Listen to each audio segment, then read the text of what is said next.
All right, people. Shalom. Grand Rising. We back at it. Another day, another nickel. Shout out to everybody going to work. Shout out to everybody leaving work. We out here. I'm gonna go grab a coffee and then get at it. You all have a good morning. Um, Camera seems crooked, but fuck it. It is what it is.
I'm back, people. I just realized my car dirty as hell.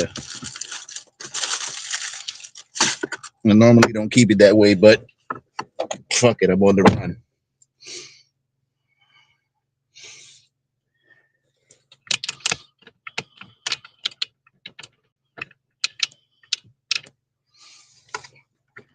We out here, people.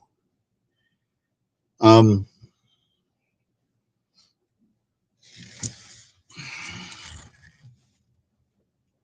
yeah, I really don't know what to say. So much is happening. The big news is the Pope is dead, and allegedly there's a prophecy about him being the last Pope. So I took the liberty to write down that what you see. Read it. It's interesting. It's about the doctrine of discovery and how the popes were behind it. Had it not been for the popes,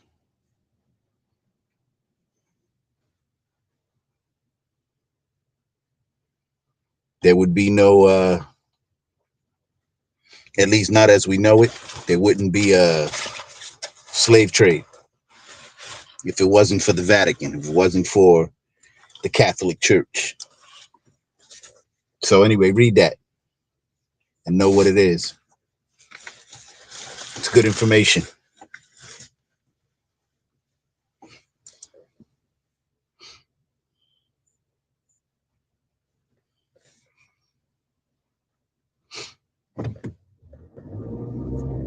When the founding fathers made this great country, I'm going to stop you right there. The founding fathers owned slaves. The founding fathers had less access to education than a modern day 12-year-old.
and it is on special right now in the TikTok shop. Just click the link. So there's a satellite image from the ESA 7 satellite. This was in 1968.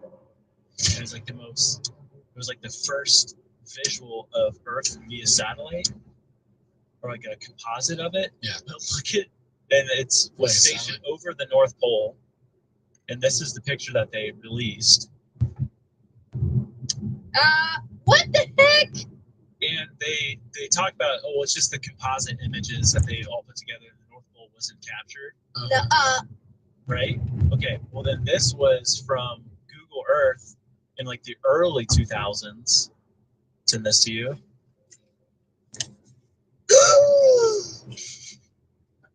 It's the hole to the center of the Earth. And then this was released by NASA, I believe, in the 80s or 90s.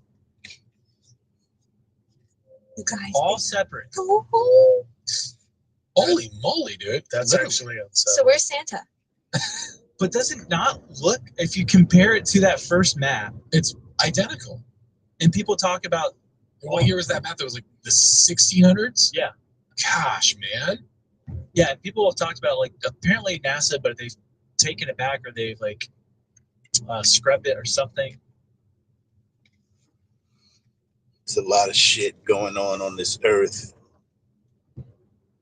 These fuckbags in government, they know all about it and keeping everybody else in the dark.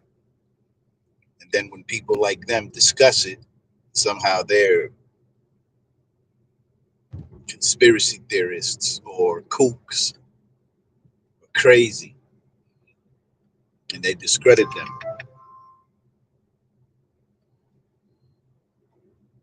But the babies in kindergarten, these books that are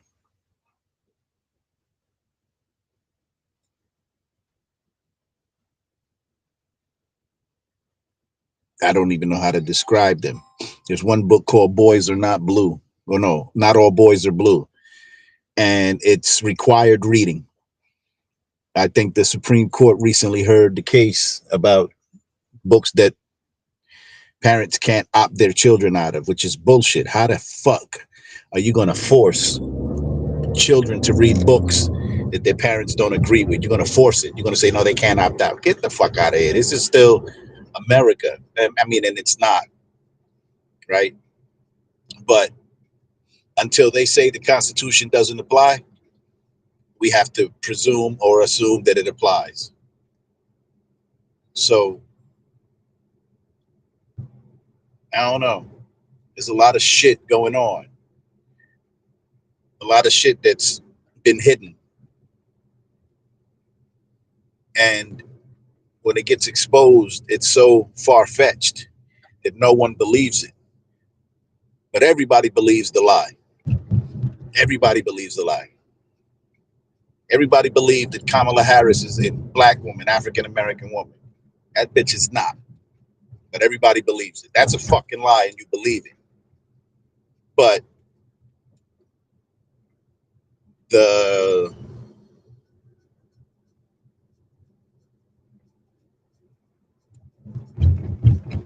big massive black hole in Antarctica, no one wants to believe that. The ancient maps that show Antarctica was a continent that wasn't covered in ice. Nobody wants to believe that. Nobody wants to believe that Admiral Byrd actually found a civilization in what is today's Antarctica, and that today's Antarctica, or Antarctica as it is or was, is a fucking ice barrier. No one wants to believe that. No, that's all bullshit. But Kamala Harris is black. The fuck out of here. You people are dumb. The majority of people. Or you're just afraid.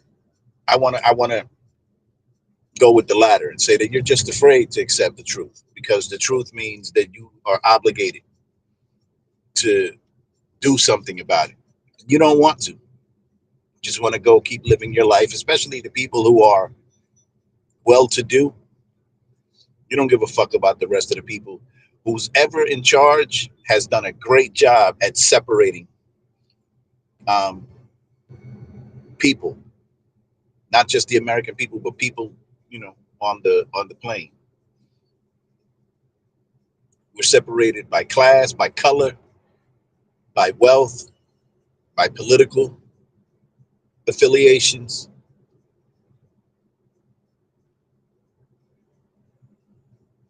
I mean, we're just separate on every fucking thing. Divide and conquer. Because if we unite, we can take them.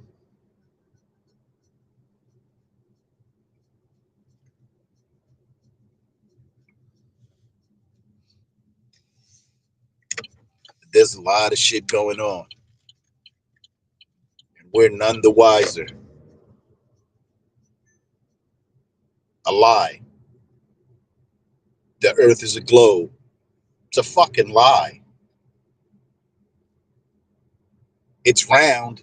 Yeah, I believe that. But I don't believe it's a globe. I don't believe it's a globe. I believe it's round, though. And it's covered by a firmament, a dome, if you will. And we can't get past it. But we've been to the moon.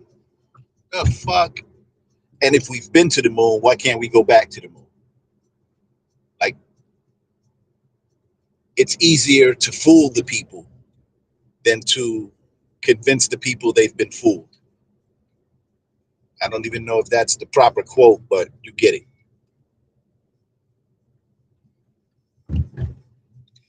So what do?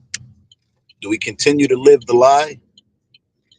Go about our goddamn days as if nothing is going on? Meanwhile, the world around us is falling the fuck apart.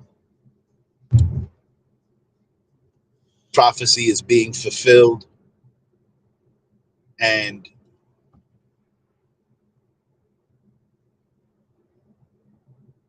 we're pawns in a game.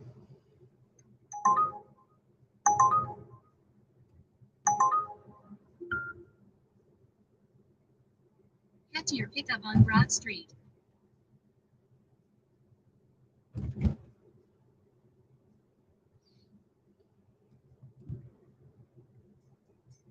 a quarter mile, make a sharp right turn on Belleville Avenue. Yeah, I'm in Belleville right now. Belleville, New Jersey. And my man called it Bucktown Belleville. This shit crazy.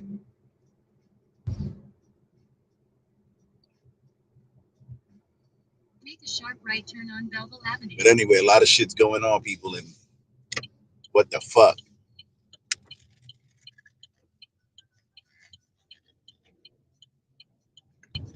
No one wants to discuss it.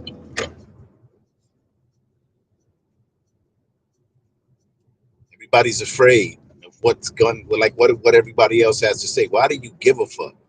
Like, I don't give a fuck. Fuck you. You don't like what I'm saying? Go fuck yourself. I'm entitled to say it. I have a right to say whatever I want to say, as long as what I'm saying isn't going to harm people. And don't get it fucked up.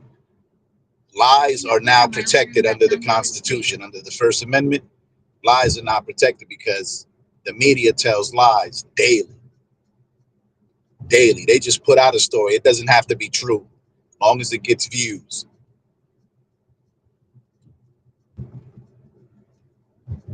Like, I'm always reminded about Alex Jones and how he's fucked himself with the whole Sandy Hook shooting, and he said it was a false flag.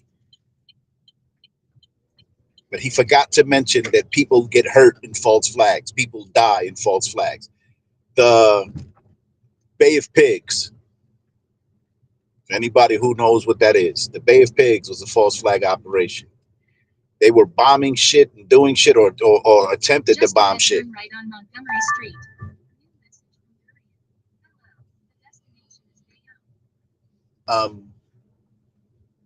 They were going to do a lot of shit, blow up some buildings and turn right on Montgomery Street, harm people, and then blame it on Castro, Fidel Castro, the president or leader of Cuba at the time. Everybody hates him. Nobody know the goddamn story. They only know what America told them. Like everybody hates Putin because the media says so. Everybody hated Gaddafi because the media said so. But none of you motherfuckers knew Gaddafi. And his country is probably the best country to live in while he was alive. He gave everything to his people, paid them in gold. Education was free, healthcare was free. He helped his people because America wanted to capitalize off the wealth of that country. They demonized him. Anyway, I don't give a fuck. Fuck all you people.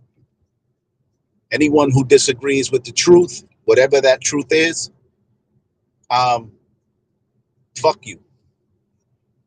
Plain and simple. Like anyone has to understand that the cat is out the bag.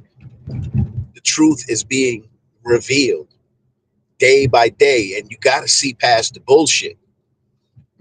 Grocery prices are high, right? No one saw this coming a few years ago when they started blowing up all of the food processing plants and killing all the cattle and killing all the chickens. No one remembers that. The fuck is wrong with you people? This all happened. Shit was happening. Every other week or every other day, another food processing company was being burned or blown up. Cattle were being slaughtered, burned alive. Chickens by the hundreds of thousands being killed. And now you wonder why the cost of food is so high? Are you fucking dumb? Like, what's wrong with you? How could you not see this coming? And then everybody's mad at Trump because grocery prices are still high. It ain't his fault. It ain't his fault. This was done long before he came in the office. Turn right on Oakland Avenue. But no one remembers. Like, the fuck is wrong with you people? Turn right on Oakland Avenue. You need somebody to point your goddamn fingers at. Hey, say, you need a bad guy so you can point your fingers and feel accomplished and feel self-righteous. Like, that's the bad guy. The reality is that this shit keeps happening and we keep letting it happen. Now, here in Jersey, this is the Garden State, right? Everybody should garden. When I was a kid, everybody had a fucking garden. At the very least, you can eat. You don't have to depend on the government or the grocers for your nourishment. Yeah, it's not a fucking cheeseburger. So what? At least you'll eat. You won't starve.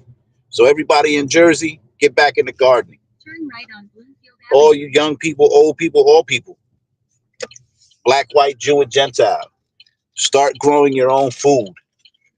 Stop being dependent on these fuckers. Just ahead, turn right on Broad Street using the right Anyway, I'm about to pick up, so I'm gonna be silent for a minute. And Turn right on Broad Street. y'all read what I wrote and comment. Let's talk about it.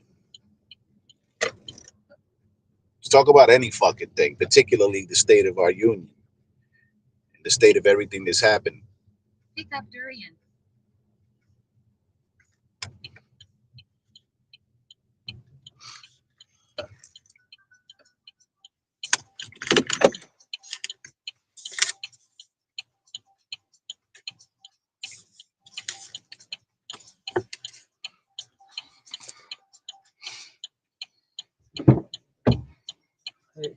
I'm well. How are you?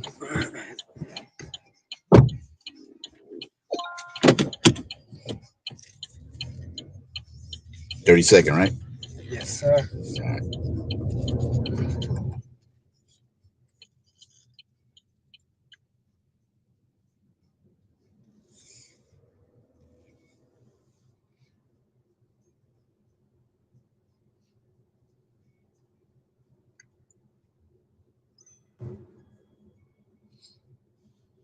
1/4 mile, turn right on Kennedy Drive.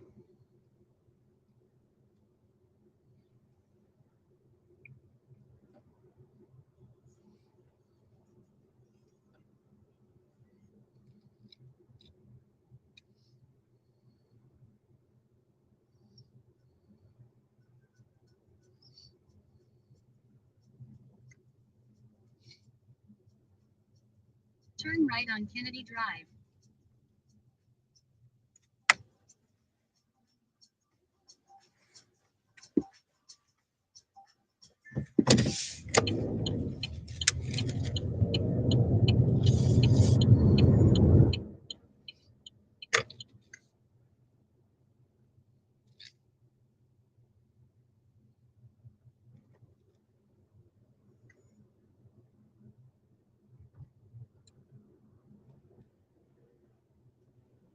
Talked about like it was really hard to find the image, but there was this obscure image that people like zoomed in of the Earth, and at the top there was Keep right onto Garden State Parkway South.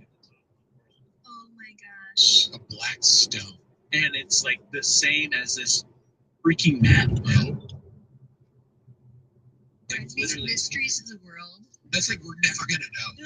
We will. I believe we'll know in heaven. Oh yeah, but I'm saying like it's just because people will say, of course, there's nothing there. Like you just go, like, people have gone there. It's like, well, you don't know. flight plan or flight paths. You're not allowed to fly over. Is it restricted? Yeah, because I mean probably because it's the most harsh climate, but still people don't fly over the North Pole. Yeah. But Admiral Byrd did. Admiral Byrd. We talked about him a lot too. Yeah. He did. Yeah. He's associated with a ton of stuff, like even the Project Fishbowl. He was involved in Operation High Jump. See the guy that had the heart attack in Antarctica? No, that's Buzz Aldrin. Admiral Byrd. This was like shortly after World War II. He was sent with an armada. The Navy sent this whole armada of battleships to the Antarctic. Super weird stuff. It was just to explore, but there was all weapons. And so the theory is that he went out there to seek out Nazi hideouts in Antarctica. Yeah. So he explored that, said that there's some crazy stuff there.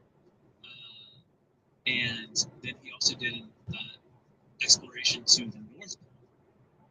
And this is where this is the conspiracy part. Because apparently he had, we've talked about it before, I believe, but his secret diary that only he had, and then when he died, his son got it. And then when his son was trying to publish the stuff in it, he died, like under very mysterious circumstances.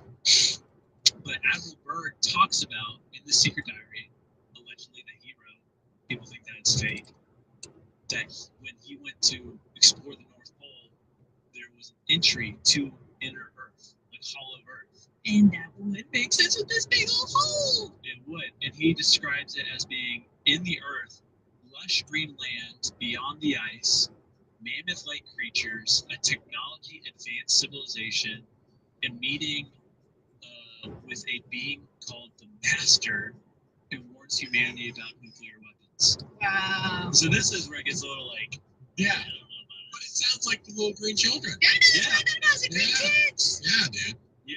That literally backs up that story. That's so fun to think about. A Yeah. giant hole that has a whole different world.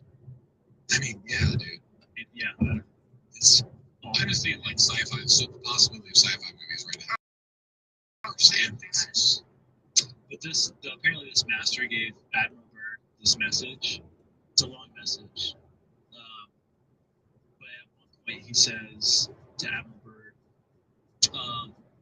you see, we have never interfered before in your race's wars of barbarity, but now we must, for you have learned to tamper with a certain power that is not for man, namely the atomic energy.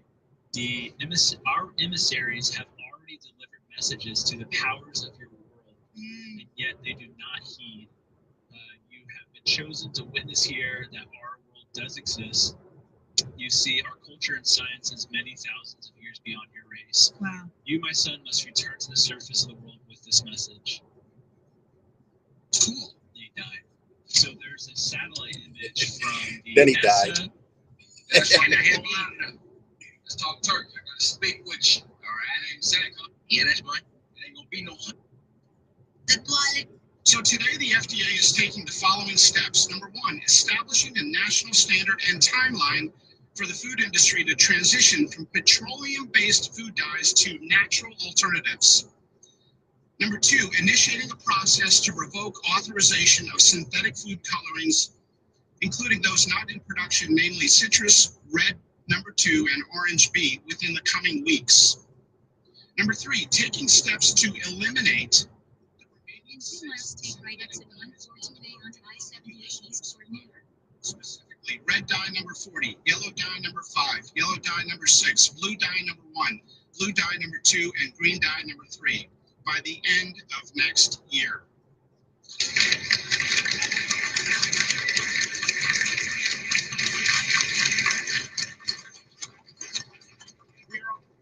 We are also requesting food companies to remove red dye number 3 sooner than the 2027-2028 deadline previously announced.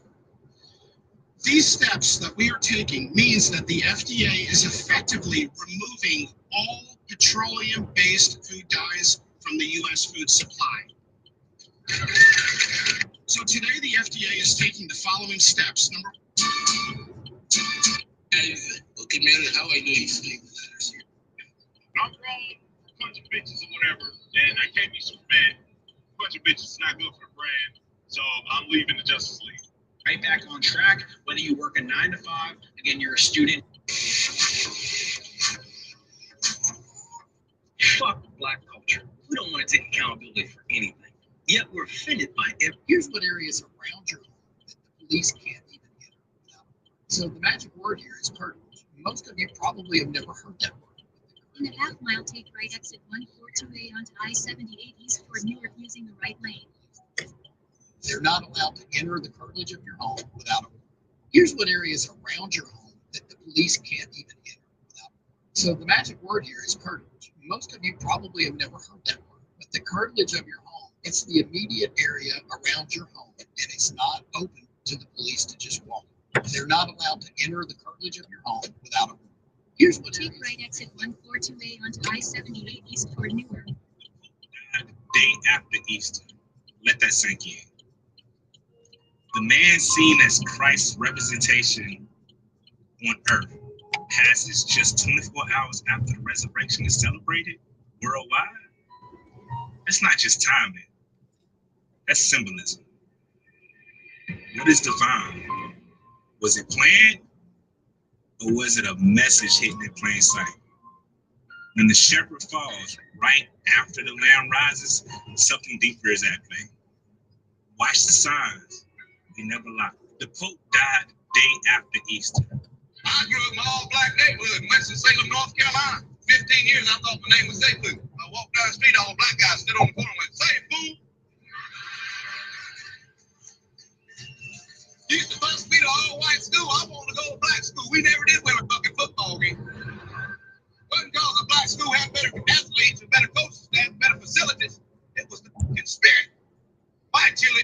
I just need some tone. Why does the public education system not teach the Declaration of Independence? We'll talk about all kinds of other things, but they will not discuss the American Declaration of Independence. Because the American Declaration of Independence very clearly says that it is the people's duty to overthrow a tyrannical government. The duty of the people to overthrow a tyrannical government. Therein lies the purpose of the Second Amendment. It's not about anything else. Our Second Amendment is so that we can be well armed in the unlikely event that we ever have to 1776 again. Right? Our founding fathers had literally just fought a Revolutionary War. They understood the value of the people being well armed. In fact, little history note, the battles of Lexington and Concord that started the Revolutionary War, those were fought over munitions depots. Lexington and Concord are where the colonists had their guns. And the British understood that if the colonials were well armed, they had a problem on their hands. So they tried in the middle of the night, they tried to go take the guns. That's where the infamous "the British are coming," because they had a system set up because they feared that the tyrants would come try to take their guns. Well, does that sound a little familiar? Does that sound like something that, I don't know, maybe we worry about today? I get a lot of questions about what this is over my back shoulder.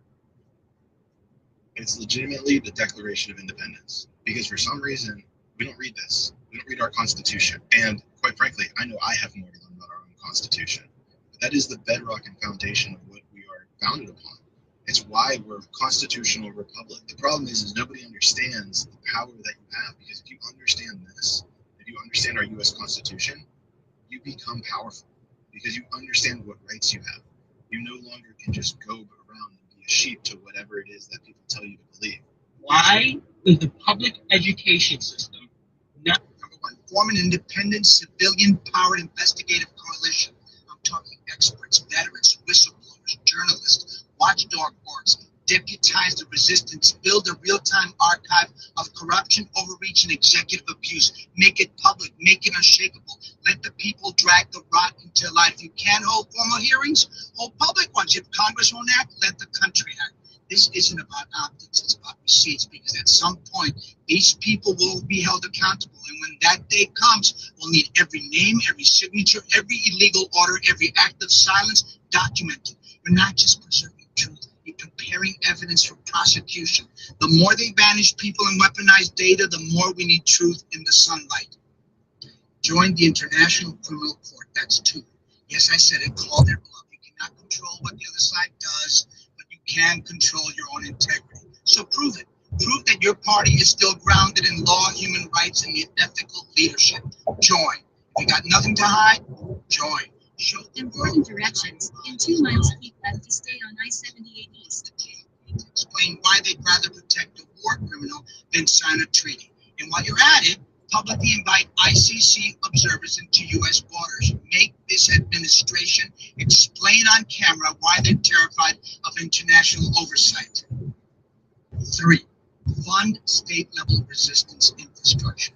Don't just send postcards, send resources. Channel DNC funds into rapid response teams, legal defense coalitions, sanctuary networks, and digital security training. If the federal government is hijacked, build power underneath it. If the laws become tools of oppression, help people resist them legally, locally, and boldly. This is not campaign season. This is an authoritarian purge. Stop campaigning. Act like this is the end of democracy, because it is. We will remember the warriors come primaries. Fighting this regime should be your marketing strategy. And let's be clear. The reason the other side always seems 3 steps ahead is because they are. They're prepared for this. They infiltrated school boards, courts, local legislatures, and police unions. They built the machine while you wrote press releases. We're reacting. They've been executing a plan for years. It's time to shift from panic to blueprint. You should already be working with strategists and military minds. In a half-mile, keep left to stay on I-78 East using the 4th to 5th lanes from the left. When the smoke clears, you should be publicly laying out the laws and amendments you'll pass to ensure this never happens again, the systems you'll tear down, and the safeguards you'll enshrine, the plan to hold perpetrators of human atrocities accountable, the urgent commitment to immediately bring home those sold into slavery in El Salvador. You say you're the party of the people, then show the people the plan. Form an independent civilian. Keep left to stay on I-78 East. Experts, veterans, whistleblowers, journalists, watchdog. Tell y'all true story. Piece of boom. Watch this video to the man. Check this out. This video is for entertainment purposes only. I'm just casually watching a video of them today. Okay. And I have so many questions. No way.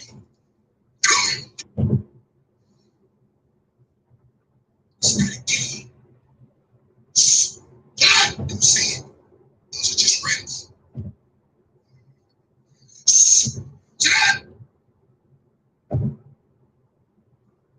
Stop playing with me, son. This video is for entertainment purposes only. I don't know what that guy was talking about. Those were just some Porsche rims. And to be honest with you, Porsche is my favorite car. And those rims were fire. Dad! Get ready. There's so many hidden things. And in due time, people start to see things that they never saw before. Stop playing with me, son. You guys even know what's happening. Dad! Listen, forget me. It's a Porsche made in. Stop playing with me, son. It's getting close. But I tell you one thing, if I ever see a Porsche in the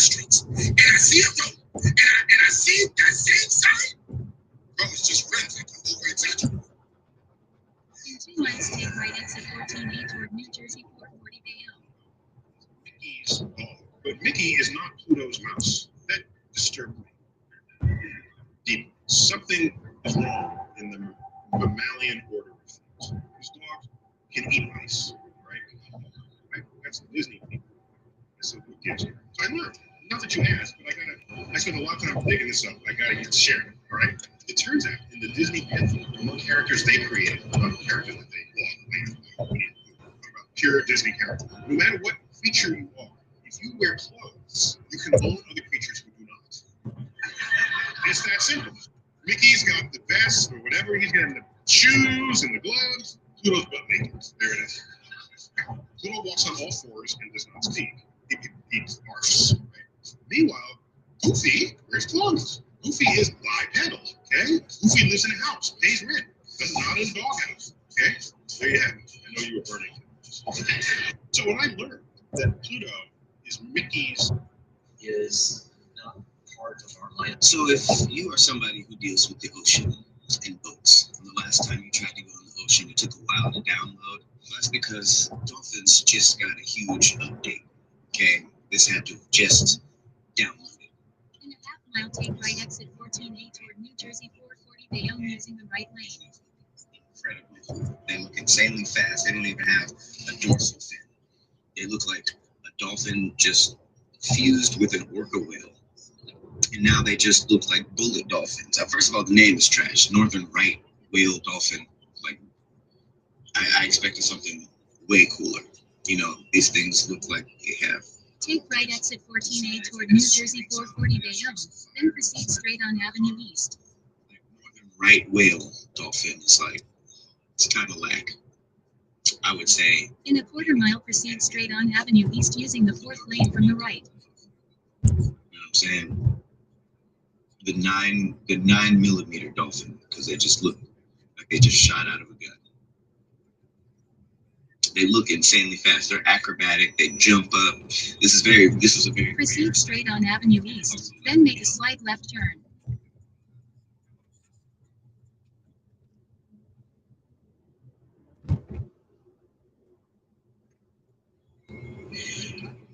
Rare to scientists who are looking. This is just. Using the right lane, continue straight through the roundabout onto Avenue East. A new thing for me. It's not rare. This is completely new. I had no idea these existed. These are like orca dolphins. That would have been a cool name, an orca dolphin. You know? But yeah, just throwing that out there. New dolphins out there. No big deal. So if you are they always take examples. They will tell us, you know, Thomas Sankara tried to do it like this, but where is he? He is dead. The Haitian president, he tried to do it like this. Where is he? He is dead. Gaddafi tried like this. Where is he? He is dead. These are the veiled statements made to us to instill fear. If we remain in this posture of fear, we will be cowards, and history will judge us. Our children will ask questions. Our grandchildren will ask questions. We are writing history. There is no room for cowardice. They always take examples. They will tell us, you know, Thomas Sankara tried to do it like this, but where is he? He is dead. The Haitian president, he tried to do it like this. Where is he? He is dead. Gaddafi tried like this. Where is he? He is dead. These are the veiled statements made to us to instill fear. If we remain in this posture of fear, we will be cowards, and history will judge us. Our children will ask questions. Our grandchildren will ask questions. We are writing history. There is no room for cowardice. That's right.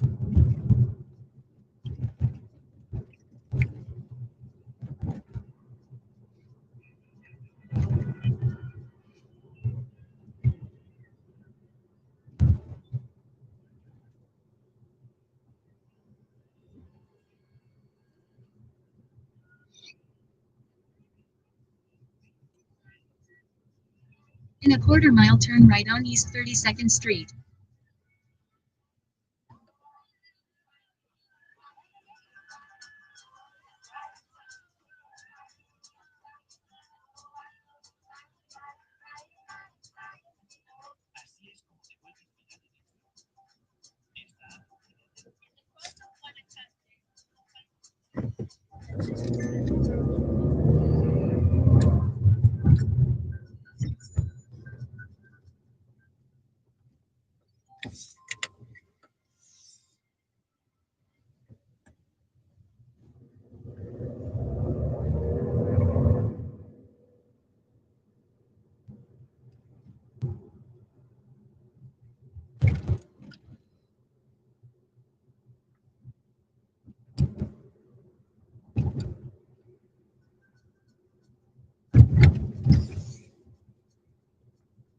Turn right on East 32nd Street.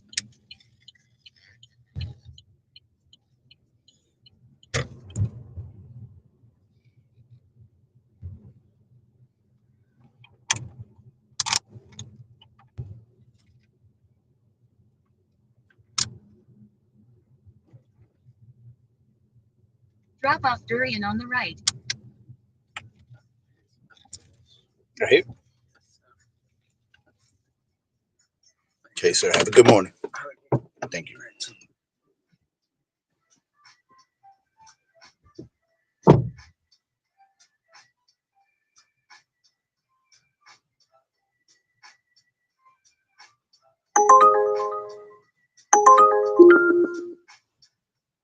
Head to your pickup at Ports America.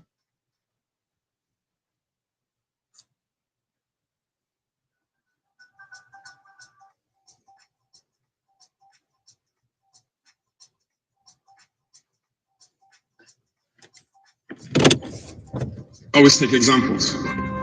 They will tell us. That's Ibrahim Traore.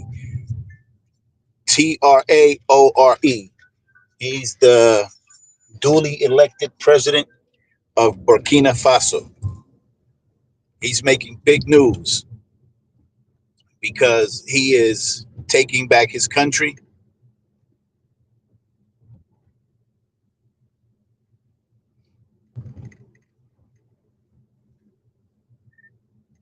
And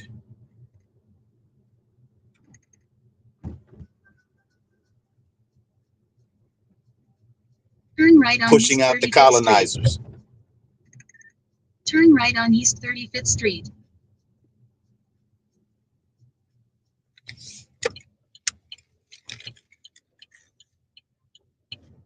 So I'm gonna play it in a second so y'all can hear it. Just a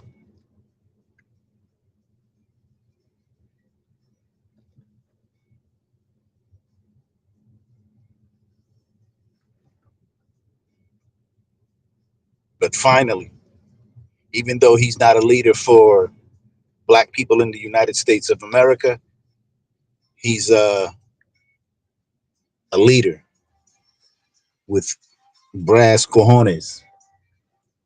And finally, there's one.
Hi.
Hello, how are you? I'm good. How are you? I'm well, thank you.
this opening right here, ma'am. Yep, right here.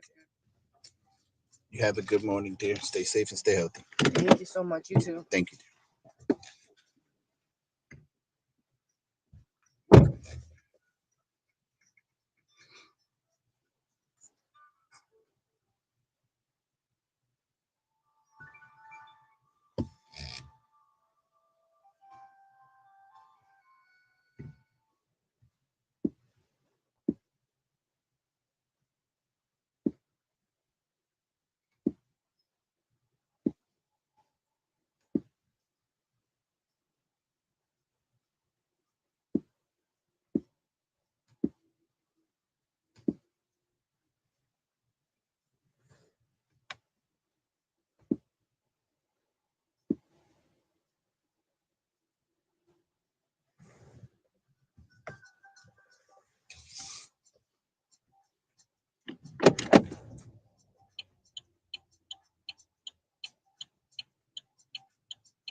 Turn right on Communipaw Avenue.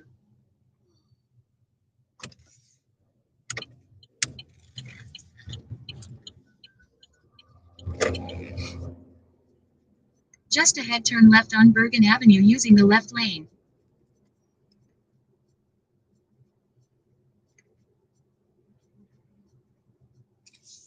Turn left on Bergen Avenue.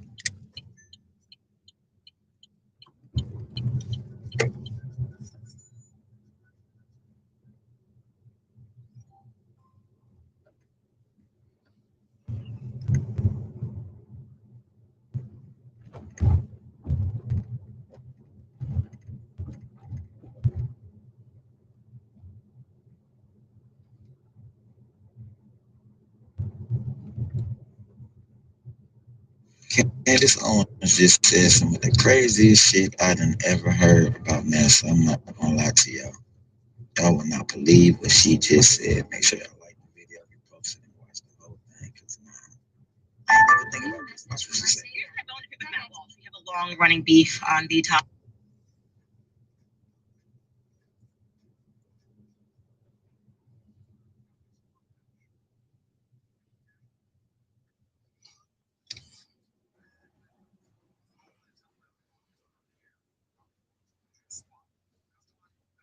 Do you guys know about the Bolivia salt flats? This was an ancient sea that dried up. Now, for about 9 months out of the year, it forms hexagons, and the rest of the year, it gets flooded with water and creates a perfect mirror. This area is 4,000 square miles long, and it's almost completely flat. Across the entire thing, there's only about 3 feet of variation.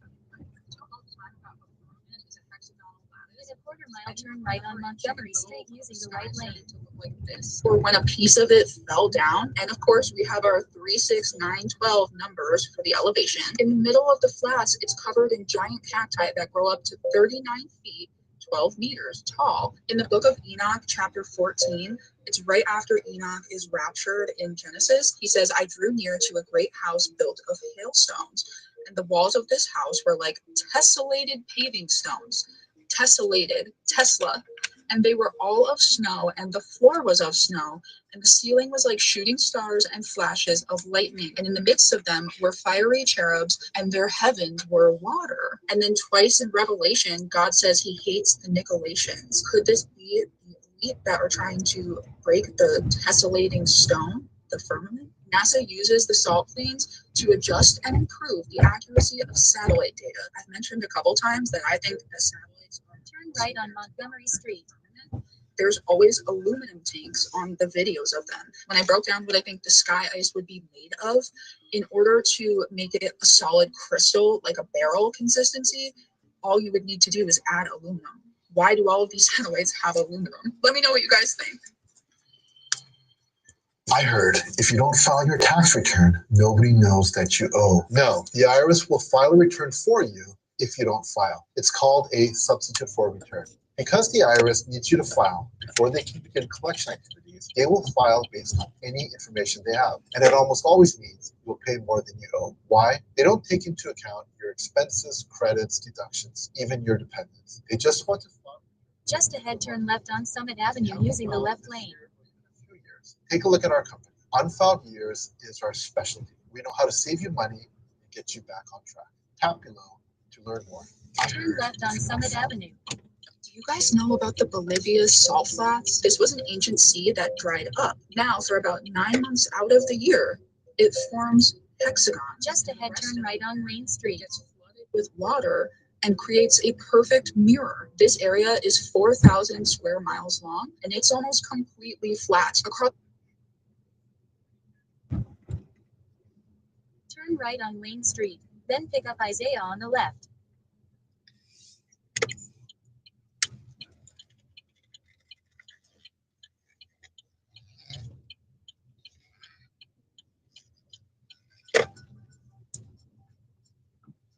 Pick up Isaiah on the left.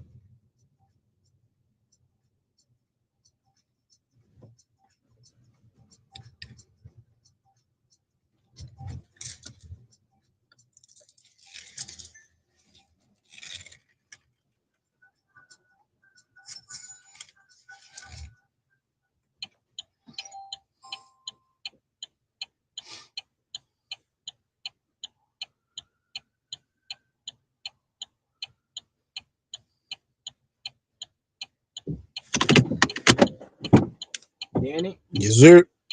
What, man? What's going on, man? How you? All good.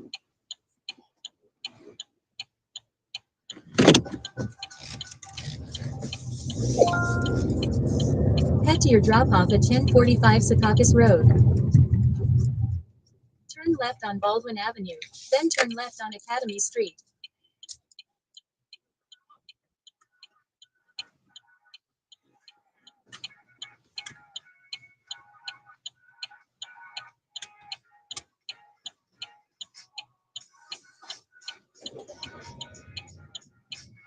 How much do you weigh? 220. I weigh 210 and I'm 6'4". I'm sorry, you're 5'8"? I'm 5'8". You're about the size of Emmitt Smith or Barry Sanders was. You're running back size. You can hit the A gap like a motherfucker. All right. So don't come in here and talk about what men should not be able to do when they got to accept somebody who can run out the power I. Turn left on Academy Street. Into a parking space? Go the other way. That's a dude. That's a dude. If she backs her car into a parking space, I don't care what she look like getting out. That's a dude. How tall are you? 5'9". Dress size? 16. You didn't choose to be single. I'm sorry? If you had to rank yourself on a scale from 1 to 10, Turn left on Rock Street, then turn right on Summit Avenue. Turn right on Summit Avenue. Interesting. 8. Nope. No? No. How tall are you? I'm 5'3". How much do you weigh? Turn right on Summit Avenue, then turn left on Newkirk Street. My channel. You get your big fat ass on somewhere then. I don't deal with you big sassy ass broads. How much do you weigh? Oh, shit. I weigh 210 and I'm 6'4". I'm sorry, you're 5'8"? I'm 5'8". You're about the size of Emmitt Smith or Barry Sanders was. You're running back size. You can hit the A gap like a motherfucker. Yeah, all right. So don't come in here and talk about what men should not be able to do when they got to accept somebody who can run out the power I. If you see a woman back a car into a parking space, go the other way. That's a dude. That's a dude. If she backs her car into a parking space, I don't care what she look like getting out. That's a dude. How tall are you? Dress size? 16. You single? I'm sorry? If you had to rank yourself on a scale from 1 to 10 and you can't use 7, face only, no hair extensions, your natural hair, your natural face, what would you give yourself? Interesting. 8. Nope. No? No. How tall are you? I'm 5'3". How much do you weigh? That's none of your business. I told you I was fat. Oh, okay. We don't play that shit. Just ahead, make a slight left turn on Sip Avenue.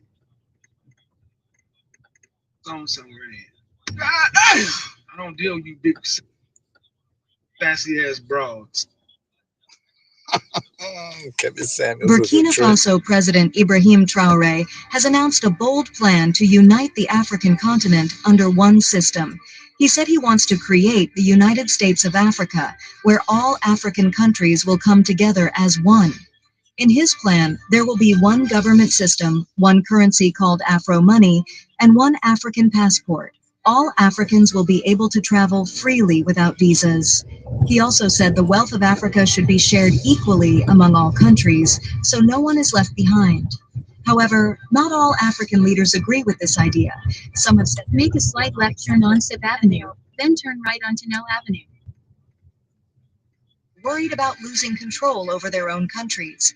They believe it is better to stay independent.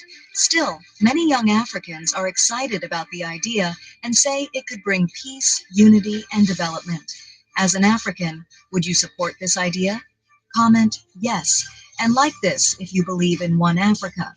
Absolutely. You ever seen a photo of a little white girl, blonde, fair skin, light eyes, and been told she was enslaved? Meet Mary Mildred Williams, the child who made white America do a double take because she shattered the fantasy that slavery only touched black-looking people.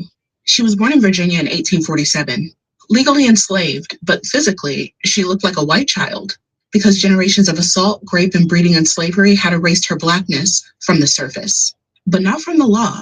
The law still said 1 drop of black blood and your property. So after her father managed to buy her freedom, abolitionists saw something in her story, something unsettling. They realized that if white Northerners weren't moved by stories of black pain, maybe they'd be shocked by white proximity. So they put Mary on display. Photos, public lectures, tours. Senators and white families lined up to see the white slave child. Not because they cared about slavery, but because they finally saw themselves in it. So let's be clear, Mary wasn't free because she escaped. She wasn't free because the law made it right. She was free because her father bought her. Turn right onto Nell Avenue. Her appearance made white people squirm. And while they used her as an abolitionist tool, they never questioned the system that created her. They never asked how many white In 1.9 mile, keep right. And just for this child to exist, they didn't want truth. They wanted shock value. Mary Mildred Williams forced America to look in the mirror. And what they saw was a system so vile, it blurred the lines between enslaved and enslaver, between black and white, between victim and spectacle. She didn't just look like a white child. She looked like the lie that they built this country on. And that was the real scandal. Say her name, Mary Mildred Williams. You ever seen a photo of if some of you, if you're not always feel 100. So today I get pulled over with my 6-year-old brother in the back seat. So the cop is walking up to the window and immediately I'm like, sorry, officer, I was in a rush because my mom is throwing a party for my cousins and I haven't seen him in years. He didn't care. He still wrote me a ticket. But while he was on his way back to the car, I yelled, bastard. My little brother heard me. He said, Artie, what's bastard? Now I couldn't lie. So I just pointed at the cop. Anyways, we eventually end up getting home. But while I'm walking in the house, I stepped in dog poop. So I yelled, shit. My little brother heard me and said, Artie, what's shit? Now I couldn't lie. So I just pointed at my shoe. Anyway, some time passed and I ended up trying to shave, but I nicked myself and I yelled, nuts. My brother overheard me and said, Artie, What's nuts? I couldn't lie, so I just pointed at my face. Anyways, we both go downstairs and we see my sister stuffing the turkey, but she drops some of the stuffing on the floor and yells, fuck. He immediately looks at me and says, Artie, what's fuck? I couldn't lie, so I just pointed at the stuffing. About like 30 minutes later, there was a knock on the door. It was a cop, and he was like doing some investigation for some local crime that was going on. But my little brother was the one that ended up answering the door. He told the cop, hi, bastard, wipe your shit on the mat. My brother's upstairs shaving his nuts, and my sister's fucking the turkey. Today I get pulled over with my 6-year-old brother in the back seat. This is Fort Toluco in Indonesia, and according to Wikipedia, this is a small fortification that was erected in 1522 by the Portuguese and was used by the Dutch until 1864. Personally, if you ask me, that's an average size fort. In fact, I'm going to say this fort is more than adequate. I'm not going to let you shame me into thinking envy, guys. It's not so. Time is up for trashy Black culture. We are no longer going to sit around while a certain subsection of the community degrades our community, destroy our ancestors' legacy and our children's future. And yes, YNs, BMs, and the ratchets, I am talking to you. And calling us names to silence the truth, it's not going to work anymore. You guys think that you're going to continue to disrespect our culture, push dysfunction, and distort what it is to be Black? I think not. It's dead. And the victim mentality and blaming white people, yeah, that's also dead. We are no longer going to define Black culture by celebrity worship, degrading music, baby mama culture, chaos, and materialism. That is dead as well. Actually, you guys are losers. We are in the era of accountability. And if you're not uplifting the culture or providing something beneficial or, raising the consciousness of the community, you are dead weight. The community is done protecting dysfunction and criminals. Honestly, we just don't want to be associated with it anymore. And for all of you so-called Black leaders, celebrities, and influencers that push this dysfunction knowingly to enrich yourselves, you guys are the biggest losers of all. Quite frankly, you're disgusting. The degradation and the weaponization of Black culture is dead. And I'm going to continue to speak up about it until I see a difference in our culture. Time is up for trashy Black culture. Don't get offended, Captain. Don't get offended. When you talk about my religion, all right, if you want to be such a loyal Catholic, ask yourself, is God a Catholic? Think of it now. Is God a Catholic? Because if we are God's children, we're supposed to be what God is. That's right. Did God ever tell you to be a Catholic? You God's children. Then why is it that his children one thing and their heavenly father's another? That's right. You're a Baptist. Ask yourself, is God a Baptist? I don't know what God is. I know what he is. Give me the book of Leviticus. In Leviticus chapter 19, and we're at verse 1. Follow me in your Bible. Oh, yeah. Whatever you call yourself, go to the Bible and see is God where you are. That's it. And if you can't find in the Bible where that heavenly Father is what you are, you's a fool to keep bragging about what you are. That's right. Go to the Bible. That's it. Listen at this. In Leviticus chapter 19, we're at verse 1. We're going to see what God is. In a half mile, keep right using the right lane. Don't get offended, Captain. Don't get offended. When you talk about my religion, all right. Get a 2-pack. The rest of the story. His name was Wade Morrison.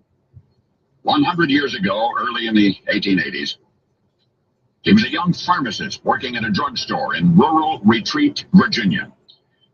The drugstore was owned by a local physician, a rather stern old. Keep right.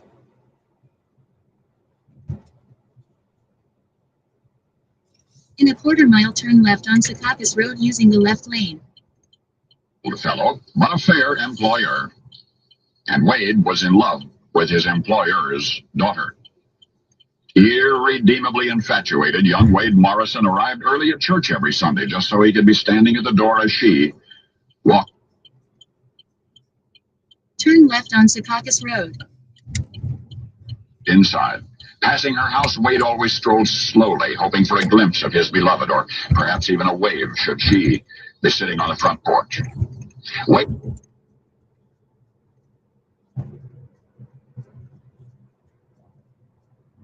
In a quarter mile, turn left. Morrison racked his lovesick brain for a way to get and hold the attention of his employer's lovely young daughter.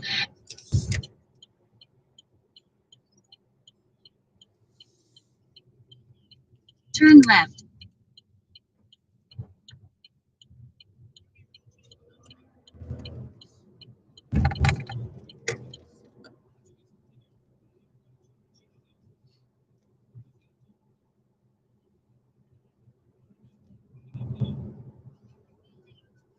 Just ahead, turn right.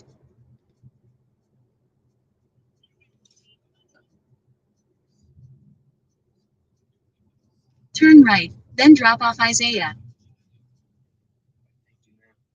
You're welcome, brother. Have a good morning. Don't work too hard. You got it. You as well, man. Stay safe, stay healthy.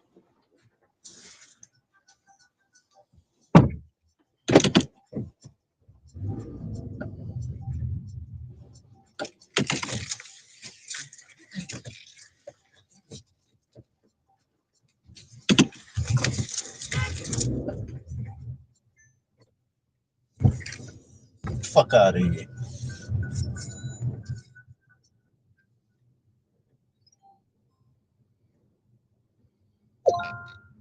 Head to your pickup at County Avenue.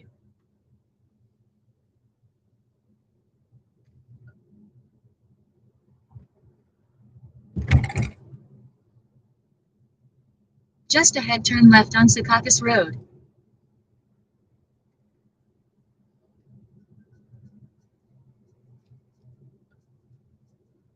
Turn left on Secaucus Road.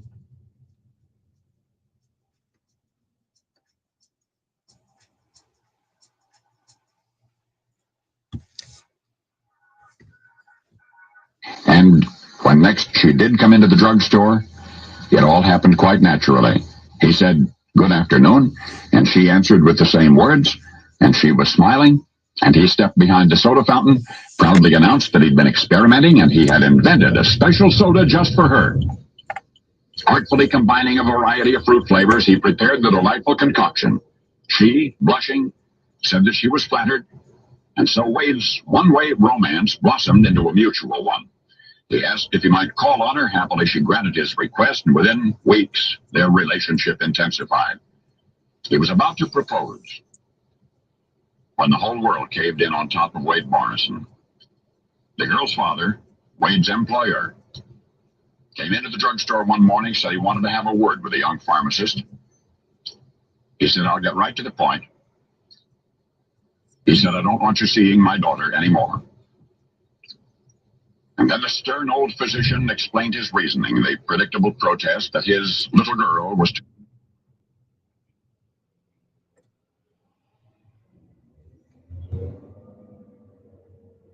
young to make up her own mind. And then a rather cruel postscript to the effect that when his daughter was old enough, surely she would have the good sense to entertain a more worthy. In a quarter mile, turn right on County Avenue using the right lane.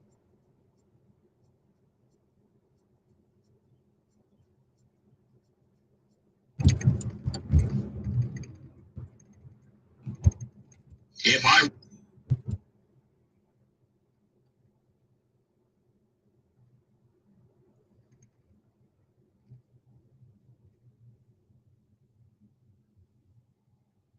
Turn right on County Avenue.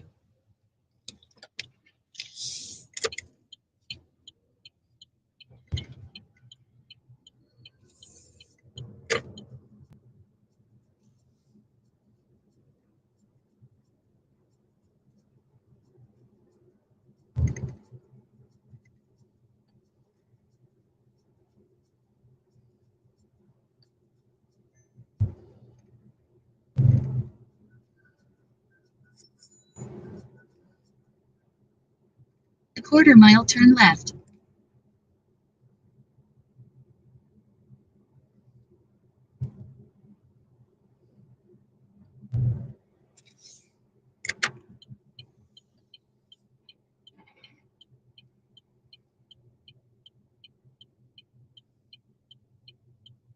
Turn left.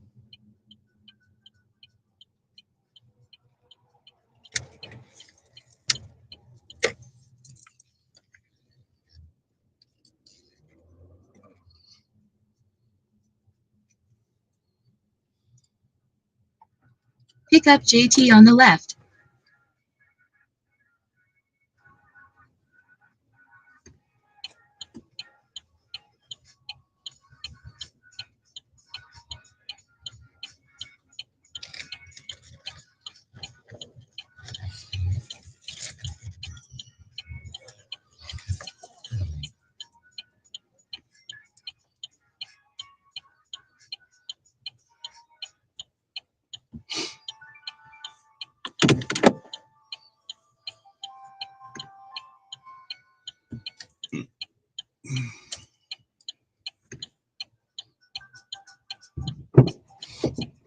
What's going on, man? How you?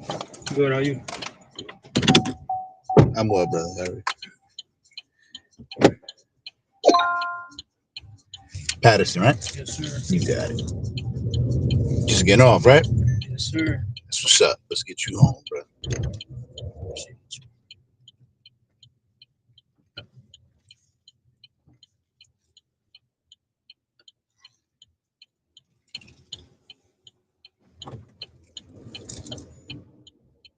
In a quarter mile, turn left on County Avenue.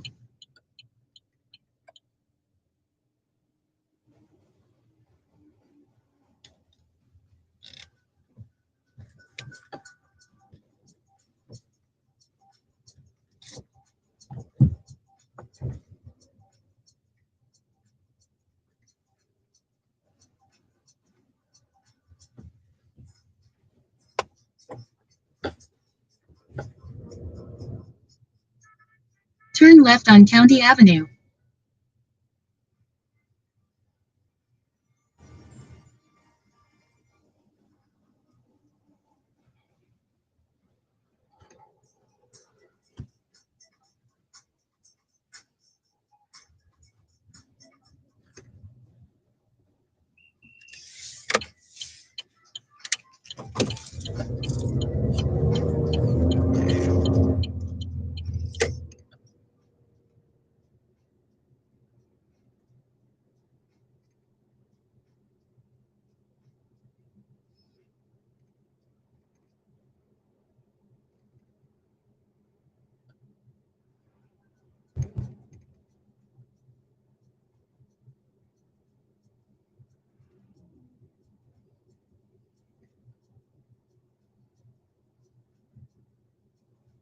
In a quarter mile, turn left on Patterson Plank Road using the left lane.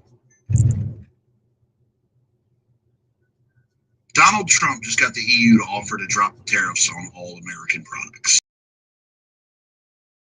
But literally 3 days of threatening the EU to drop all tariffs on U.S. products. Oh, and Vietnam's doing the same thing. They want to drop all tariffs on U.S. products. Oh, and so does India.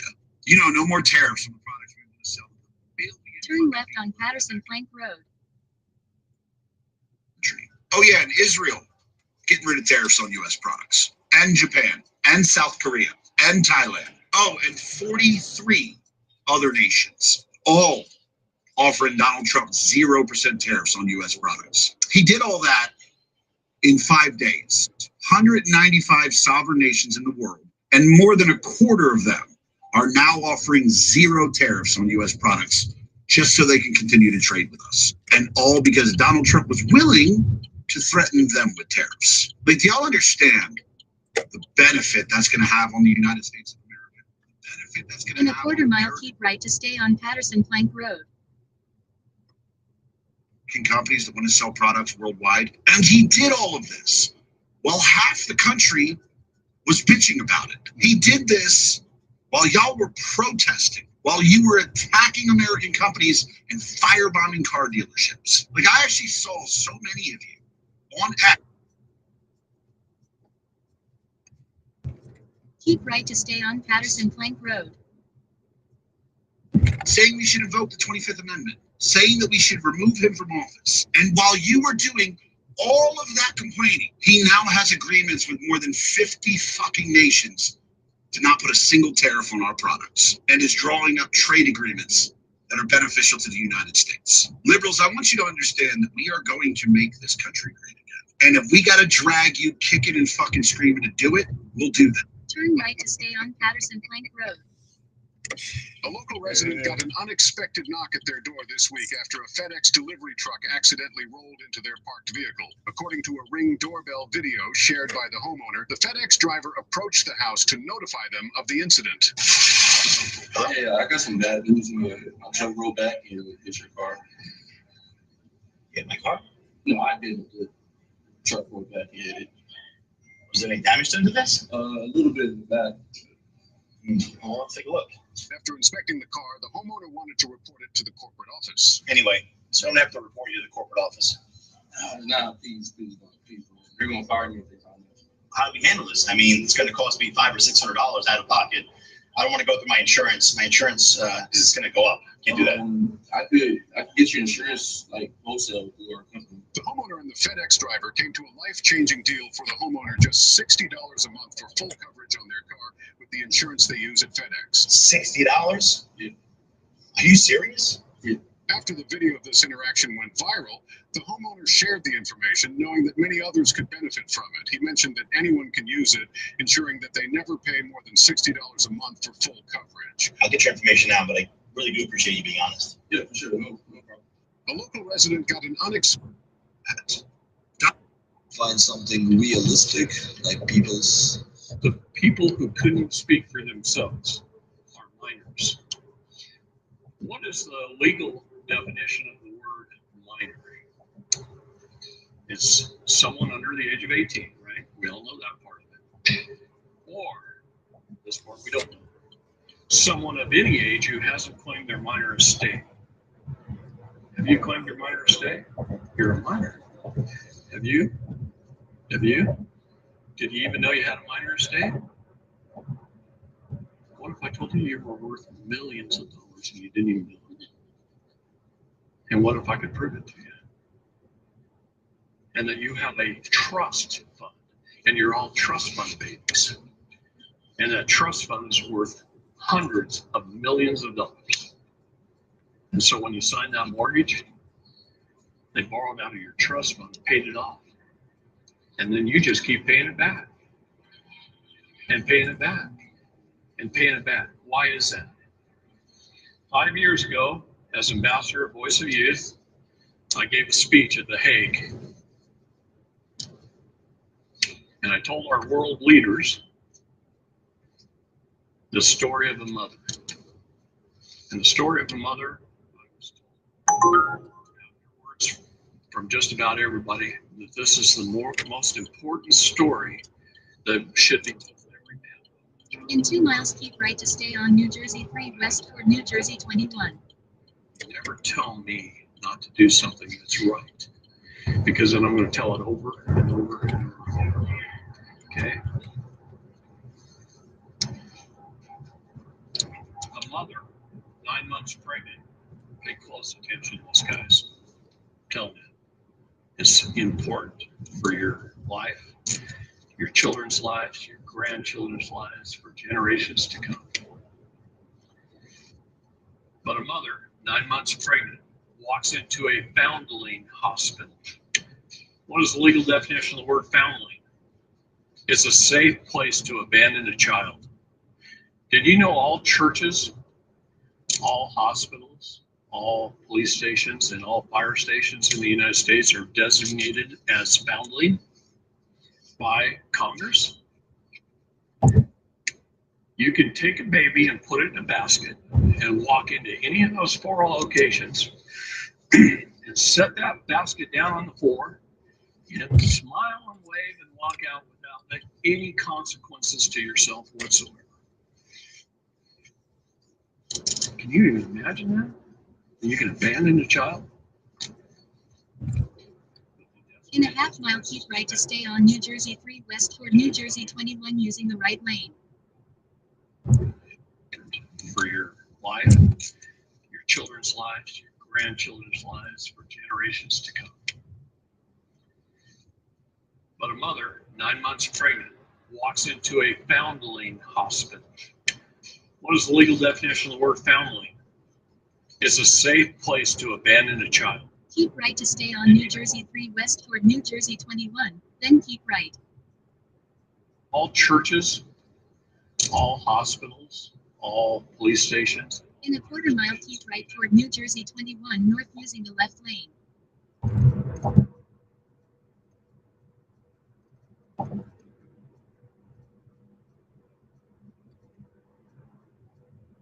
Keep right toward New Jersey 21 north, then keep left.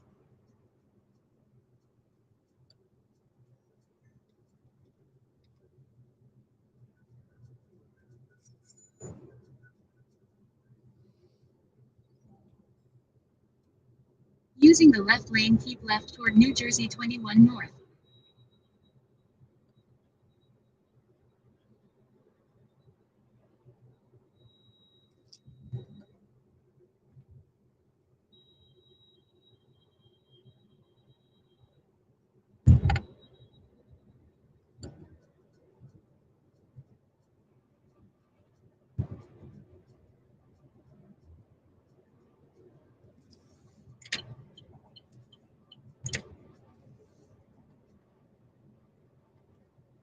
States are designated as foundling by Congress. You could take a baby and put it in a basket and walk into any of those 4 locations and set that basket down on the floor and smile and wave and walk out without any consequences to yourself whatsoever. Can you even imagine that? You can abandon a child? But they designated those places as foundling hospitals. Did they tell you? On a brass plaque somewhere in an obscure location inside the hospital, probably under a stairwell, it says this hospital is a family hospital. Foundling hospital. So a mother 9 months pregnant walks into a foundling hospital. She goes through a major medical procedure called childbirth, where she's in pain and under duress. She's probably under the influence of painkillers of some type. It's going to be pretty tough to give birth. I wouldn't want to do it. Anyway, she has that beautiful baby, and all she's thinking about is getting home with it and leave it. But see, the baby, throughout history, came out of the water, was tugged through the birth canal, was docked at the dock by the dock tender, where a bill of lading was filled out and received on the cargo, where its soul was to people who couldn't speak for themselves, are minors. What is the legal definition of the word minor? Christopher Walken knows what happened to Natalie Wood.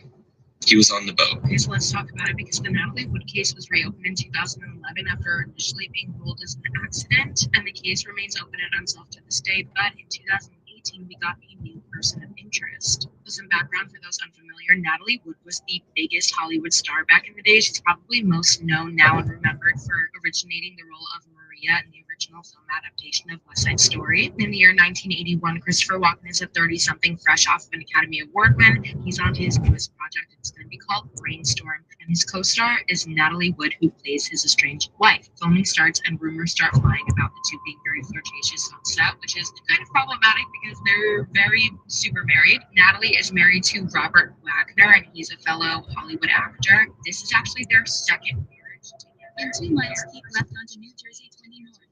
Later, they got married. She was 19. He was 27 years old.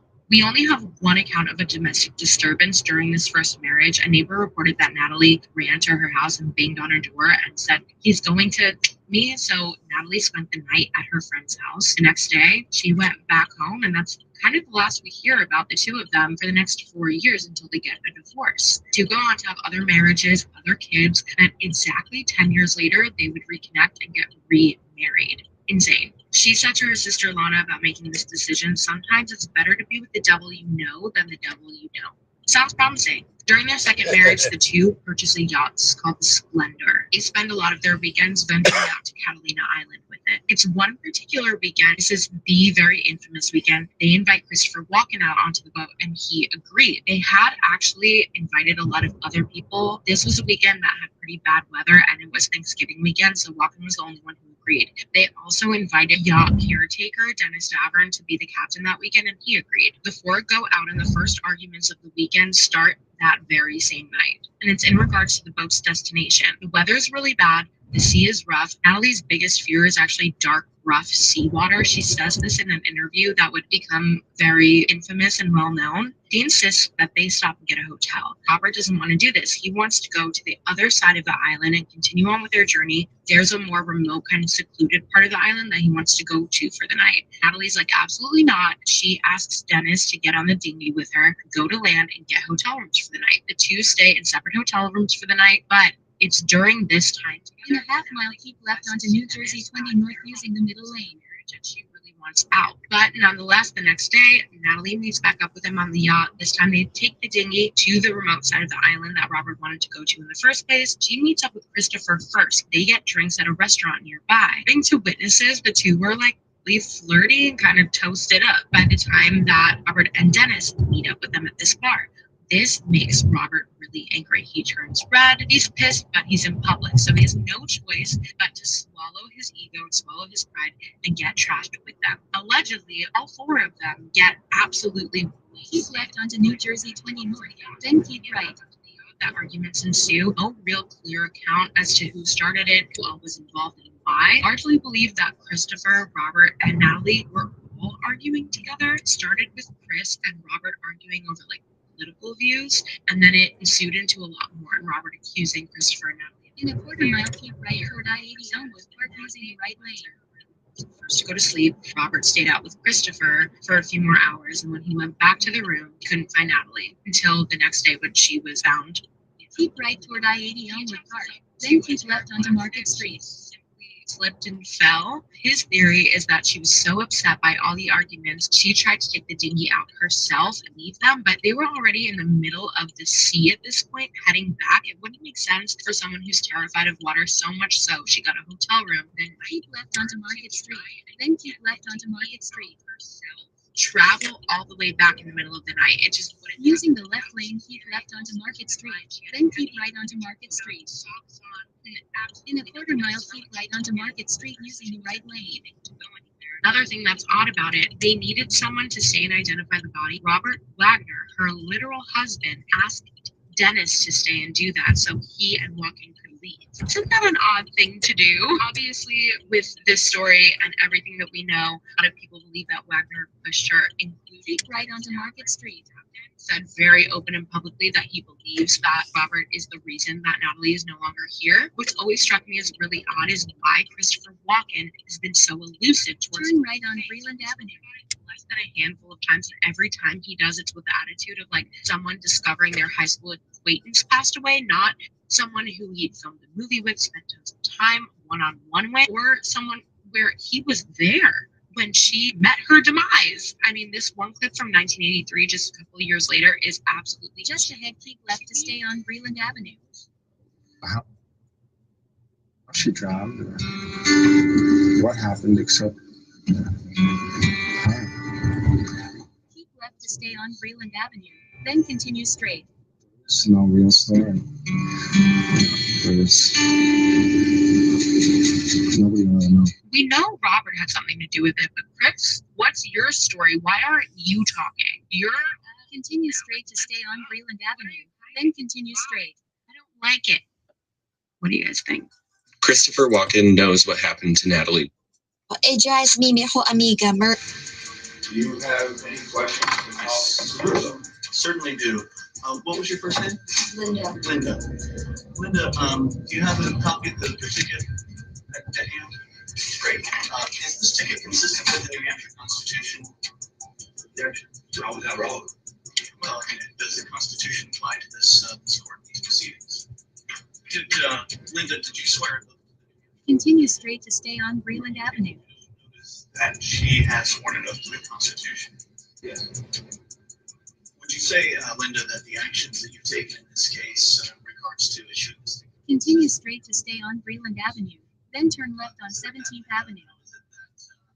Issuing tickets like this is compliant with the intent of the New Hampshire government. Linda, if the ticket wasn't consistent with the New Hampshire Constitution, would it be a valid ticket?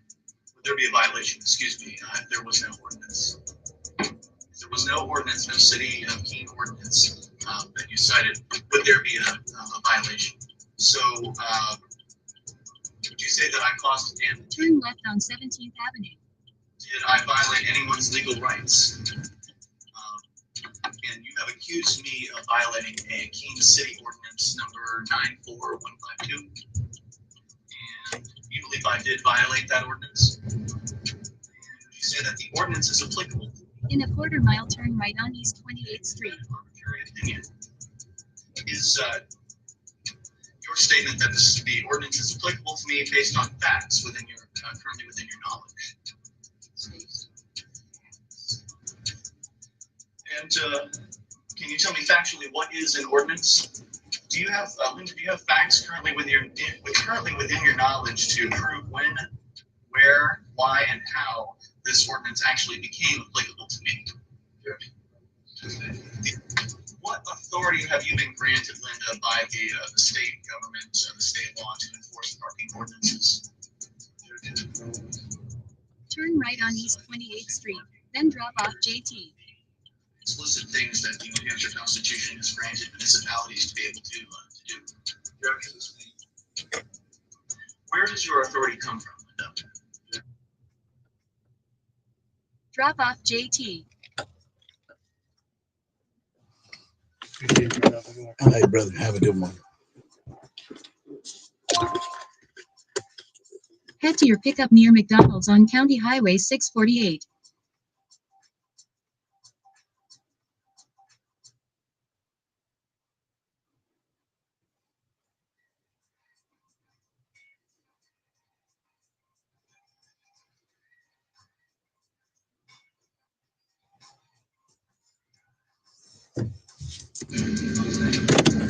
Is it your opinion that you have, is your opinion you have jurisdiction arbitrary?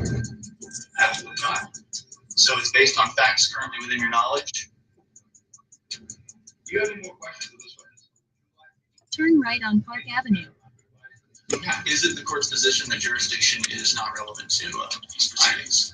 And you have assumed that jurisdiction exists? I am not assuming anything. Next question. Do you have, as a parking enforcement officer, do you have, Just ahead, turn right on East 31st Street. would you have a job if you decided that you were no longer going to write parking tickets? Objection.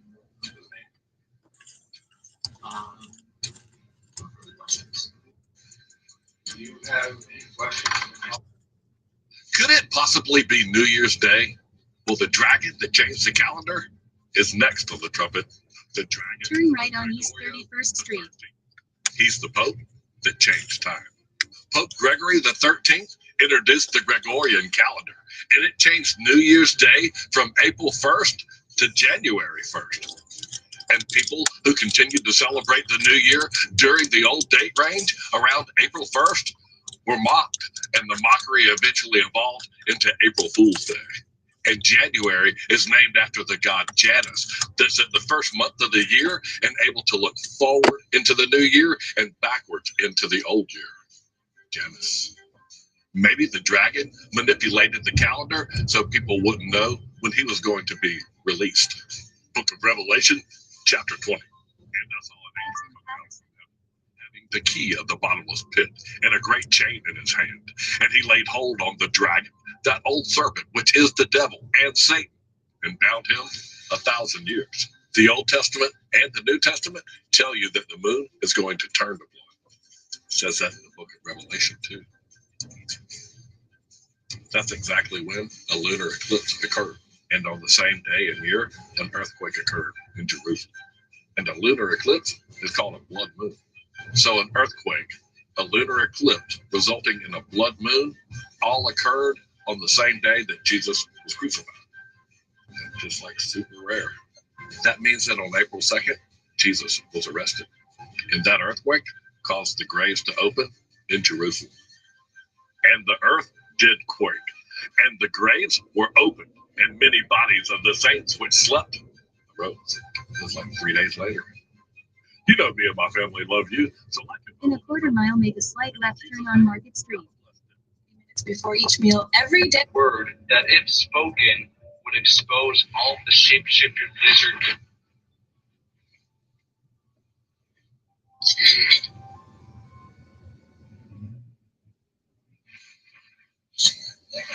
Word that, if spoken, would expose all the shapeshifter lizard.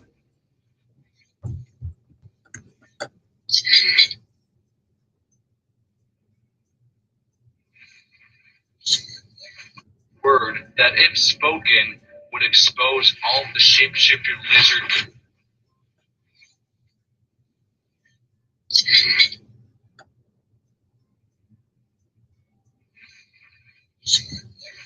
Word that, if spoken, would expose all the shapeshifter lizard. Make a slight left turn on Market Street.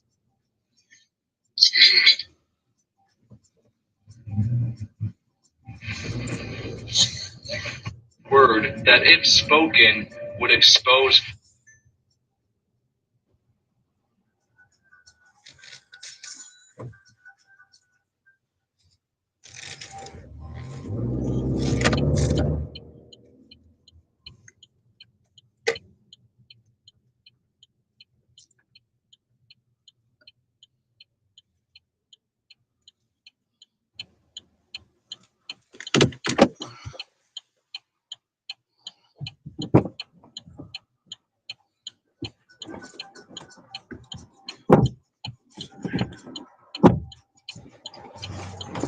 Morning.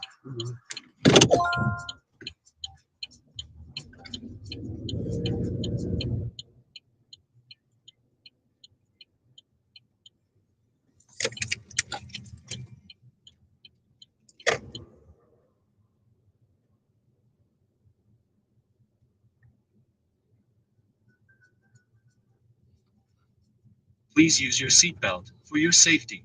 The radium fireplaces. These fireplaces weren't being lit up with fire and wood because that would bring all the smoke into your house. And they showed Thomas Edison sitting in front of a radium fireplace, sitting there with his feet in front of radium. So if radium was as toxic as we were told, Just ahead, turn right on 23rd Avenue. of all places, periodic table of radium is 88. And if you think of 88, that's infinite. You know, it's 2 8s going back and forth. That's an infinite number. Even Henry T. Murray. Turn right on 23rd Avenue. And he was saying about how it's a radioactive decaying substance. He said all of nature is a radioactive decaying substance. And I started looking at the radium springs and all the springs that people sit in. You go all over the country, there's radium hot springs that people sit in. And the Rockefellers and Rothschilds used to sit in these. And I'm like, okay, if it's toxic, you wouldn't sit in a spring with it. And then when people go to buy a house, they ask them if they have radon gas. And I'm like, that's interesting. Why are you asking about this? I started going down all these rabbit holes, and then it led me to Gavin Windsor and him eating plutonium and him showing how he's taking plutonium, putting it in a jar and eating it. And he said, the reason we've been told that lie is because that is the key to the free energy or the unlimited energy. And if people understood that all this stuff was harmless, then they wouldn't be able to scare people into fallouts, all these things that are happening. The radium fireplaces. These fireplaces weren't being lit up with fire and wood because that would bring all the smoke into your house. And they showed Thomas Edison sitting in front of a radium fireplace, sitting there with his feet in front of radium. So if radium was In a quarter mile, keep left toward I-80 West using the left lane. periodic table of radium is 88. And if you think of 88, that's infinite. You know, it's 2 8s going back and forth. That's an infinite number. Even Henry T. Murray was talking about radium. And he was saying about how it's a radioactive decaying substance. And he said all of nature is a radioactive decaying substance. And it's Keep left toward I-80 West. and all the spring. Just ahead, make a slight left turn on I-80 West using the left lane. Make a slight left turn on I-80 West. Hot springs that people sit in. And the Rockefellers and Rothschilds used to sit in these. And I'm like, okay, if it's toxic, you wouldn't sit in a spring with it. And then when people go to buy a house, they ask them if they have radon gas. And I'm like, that's interesting. Why are you asking about that? I started going down all these rabbit holes, and then it led me to Gamma Windsor and him eating plutonium and showing how he's taking plutonium, putting it in a jar and eating it. And he said the reason we've been told that lie is because that is the key to the free energy, or the unlimited energy. And if people understood that all this stuff was harmless, then they would be able to scare people into all outs and all these things that are happening. The radium fireplaces, these fireplaces were being lit. See the gentleman behind me?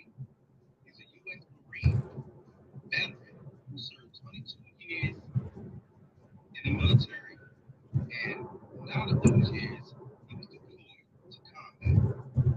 His name is John Williams. John Williams is speaking here because John Williams did something that normally a Marine wouldn't do when he's in court. Well, you know, Marines are too. Take right exit 56 onto County Highway 636 towards Torelli Road using the right lane. Jury and called each one of them cowards and looked at them and said, "Is this the justice that I get?" And why did he say these things? Let's get into it. Man, this is good. You see this young lady right here? This is Ashley Henning. Take right exit 56 onto County Highway 636 towards Torelwood Road, then keep right. John Williams. Using the right lane, keep right toward Patterson, then turn right on Torelwood Road. Well, Ashley was home. Sorry about that. One day when her husband came home. Her husband serves in the military as well. He serves in the army. When he got home, something made him snap. And when he snapped, he shot her multiple times. And needless to say, she passed away. This is her husband right here, Jordan Hennings. Now, Jordan was found guilty on first-degree manslaughter. Just ahead, turn right on River Terrace.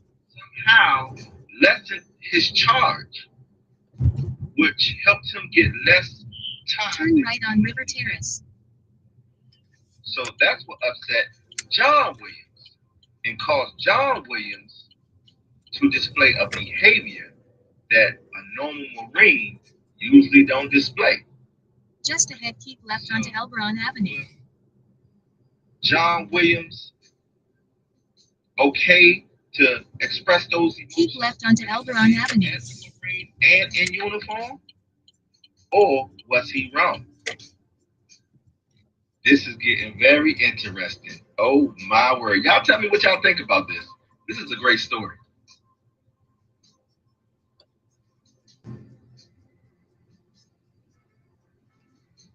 Just ahead, turn right on Union Avenue. 22 years in the Marine Corps. I deployed 7 times to combat operations, combat zones. Turn right on Union Avenue. And then the justice system that America gives me, unthinkable, unspeakable, it's disgusting. And you know, cowards. Every single one of you. Every single one of you are cowards.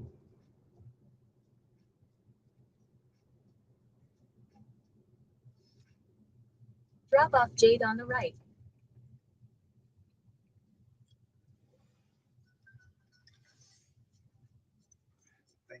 Right here's good? Yep. All right.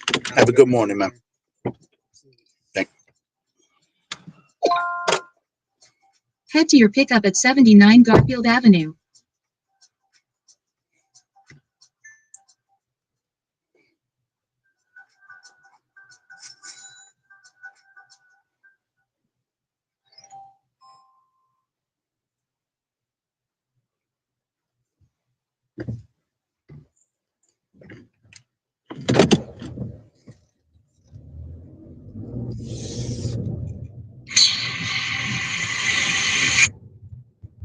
If you go to the very first pinned video in my profile, it's really...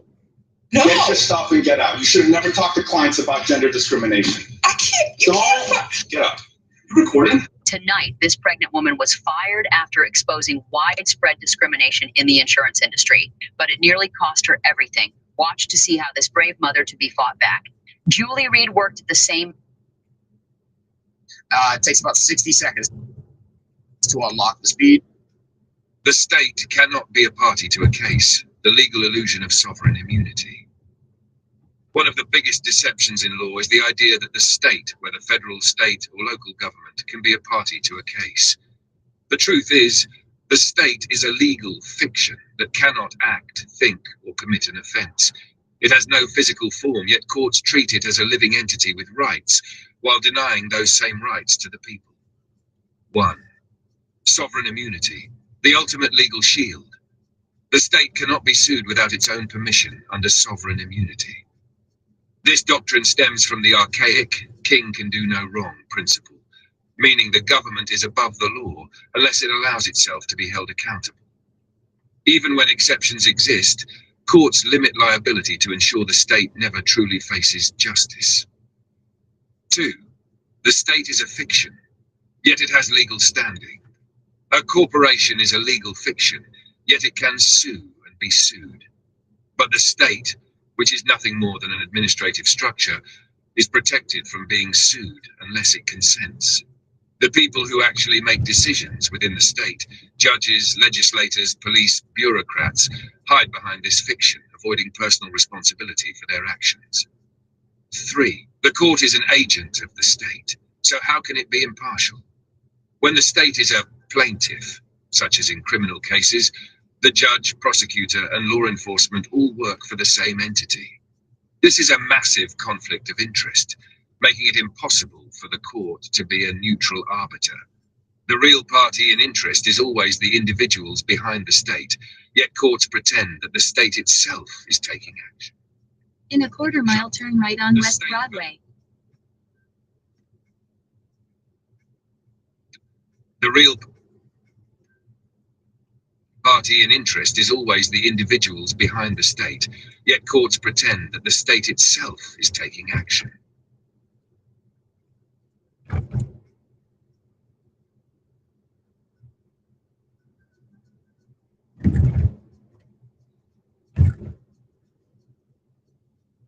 Turn right on West Broadway.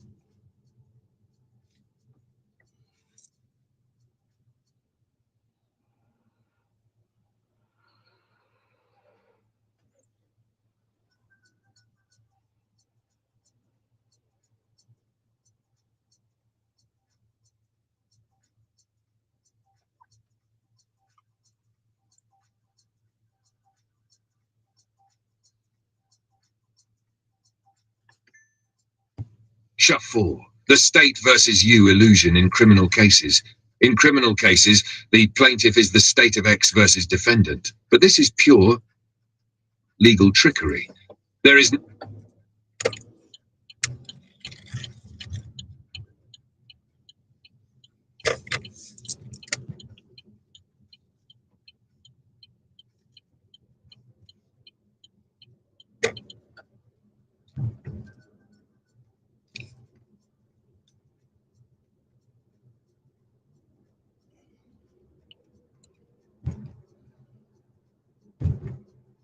Just ahead, turn right on North 7th Street.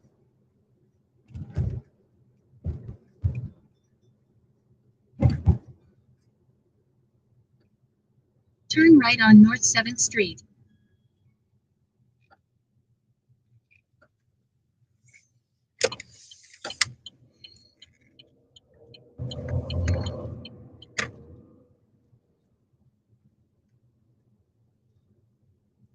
no injured party other than a fictional entity that cannot feel harm. This violates due process, as real cases require a real injured party, corpus delicti. Who exactly is the state that was harmed? They can't name a single living individual, because there isn't one. 5. How to challenge this legal scam. Demand proof of standing. Who is the In a quarter-mile, turn right on Halden Avenue. actual injured party in cases where the state is the plaintiff? If they can't name a real victim, delicti, who exactly This is pure legal trickery. There is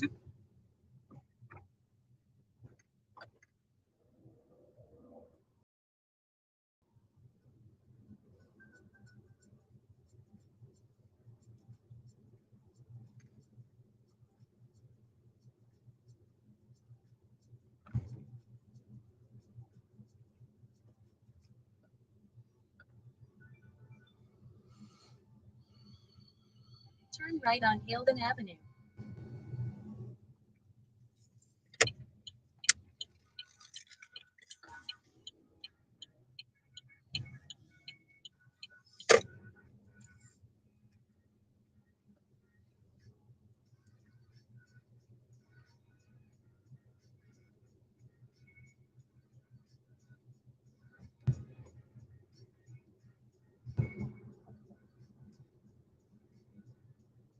Just ahead, turn right on North 2nd Street.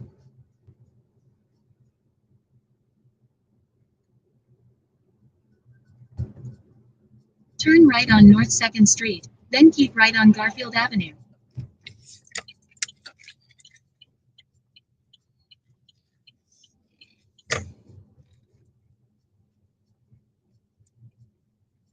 Pick up Anthony on the right.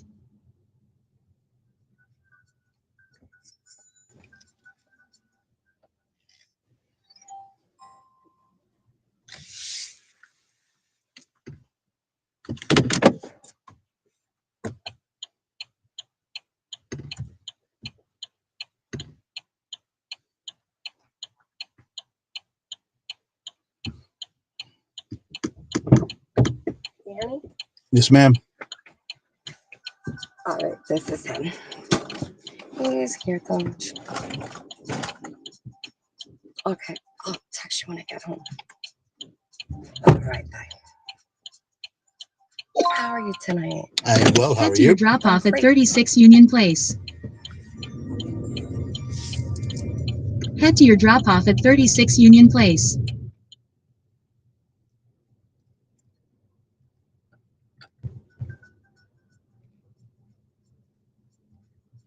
Please use your seatbelt for Turn your left on safety. Jefferson Street.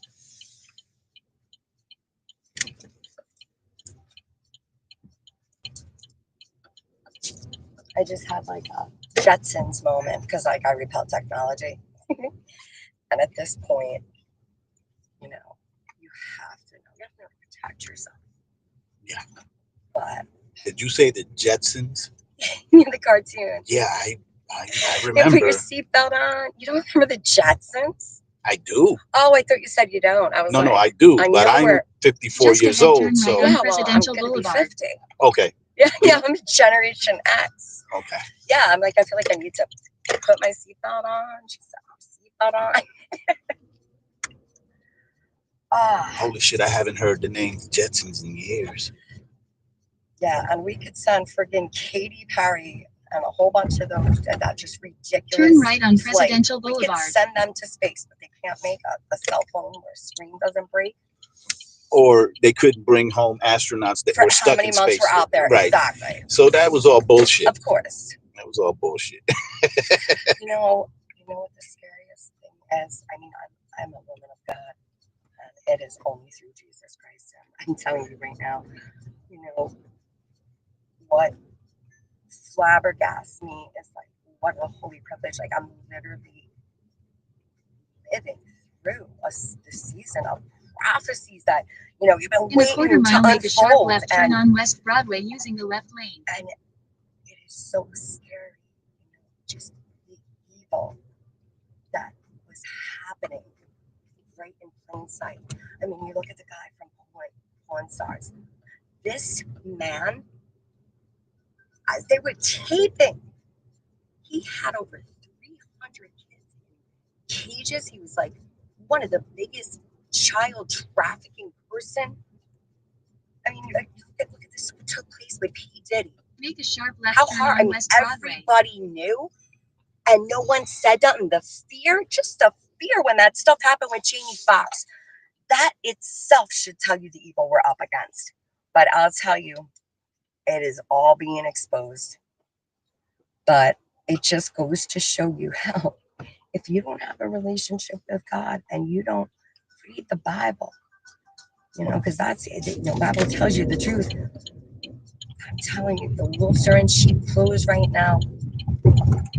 Okay. You're tapping into something that most people don't want to discuss. Oh, I'm sorry. No. I'm a Jew, so you're preaching to the choir right now. Listen, what's, yeah, if you know, you know. No, it's crazy. I was in a relationship for 5 years with Donnie Silverman.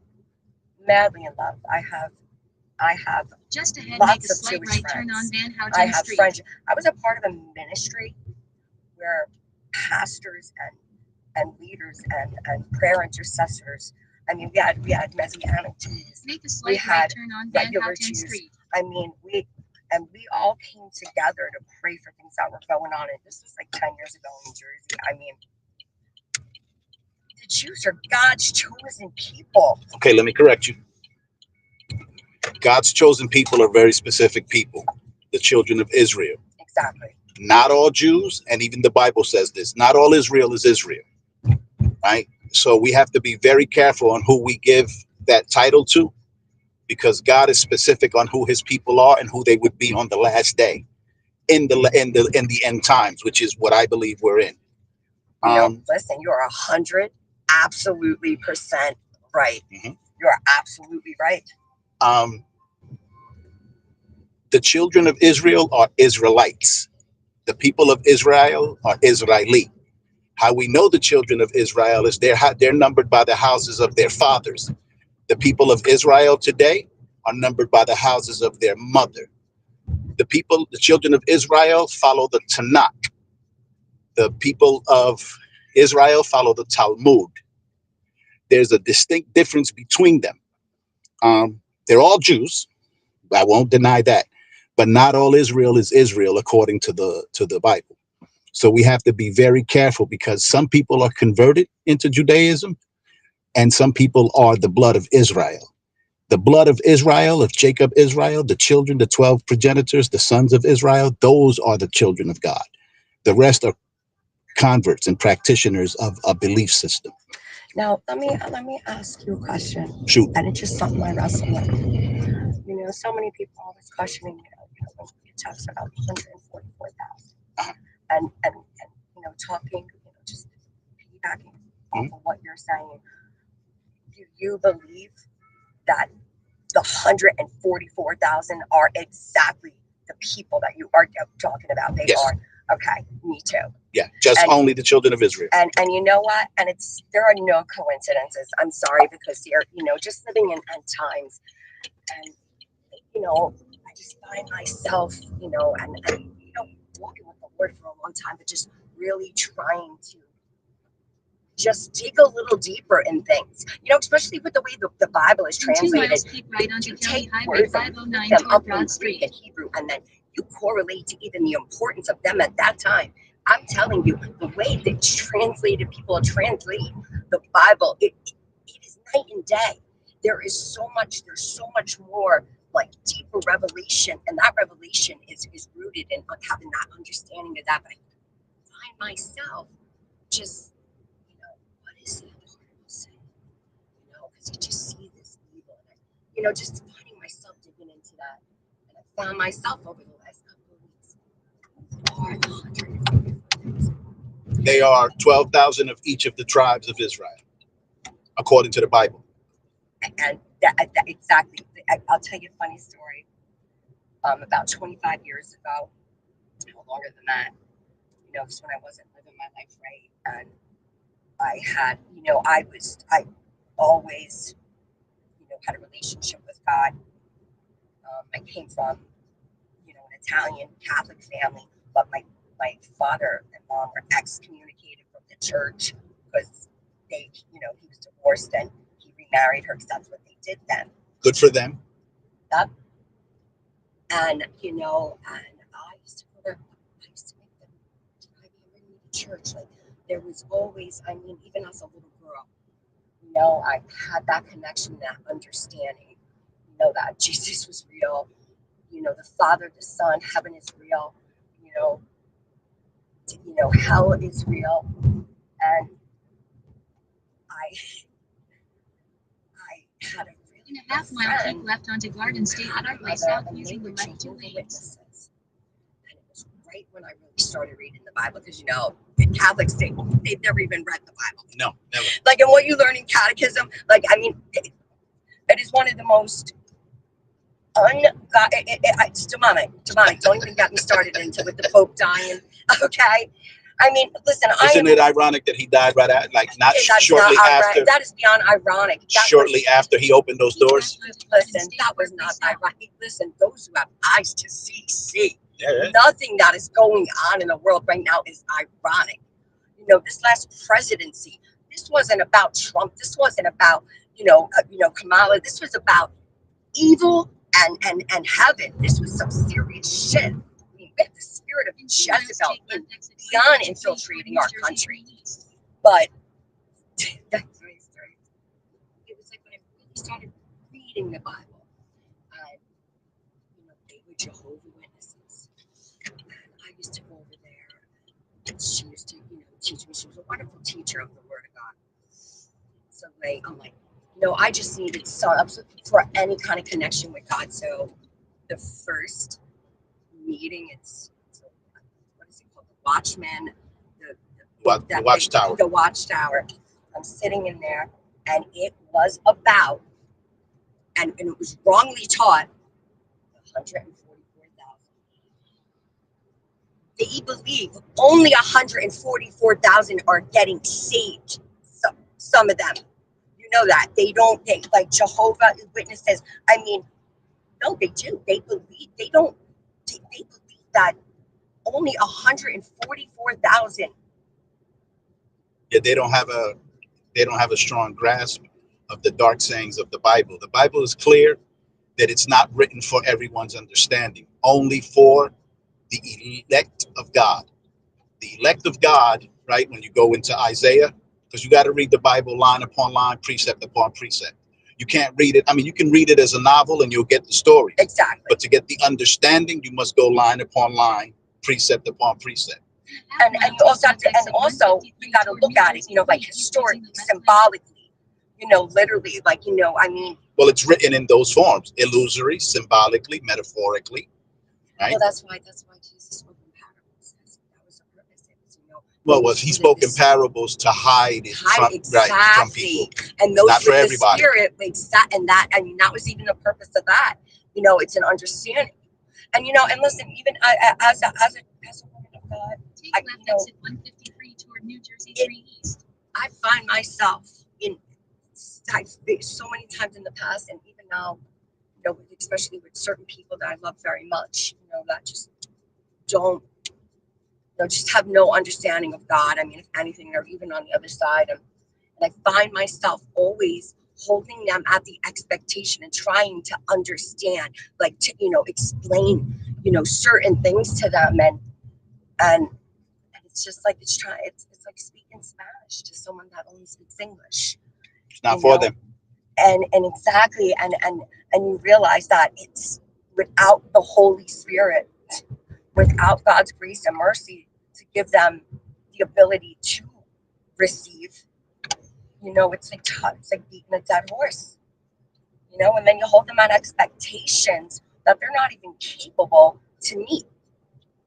But real quick, they truly only believe 144,000. And I'm sitting there and I turn on to those mountains. It's like, are making it sound like 144,000 feet. And she's like, yes, it's like, I just don't remember, I've read the Bible and stuff, throughout my life, but it's just like, I don't know how I feel about that. And listen, I'm coming off drugs, coming off alcohol, and I'm looking at these just like what looks like, of course, people that are walking in the Word, and I was just like, oh, I couldn't, I was like, I don't see the chance of this religion. I think I'm not going to make the cut. Let me give you a brief history on the 144,000. They are sealed before the tribulation, before judgment. So when judgment comes, the 144,000 have no fear or grief. They have been chosen in this lifetime, right? Have they been sealed yet? Clearly not, because once they're sealed, Christ returns. Now, that aside, 1/3 of every nation will receive a type of salvation. Only the children of Israel will receive salvation as it is written in the Bible. 1/3 of every nation will be spared of the destruction, because salvation is being saved from the destruction that's coming and from your enemies, right? Only the children of Israel are going to be saved from their enemies and the destruction. 1/3 of every nation will be saved from the destruction for a purpose. Now let me ask you, Sure. and I mean, thank you so much. I mean, thank you so much for this conversation. I thank you. But what is your take on the rapture, the 7 years of tribulations? I mean, like how the Bible says that, that sleep, that you believe that nobody's in heaven yet other than those that we know Jesus brought with him in the Bible? Or give me, touch a couple. I want to hear what you got to say about all that. These are all the things that you're like, it's just like you don't know, but you definitely have a lot of, you've done your research on things you've read. So thank you. Go on. Some. So first, the rapture is taught by Paul. Paul says those of us who are alive at that time, clearly stating that he would be back on the earth when the rapture happens. The rapture is the children of Israel being taken from this place at its moment of destruction, along with the 1/3 of every nation, right? That's going to the kingdom to serve in the kingdom. Now, before or after the 7 years of tribulation? The tribulation is the troubles of Jacob. Okay, yes. So what comes first? That comes first. Yes. Yes, hell has to hit the fan. Shit has to hit the fan. Hell has to be unleashed on earth in order for all of this to take place. So then the time, all right, so with the 7 years, okay, so the Bible talks about that the Spirit, 7 years when he comes, the Spirit, and when he comes and then he leaves, the Spirit is going to be taken with him, and that there is still going to be people here. I'm trying to understand. Give me the understanding of that. So the 7 years of tribulations, which I believe we already have started that. We're in the beginning phases of it. But it hasn't come into fruition yet. I gotta tell you, the Pope dying, that just felt like a very poignant, symbolic, get ready for it. Well, yeah, but that's from the perspective of the prince of this world. The prince of this world is not Christ. Christ said before he passed, I am not of this world, and my kingdom is not of this world. If it were, my subjects would defend me. The prince of this world is Satan himself. And the Vatican is his seat of authority. But when I say that, I'm talking in the realm of that God is we're seeing that God is dealing with his people. He's exposing things like he hit, look at how he publicly hit big religious leaders. He's his people first, and then when you start to see these things and then you see what's manifesting in the world, it just well, let me ask you, what Christ, when you say Christ, what Christ? Because Christ himself, Yahweh Shabbat Hashem HaMashiach, said that there would be many Christ, many false prophets would come in his name. When you say Christ, what Christ are you referring to? Okay, so I believe that Jesus Christ came. He came in the flesh. He came in the flesh. Okay. He was the Son of Man. I believe that when he was crucified, he came and he was the final atonement for all the sins. This is why we don't need to get, dip the hyssop and mark our doors and all this stuff. He was the final atonement. Does that mean we can continue to sin? Absolutely not. Okay. And it's only through him it's only the only way that the Father is through him. No, I do not, I don't believe that Jesus died for me and you know, Jesus stood in the gap. That's that. No. Right. We're created in the image of God. Okay, You so know? two things. Christ said two things. There would be many false Christs, right? Know that I came in the flesh. And in the flesh means that he had a look. He looked like something. He had an appearance.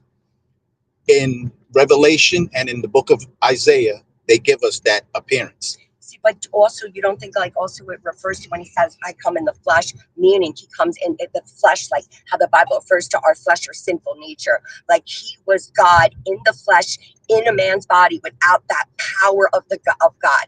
He, you know, But clearly he had the power. I know, I understand, but he, you know. No, he was tempted. Oh, I know he was. But he was being clear. Christ was very clear with his disciples, right?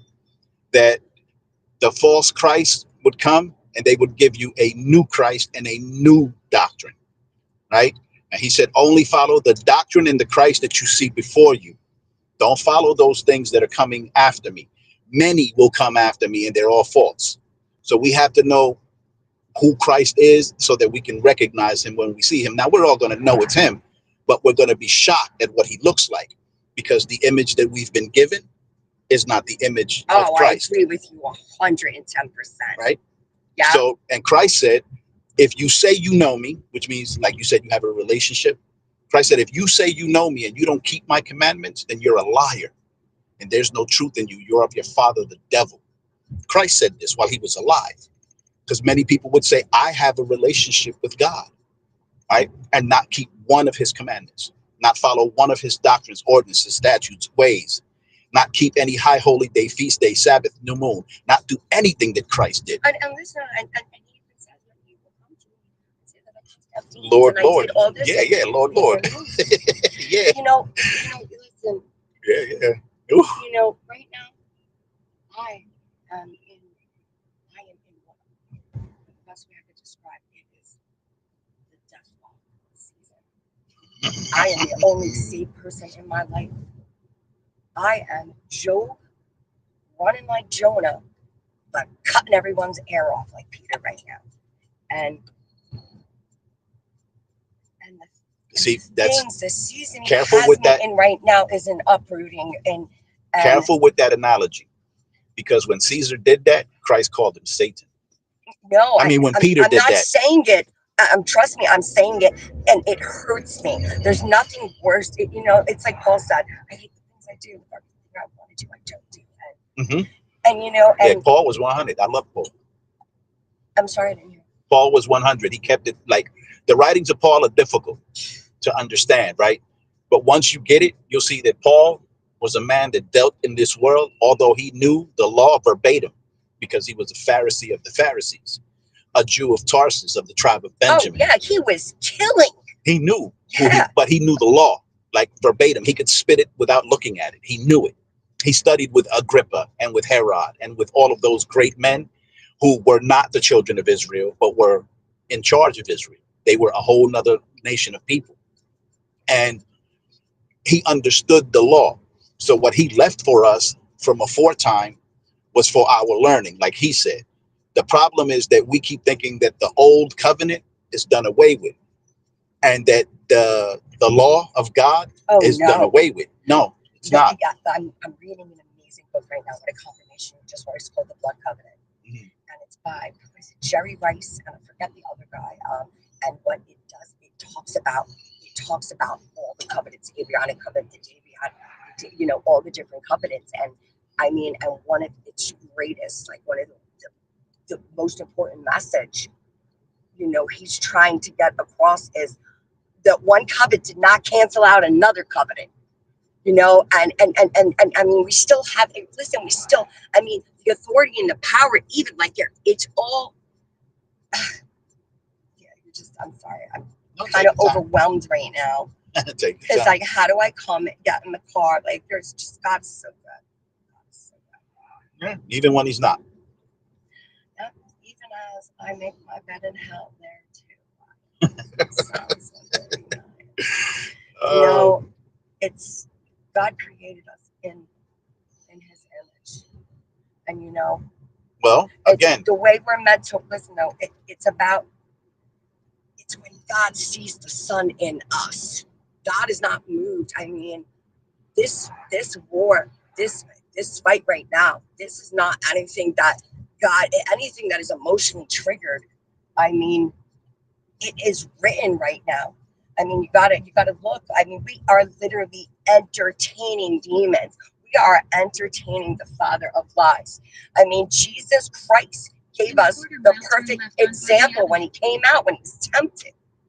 He didn't brag, he didn't do anything, he wasn't moved. And we know, I mean, he was starving. I mean, he, he just came out of, fasting for 40 days and that's how we need to approach, right? For me. Lord, please, the grace and the mercy to my emotional condition. Avenue, then turn And right give on me Union courage and Place. boldness to respond in a way, that's like Christ when I'm triggered.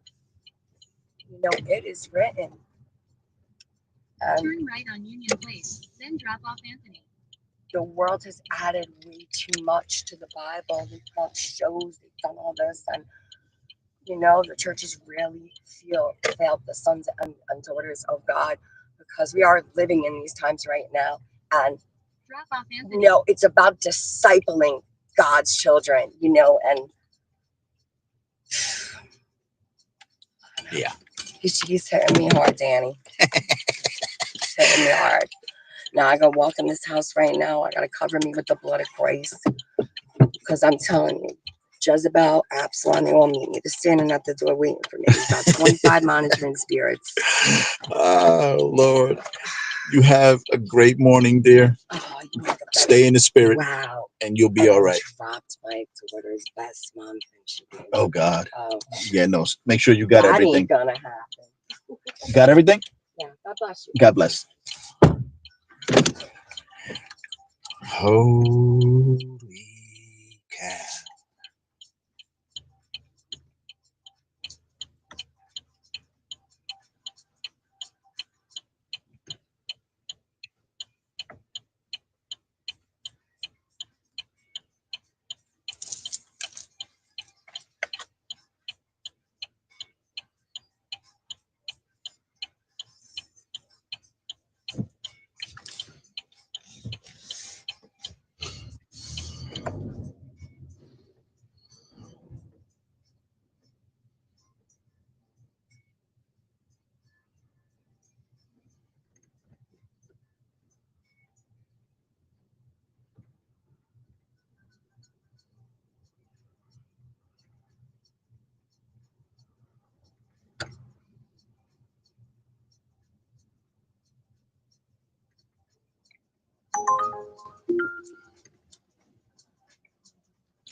Gayle King, upset because there's been a lot of blowback, and I'll play it in a minute, but like from Hollywood leftists, not just people like you and me, but like Hollywood leftists. These are the people who are supposed to love them, who are ripping these women to shreds. It's beautiful.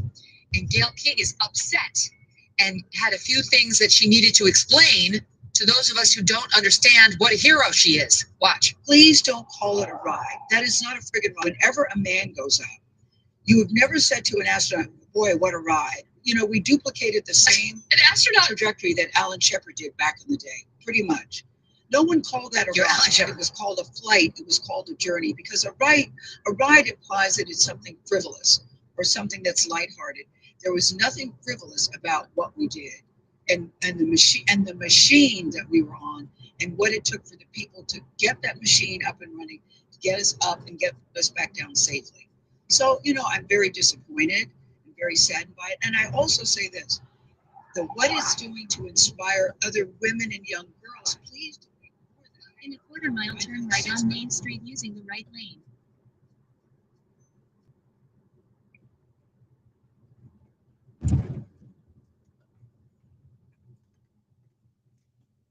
Women and young girls reach out to me, and men too, by the way, men too, that say, wow, I never thought I could do that, but I see you doing it at this stage of my life. Who would have thunk it? Not me. And how inspired they are. Okay, there's so much to go over. First of all, Alan Shepard walked on the moon, Gail. You did not fucking walk on the moon. Okay? You didn't do the same thing as Alan Shepard. And by the way, when he did his first space flight, it was the first space. This is for entertainment purposes only, people. Flight. Like, that's the reason it was exciting. It wasn't for commercial gain. It wasn't to promote Amazon. It wasn't with some woman with her tits hanging out who needed a little extra attention. Okay, so that's just first. Turn right on Main Street.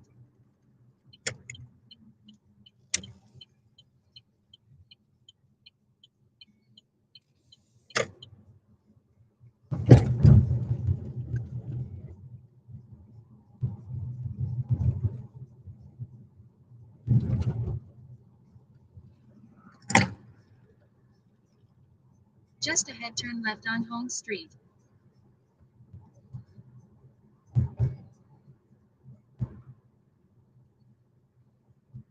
Turn left on Holmes Street, then turn right on Stevens Street.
Turn right on Stevens Street, then pick up Zach on the left.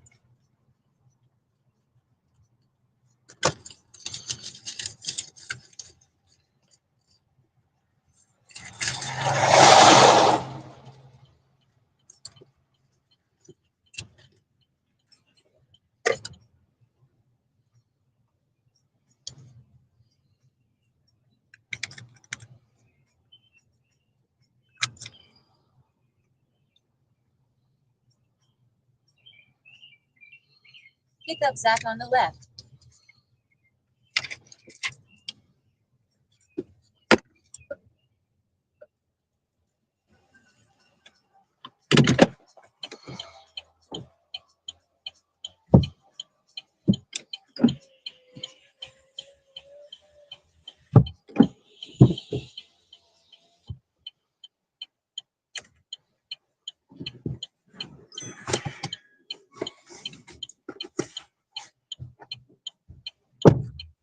Morning.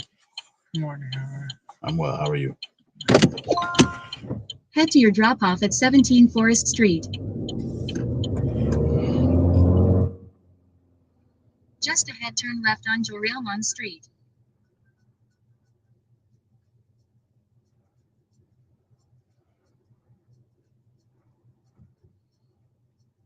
Turn left on Joralemon Street.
In a quarter mile, turn right on Reservoir Place.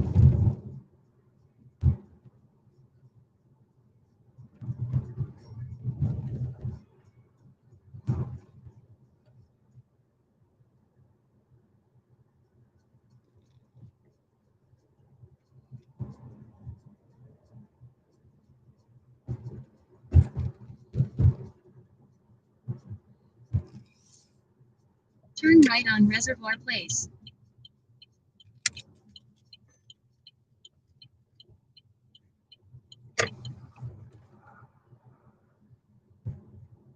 Just ahead, turn left on Division Avenue.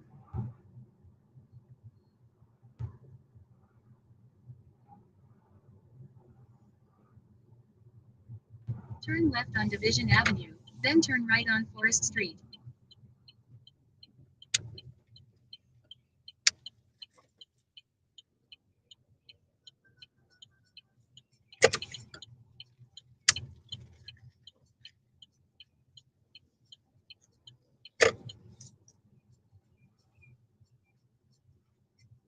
Drop off Zach. Here's good. Okay. Have a good morning. Thank you.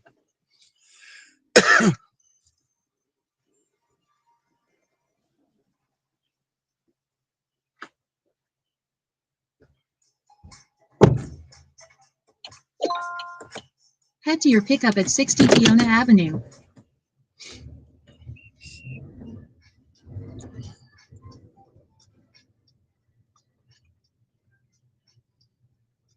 There's nothing for Just ahead, turn right on Fiona Avenue. Again, we don't have to take her word for it. Let's see how it went on board the Blue Origin spacecraft. Sat 22, here's in space. Got it? 1, 2, 3, take up space!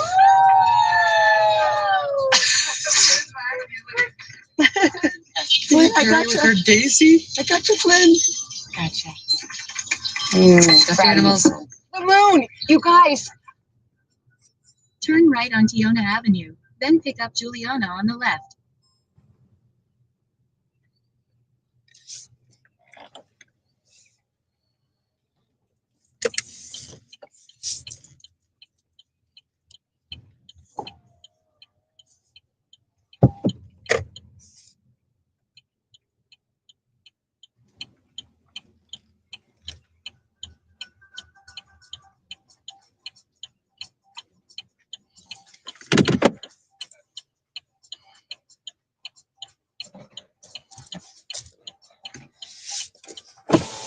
Trunk release is right on the trunk above the number 39.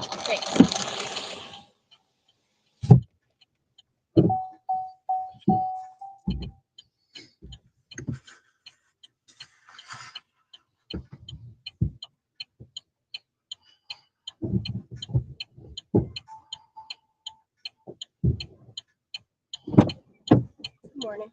Morning, how are you? Good, how are you? I'm well, thank you.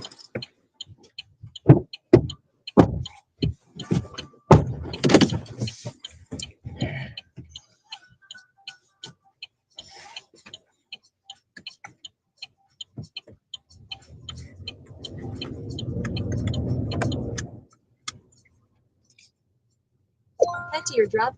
Just ahead, turn right on Union Avenue.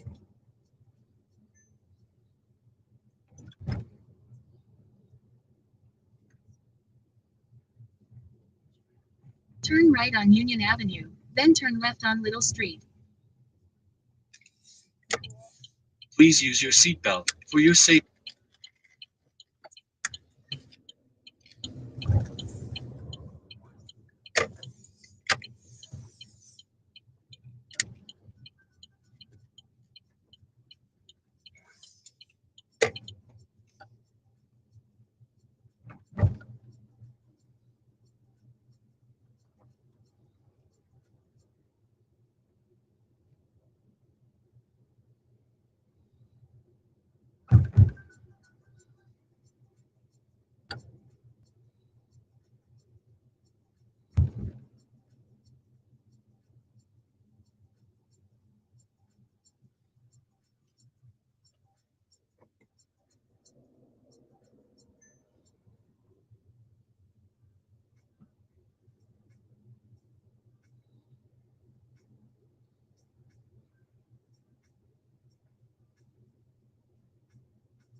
Right? Like, I don't know. What's the solution now? If it gets worse too, I can't find it.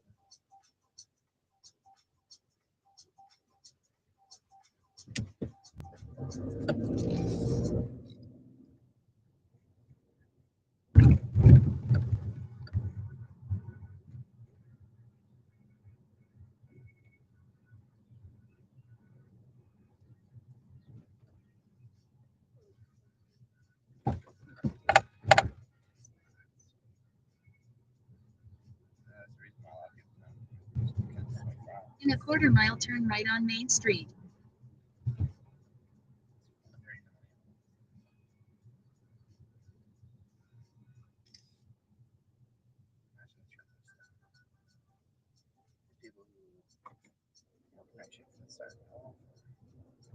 Have work starting at 6 or 7. Think about it. 7. Gotta come cover.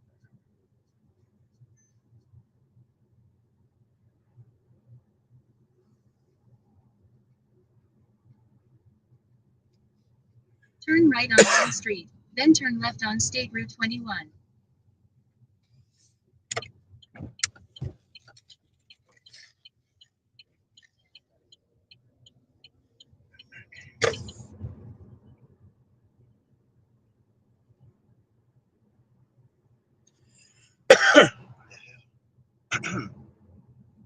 Turn left on State Route 21.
In a quarter mile, turn right to stay on the Carter Highway using the right 3 lanes.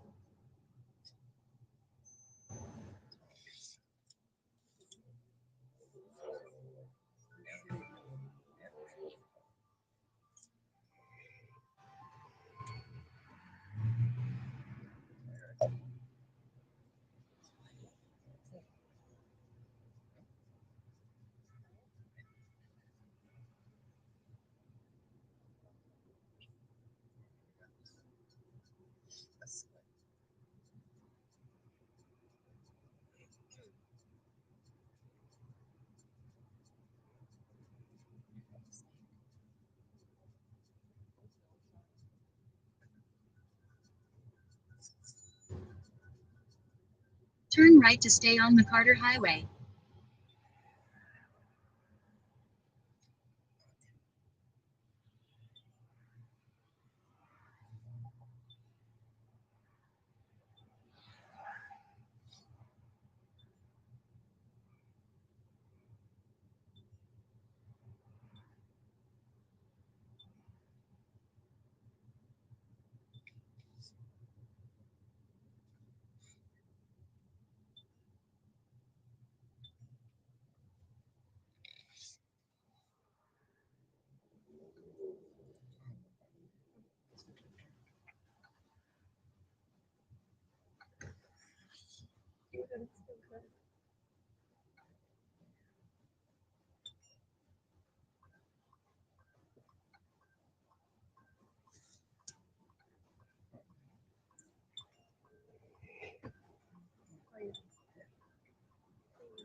Only has 6 points because Atlantis thing is from over there.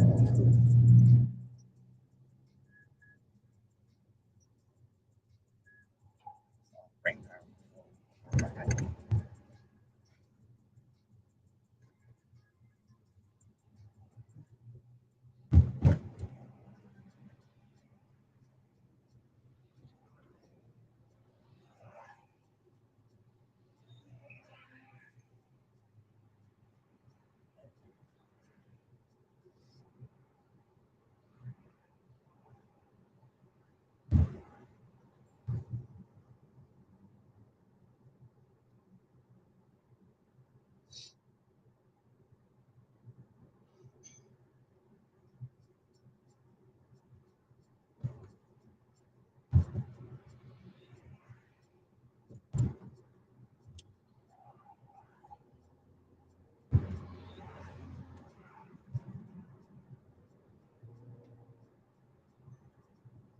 Thanks.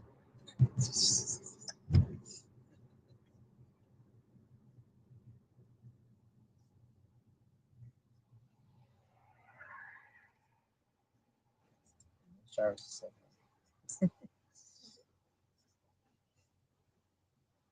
Yeah, no, I figured you got to get there. So Definitely. let's get there. I once picked up a cop from Nutley who came down this route and he said, run every light. Wow. And you did? Oh my god. This time of night, You don't got to give me an excuse to drive. I said, okay, as long as anything happens, comes on you. He gave me his card and his badge number. No what? Said, if you get any tickets in the mail, anything, just send them to me. Oh my goodness. So I took it. I had a ball. The whole thing. We did the whole thing. I ran every You light. had a lot of fun. Oh, yeah. It's not often that I get an excuse to drive.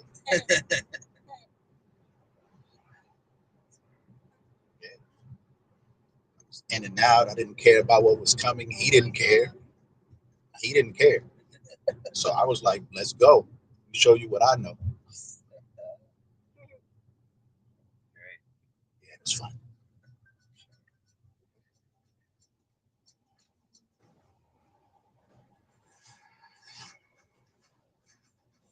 what they give you. Really? You think you got it. Oh. I guess all you have to do is keep it. I don't even think we need to go to the.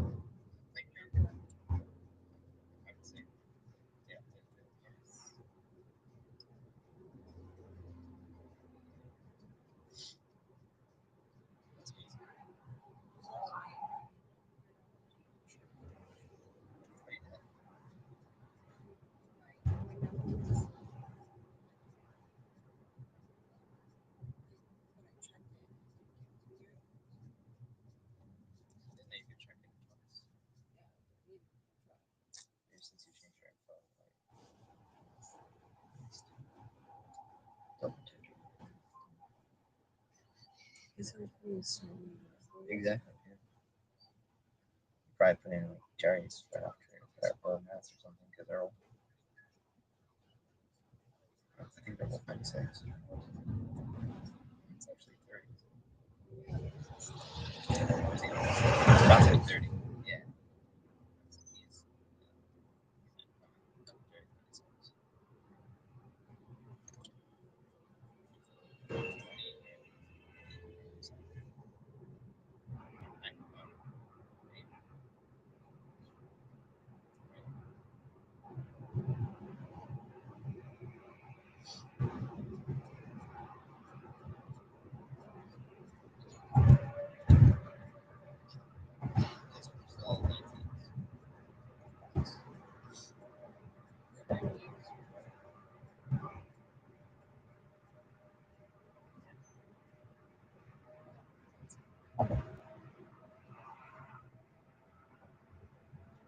In a quarter mile, keep left for US. Highway 1 using the left 2 lanes.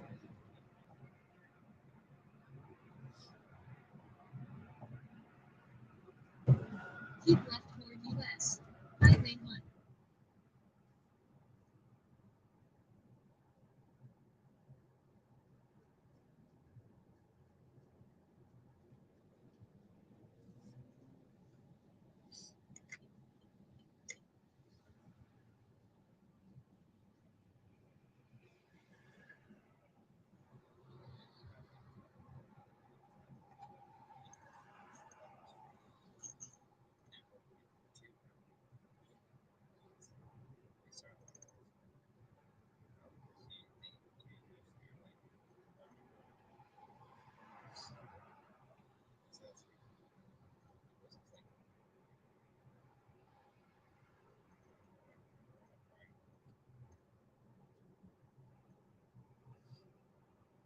Keep left.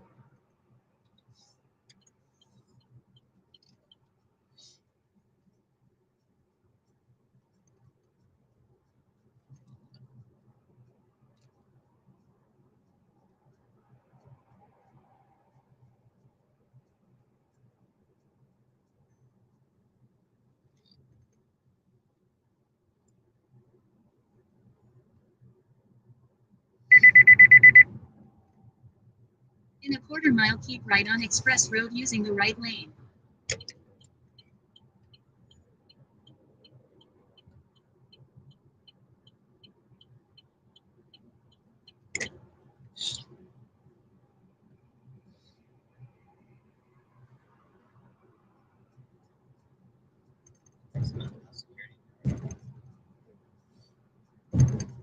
Keep right on Express Road.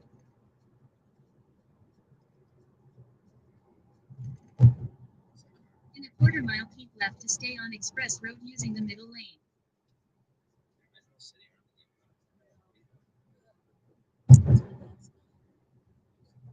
Oh yeah, because he only flies to Italy, so it makes sense. You should be there like 2 hours ahead, I think, for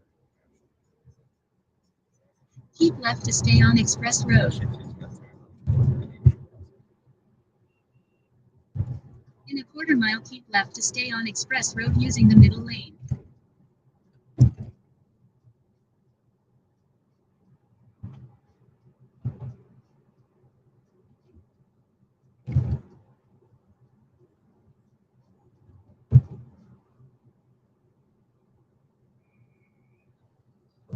Keep left to stay on Express Road.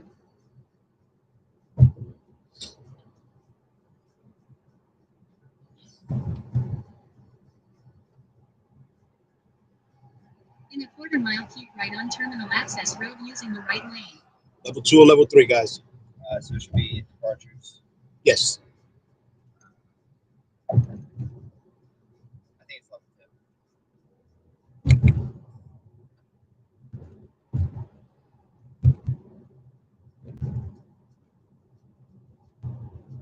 Keep right on Terminal Access Road, then continue straight.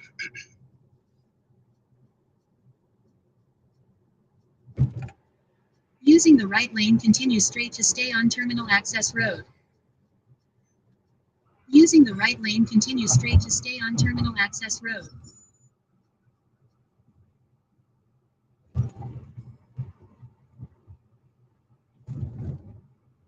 Just ahead, drop off Juliana on the right.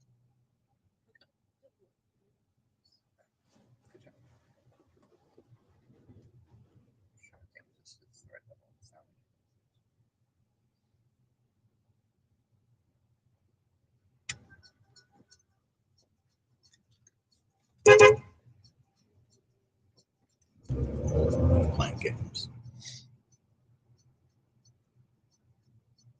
Drop off Juliana on the right.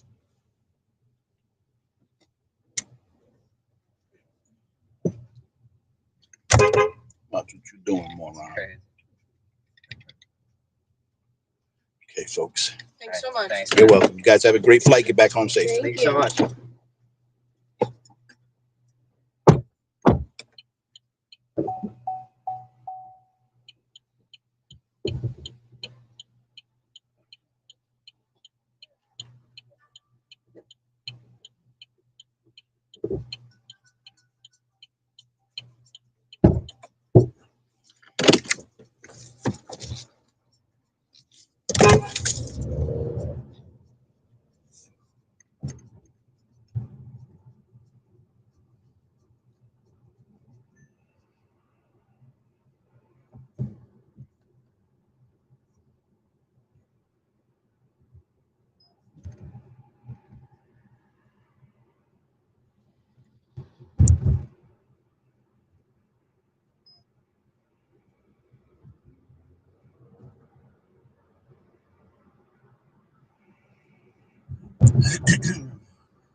Mine was over there.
Saw a video of a guy saying that the founders of Trader Joe's were Yahtzees. I just want to re-emphasize that the U.S. has never really had a genuine problem with Yahtzees. It's always been a branding issue. The U.S. entered World War II December 8th, 1941.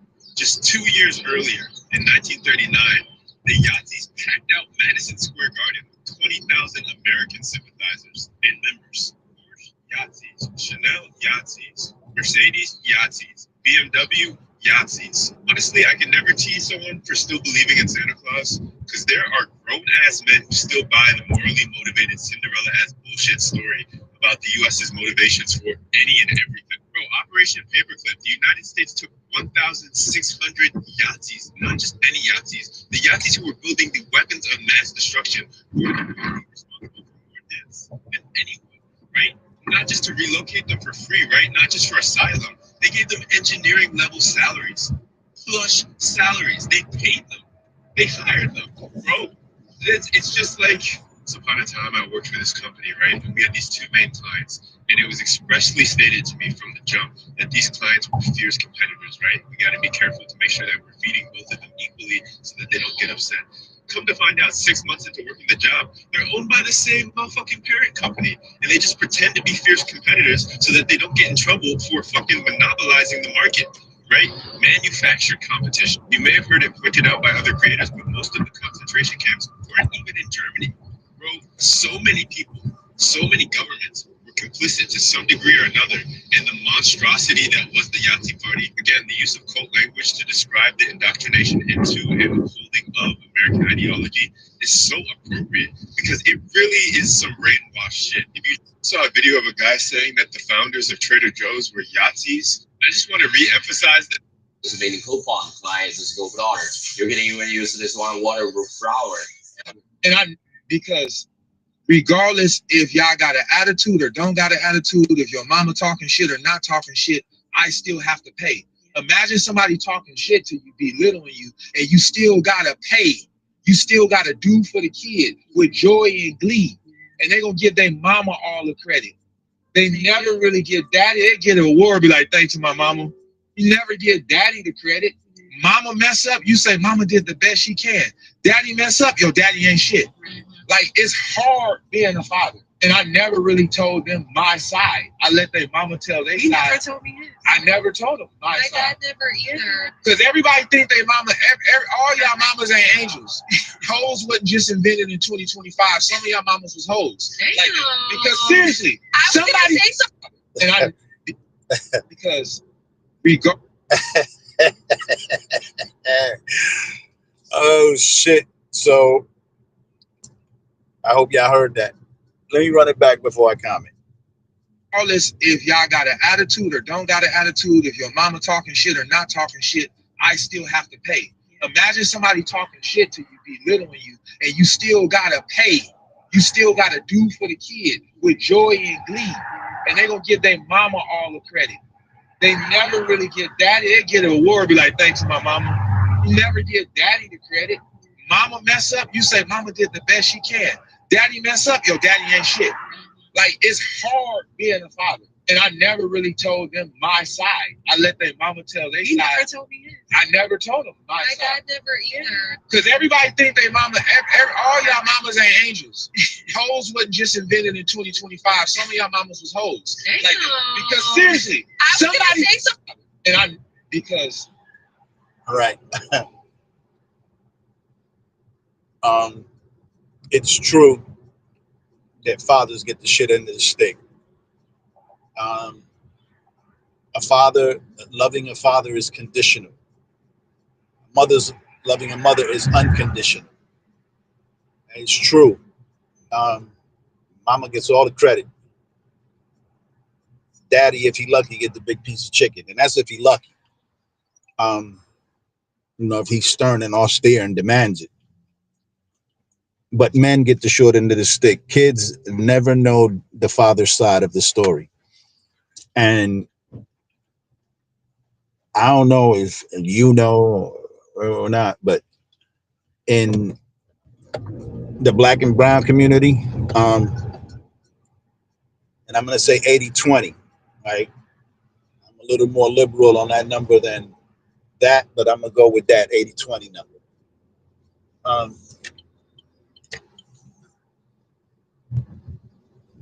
Women talk to men crazy as hell.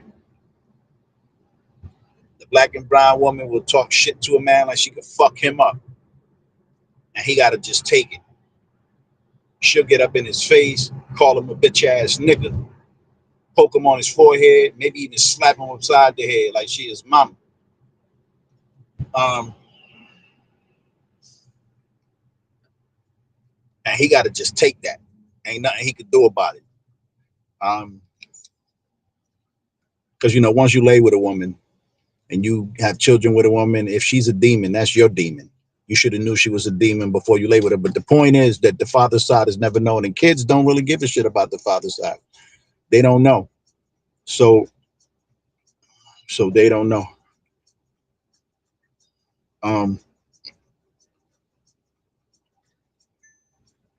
And even if they did know, they don't give a shit. They care about mama. It's true. When they get up there and win an award, no matter if it's a fucking award in school or award for an Oscar or a fucking trophy for sports, they always thank God and their mama. Fuck dad, though. And that shit funny to me. Because sometimes mama ain't shit. Sometimes. And it's true. You know, mama fuck up. They'd be like, mama did the best she could. Daddy fuck up. Daddy's a fuck up. Fuck that nigga. He was never there for me.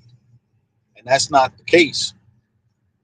Most times, the women run the men out the house. Most times. Not all times. 80-20. And yeah, men, you know, play their part in the dumb shit. But I'll be honest, in 2025, I don't know any men. I personally don't know any men that aren't working really hard to be active fathers and husbands. Not taking too much bullshit, but they working hard at it. Head to your pickup at 144 Tapan Street.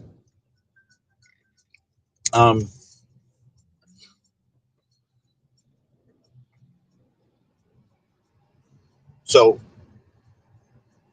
all you people out there that your father's still alive, go talk to your dad, get his side of the story. Especially if he wasn't in your life, like full time or at all, and you know him, just find out why. Just talk to him.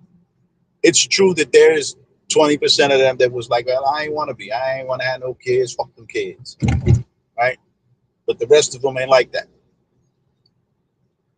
There's a reason. Quarter-mile turn right on Bridge And most of the Street, time, right your mama's to blame. And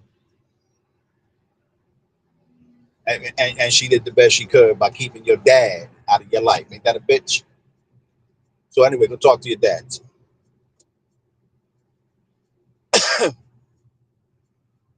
You might be surprised to know that Turn right on Bridge Street. your mom was a fucking demon and he just couldn't deal with it. It's possible.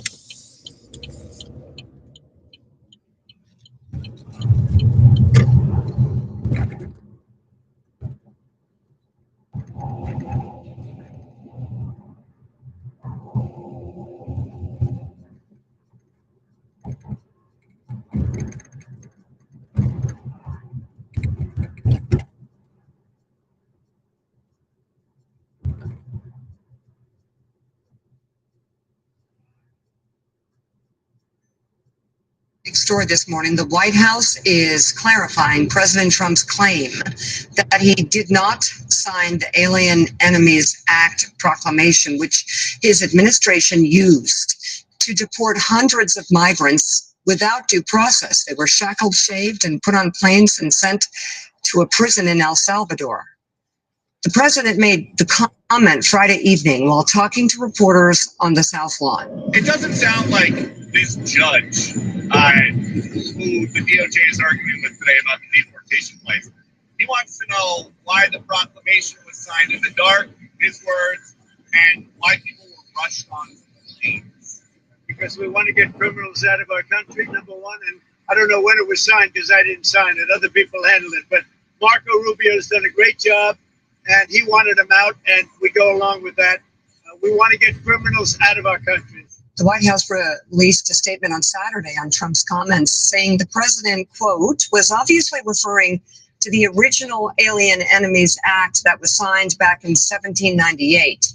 President Trump's signature is on the digital image of the proclamation that's posted online with the Federal Register. It's not clear if he signed it or if the document was signed using AutoPen, a method the DOJ says is a legal way to sign official presidential documents. Trump has criticized President Biden for using AutoPen, but Trump himself has used it as well. Big story this morning. The White House is clarifying. And they're both in with 8 gigabyte of RAM and 200. Today. All just out having a good time. Yeah. Yeah. Yeah, I'm Officer Russell, Fort Lane PD. You know. We got a call. Radio number, sir? What? A radio number? Radio number? Badge number? K67, Fort Lane Police. Say again? K67, Fort Lane Police. Do I need to tell you again? No, sir. Appreciate it. I'm going to tell you why I was called here today. All right. And there were some young females dancing or doing something of the like in the park, and you were called in for suspicious activity, reporting them, following them to their vehicle, and here you are still recording something. Now you're recording me. So what's your goal today? Are you investigating a crime? Suspicious activity, stalking activity. Is this a consensual conversation? No, I just told you why I was called here. You. Am I detained? How about you tell me your name? Am I detained? Okay. Answer the question. Am I detained? You're obligated to answer that question. Honor your oath to the Constitution. I am exercising my constitutional rights. This is a constitutionally protected activity. I'm in public, and you are harassing me. So I want to know if you have reasonable, articulable suspicion of a crime. There's a crime. You can look it up. Idaho Code. There's a stalking code in there. Okay, when you're following young teenage women to their vehicles and recording them, I say that's stalking and suspicious. You know this has all been filmed, right? Great, dude. I'm recording too. Okay, good. Because you're not making your department look good there, Officer Russell. No, not one bit. I told you why I was called. If you calm down a minute, de-escalate, all right, we can have a cordial conversation about what occurred. But if you're going to continue this, if this is not a consensual conversation, I want to know right now. But I know my rights, buddy. You're not going to come up here and bulldog me. Yeah. All right? So if you don't have In a quarter-mile, turn left on Schuyler Avenue using the left lane. then you better change your attitude right quick. And then let's have a nice conversation. Okay. Anytime, man. I'm going to make a call. All right. Did you learn something, buddy? Did you learn something? Why are you so hostile? Okay. I'm going to explain again one more time. Tell me about the stalking teenage girls. Tell me about that one more time, bud. Who in the hell do you think you are talking to the public that way? You're a public servant. I'm the public. Yeah, have a good day. And this is how you treat the public. Wow, that was brilliant. This cameraman hit it on the bullseye. Now that's how it's done. Very satisfying to watch, if you ask me. What do you guys think? All this out having. He was eventually unalived by the Nation of Islam. But before the death of Malcolm in 1965, he had a student at the mosque he taught at in Harlem, mosque number 7. And this student name was Clarence 13X. This man right here. And Clarence 13X, he didn't like the fact that they looked at Mustafa Muhammad as Allah, but preached that the black man was God. Now, Elijah Muhammad taught that he was a black man, but not everyone in the nation believed that. So Clarence 13X would go on to start something was called the Nation of Gods and Earths, also known as 5 Percenters. While Clarence 13X was at mosque number 7, he was in there learning 120 lessons. The 120 lessons is something that the Nation of Islam didn't teach. Turn left on Schuyler Avenue. Somewhat of a student enrollment, if you want to say. Clarence 13X, he took these 120 lessons. He went out to the streets and taught the young youth in New York City. And the 5 Percenters went on to be probably the most influential people in black culture, especially hip hop. I know you're looking at the emblem up there like, man, that looked familiar. In a quarter-mile, turn left onto Penn Street. Almost everywhere he went. And you can see Jay-Z causes outrage by wearing gaudy medallion of 5% Nation, group who believe whites are wicked and weak. But he wasn't just at the NBA game with it. Here he is again. Here he is at the Breakfast Club with it on. And Jay-Z, honestly, not even a 5%er, but people like Rakim. He's a 5%er. Erykah Badu, she at least used to be a 5%er. The entire Wu-Tang Clan, 5%ers. KRS-One, 5%er. Carmelo Anthony, sitting with his 5%. Turn left onto Penn Street, then pick up Edwin on the left. 15 to number 7, when he went to go play for the New York Knicks. Because as you can see, they have something they teach that's called supreme mathematics. And then right here, you can see that the number 7 represents God or perfection. And this is the whole supreme mathematics: knowledge, wisdom, understanding, culture of freedom.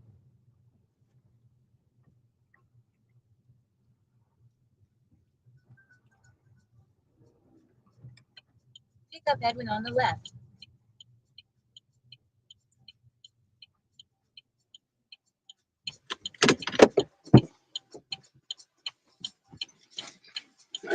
Bueno, what's going on, man? How you?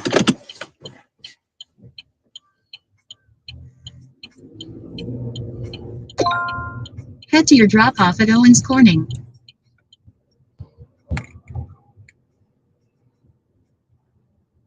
Just ahead, turn right on Davis Avenue.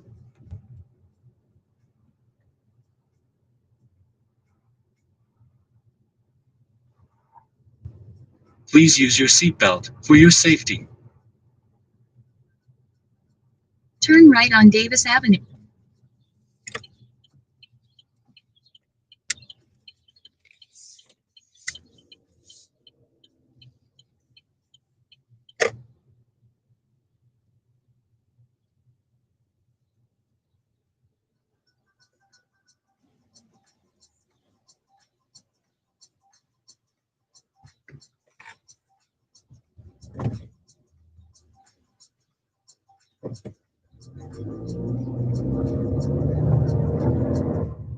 Heartwarming reason behind Pope Francis's final ride. In a quarter-mile, turn right on Bergen Avenue.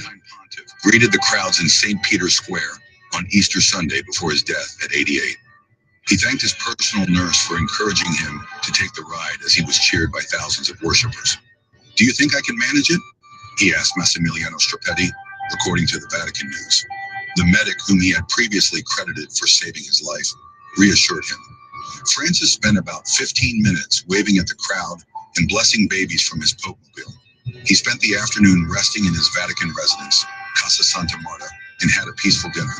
Some of his final words were, "Thank you for bringing me back to the square," Francis told his nurse. The Pope died on Monday morning from a stroke, less than a month after returning home after 5 weeks in the hospital, battling.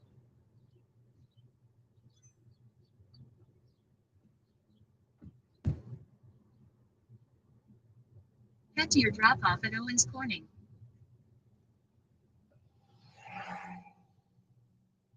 Just ahead, turn right on King Street.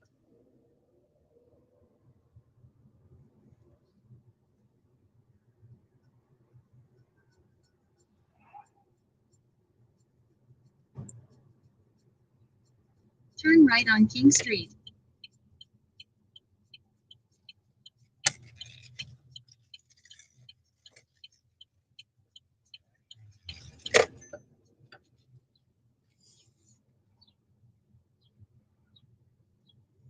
Just ahead, turn right on Schuyler Avenue.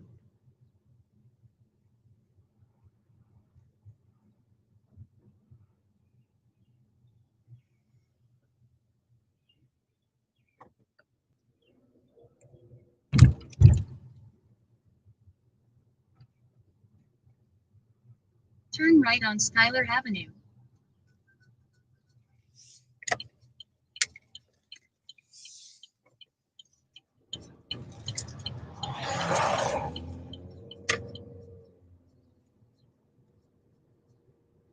In a quarter-mile, turn left on Bergen Avenue using the left lane.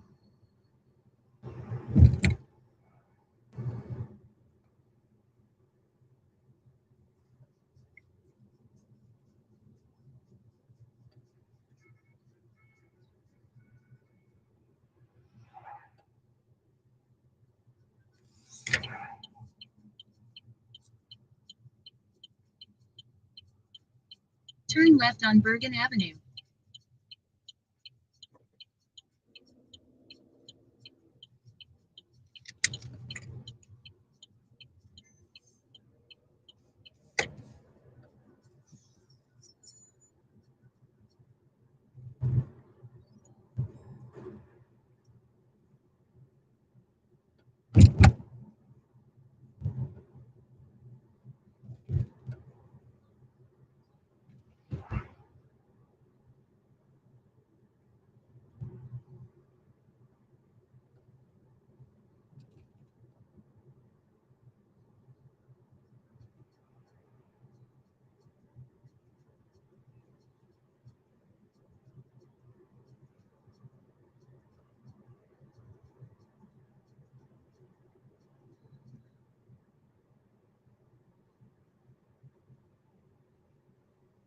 In a quarter-mile, turn left on Harrison Avenue using the left lane.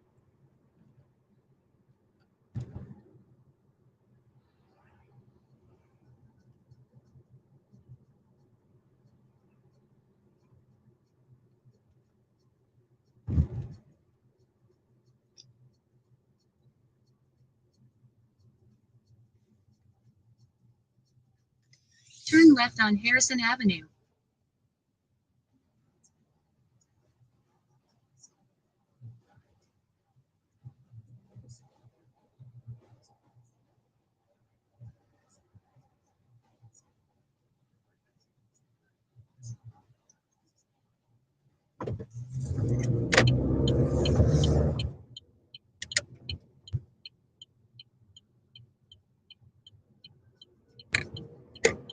Just ahead, make a slight right turn on Newark Turnpike using the right lane.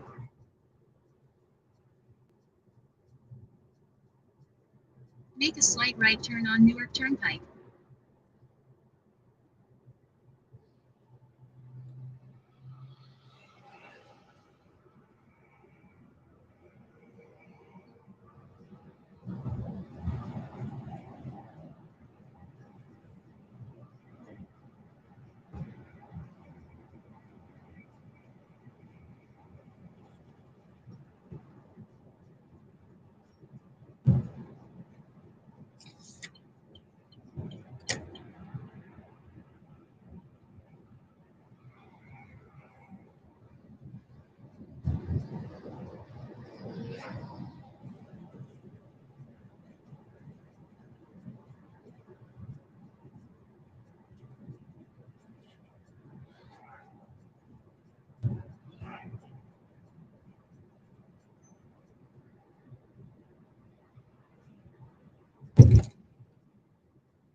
It's right here that I'm getting off, right? Yeah, on Fisher. Right now, right after you go, you make a U-turn right now.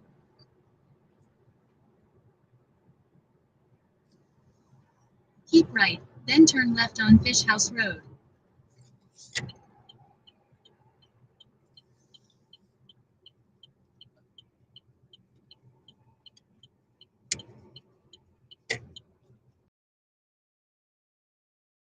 Yeah. Turn left on Fish House Road.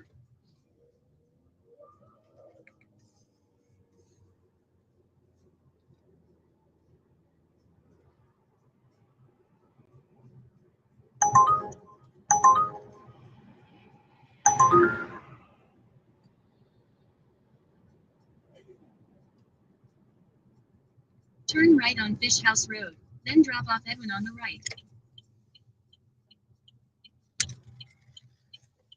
Straight in? Yeah, but you good. Right here? Yeah.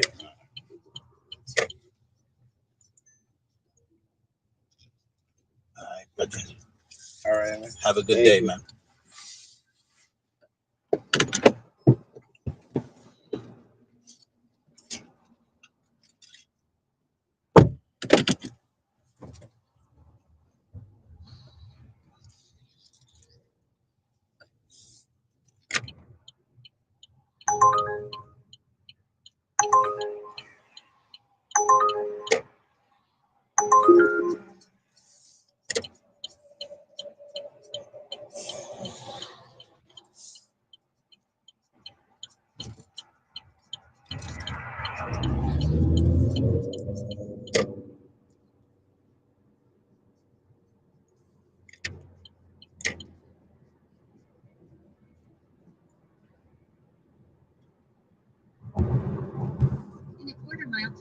to stay on Newark Turnpike using the middle lane.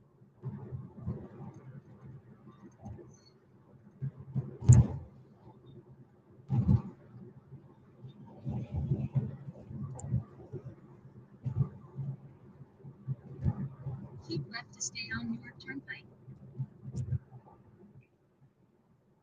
In a quarter mile, keep right toward New Jersey 7 East using the right lane.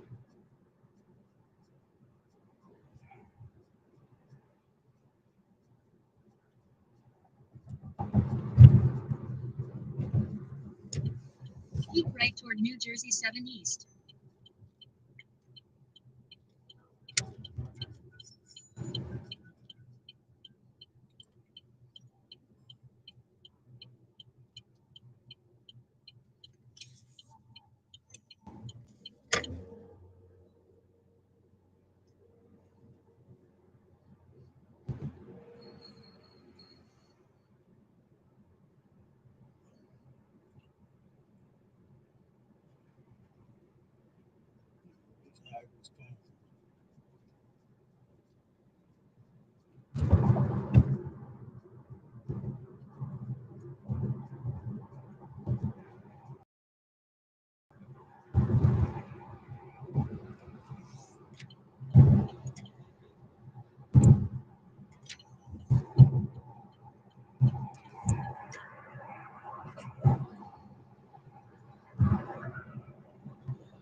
In a quarter mile, keep right.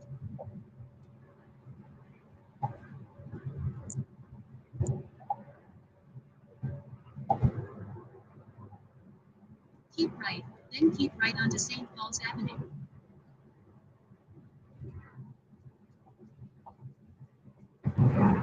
Keep right onto St. Paul's Avenue, then turn left on St. Paul's Avenue.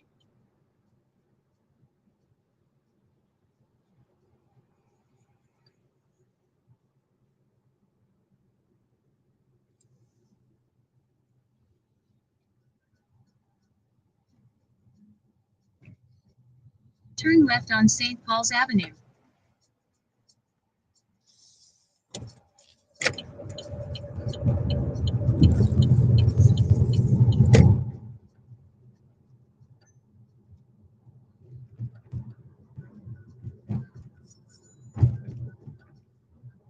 In a quarter mile, turn right on Duffield Avenue using the right lane.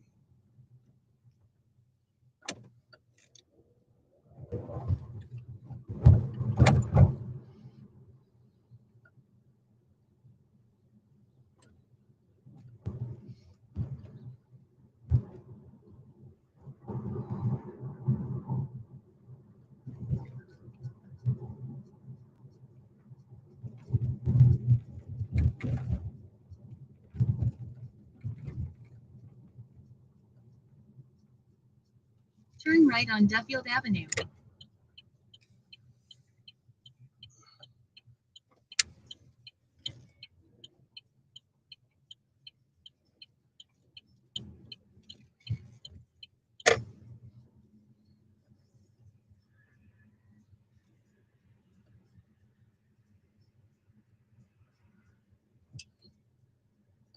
Just ahead, pick up Charles on the right.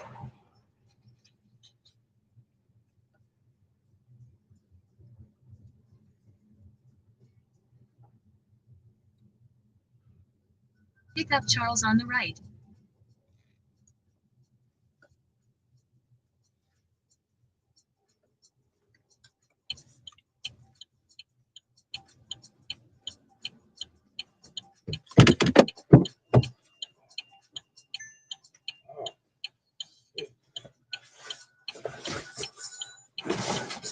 What's good, man? How you? Same shit. I can dig it. I gotta hit the lottery. Got Yeah. to, man. Yeah. You and me Head to your both, drop-off man. at I don't 424 mind working. Fourth It's Avenue. just I don't like sometimes when people the way they talk to you. Like, that shit get under my skin sometimes. Don't worry about it. We got next. Yeah, fact. We got next. Turn right on Van Karen Avenue. This Then day take kingdom. left.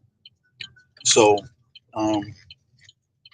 let them enjoy their kingdom, Oh, right? And what fucks me up about Keep their left to stay kingdom on Van Karen is Avenue. our people get in with them and start treating their own people. Hey, yo, Feel man, me? you hitting it right on the head. I like, know. I'm looking at some of them like, yo, y'all know, in another environment, we all the Just same ahead, people, turn right? right on James We Avenue. all considered the same motherfucker in a different group. I mean, we was just dropped off in different locations. Yeah, That's just keeping it 100. Yeah. I think like this, right? People think because this pasty shit Turn right on James Avenue. is part of what it is, right? That we somehow nigga. How Paul Mooney said it. He said, nah, nigga. You just a nigga that can swim. Yeah. That's it. That's it. That's it.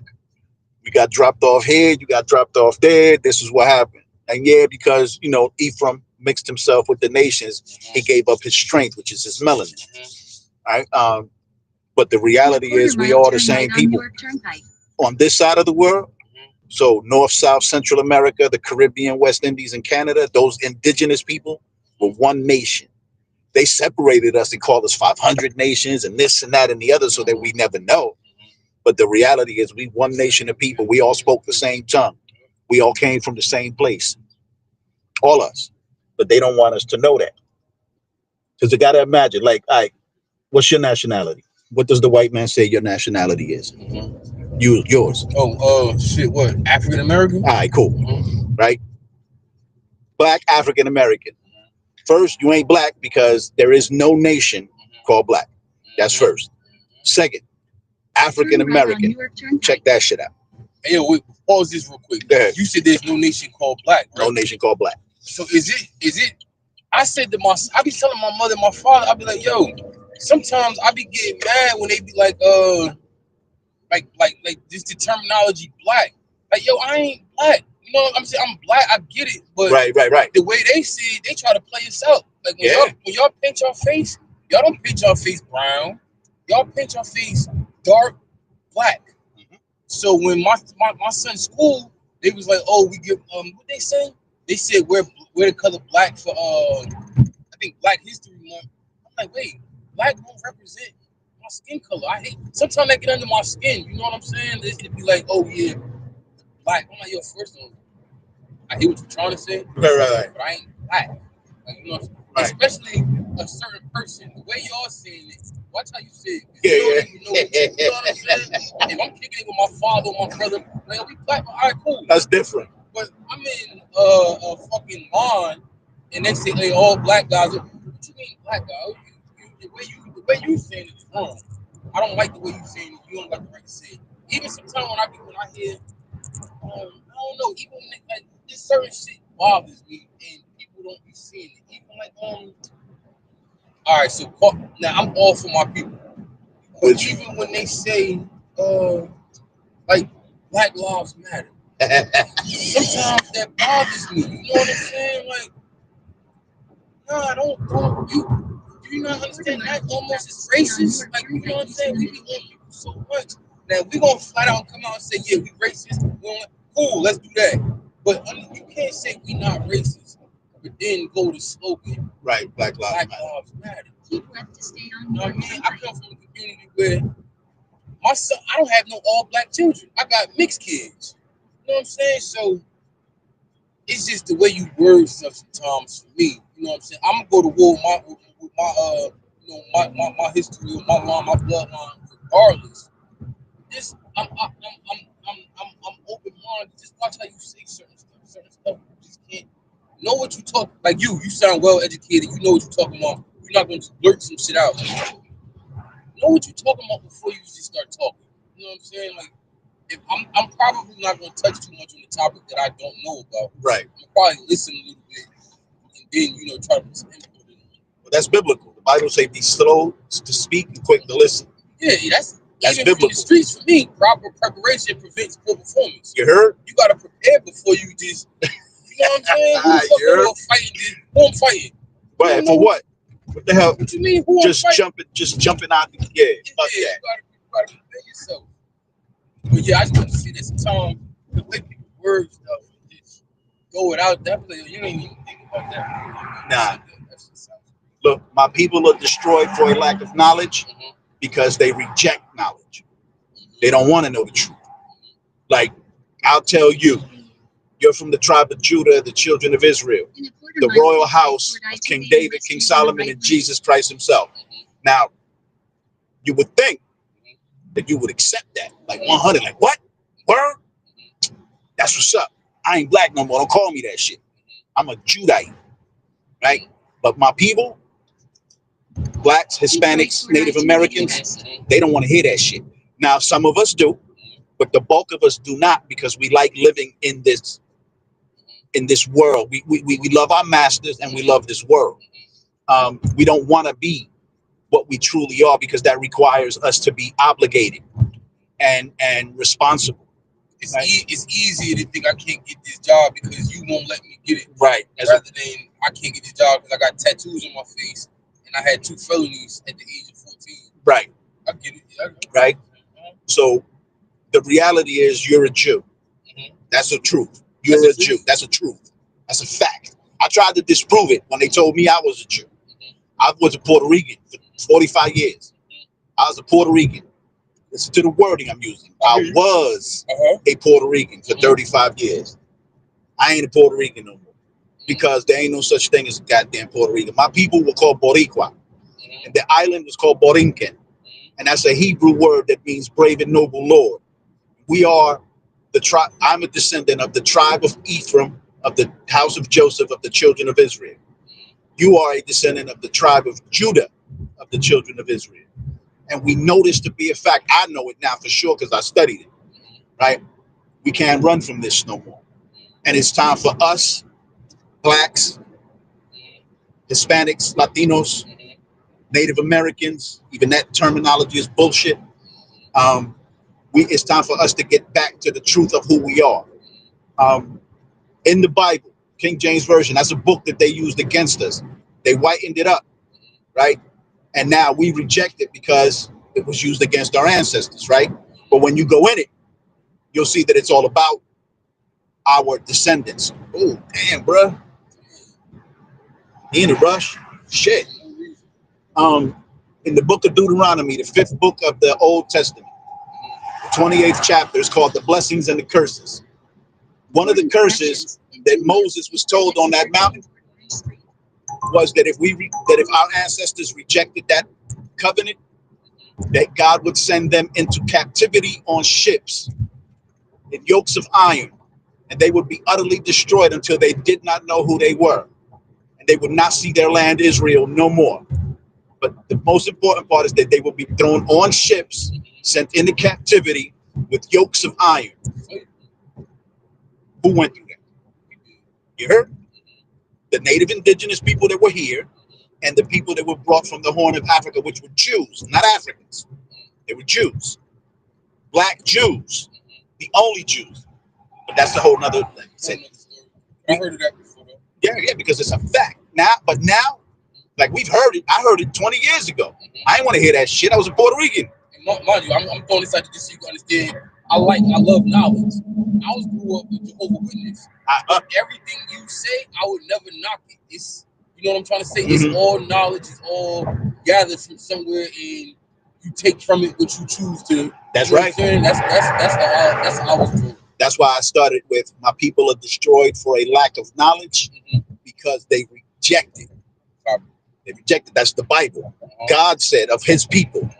Us. And if you just listen, I mean, I'm not saying that everybody's Bible, but all this shit resort back to the same thing. Like if you really listen to, if it's you, your religion, his religion, her religion, if you just sit and listen, you're all saying the same thing.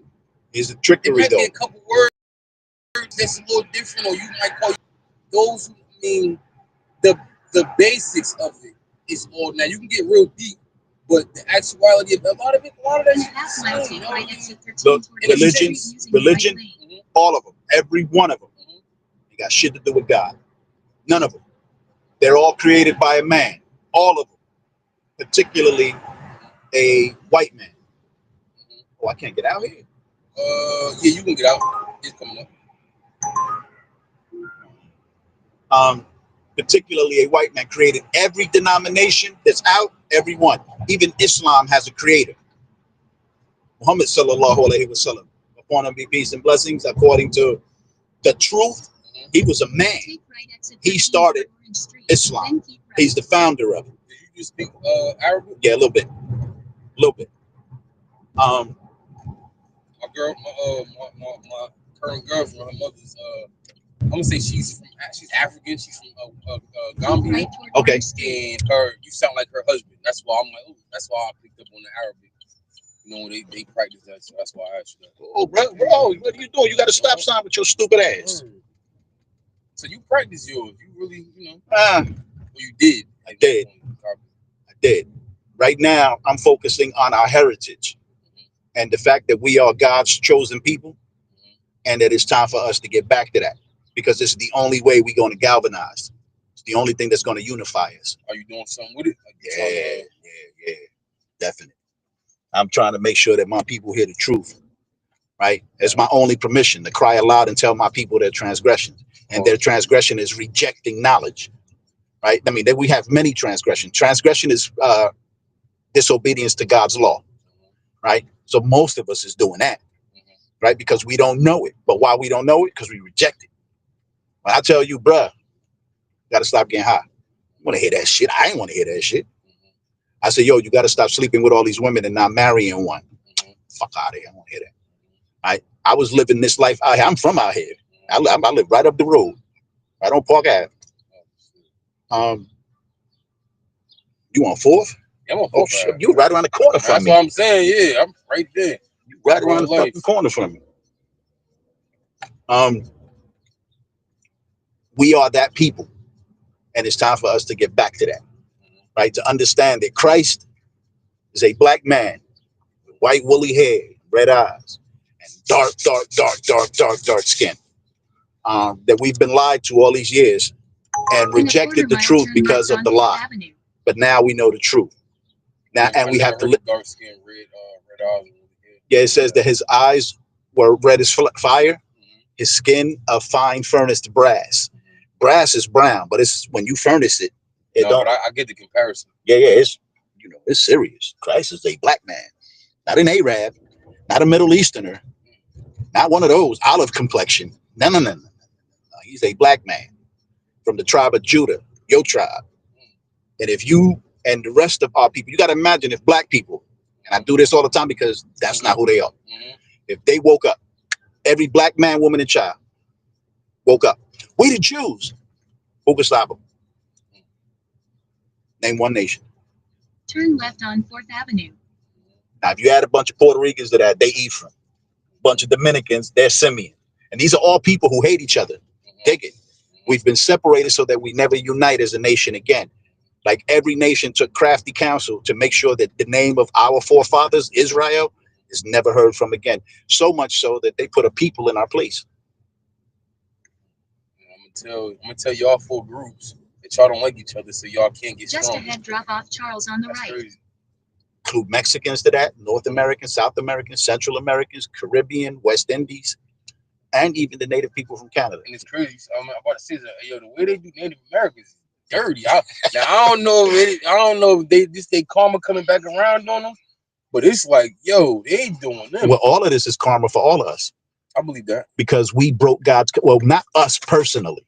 Okay. Our forefathers broke the covenant, and God said that if they broke the covenant, he would send his children. Yeah, we're going to pay. Now, but remember, we got next. Once this is all said and done, and there's some shit going to happen with us, right? Ugly shit. It's got to get ugly before it get better. Yeah. The great tribulation. I'm on it, man. I ain't mad at you. She kept me sharp. I ain't mad at you. Well, pick yourself up a 1611 King James. He was a black man too. See, that's the only thing that I haven't looked. That's basically just the King James Bible, right? Right. But get the 1611 authorized King James Bible with the Apocrypha. It has all the books in it. It's 88 books. The Apocrypha is in it. 1611 King James. King James. Hey man, bro, take it easy, bro. Yo, I'm right around the corner too, bro. So I guarantee we see each other and recognize it from now. Word up. Let me look at you though. Yeah. Trails, I got you. You already. Be good, brothers. Stay safe.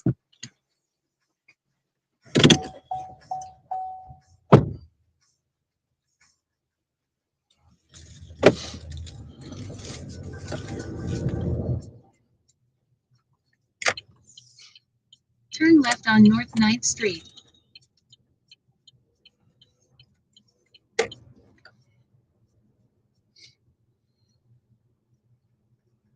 Just ahead, turn left on Park Avenue.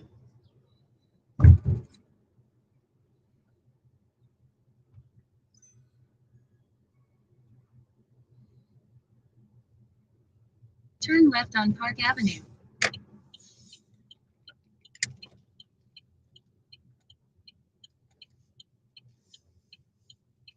In a quarter mile, turn left on North 5th Street.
Grand Rising people. It's early. What you call this dawn? Sun is coming out, making its way back around. 2025, I'm surprised people still believe in a flat earth. I mean, in a globe earth. I just don't see how Turn that's left on possible. North 5th Street.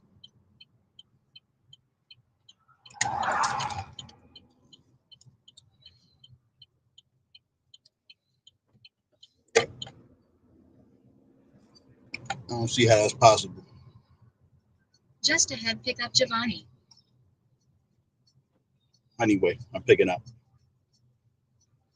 Hopefully we get a live one.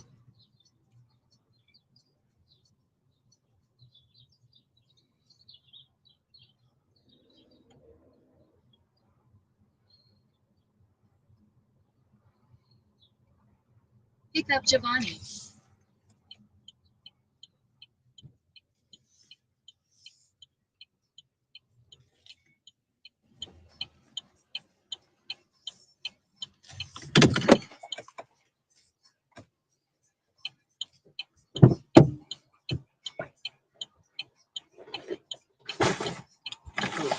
Hello, how are you?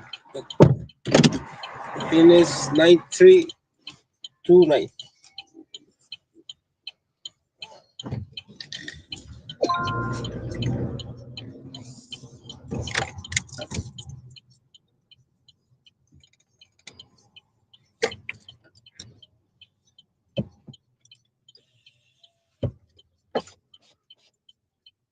Patterson, right?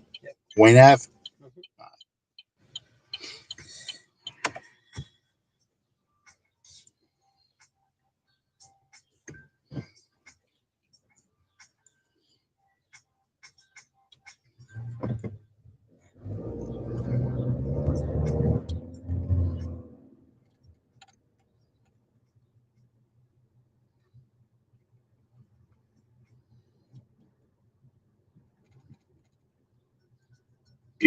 I hope when it comes to that. Do you understand Arizona is a stand your ground state? When you're unlawfully attacked, you have every right to defend yourself by any means necessary. Are you aware that even if you're a police officer, when you unlawfully attack someone, they have the right to defend themselves against you? Absolutely. That's right. Whoop that big shit. Well, I know.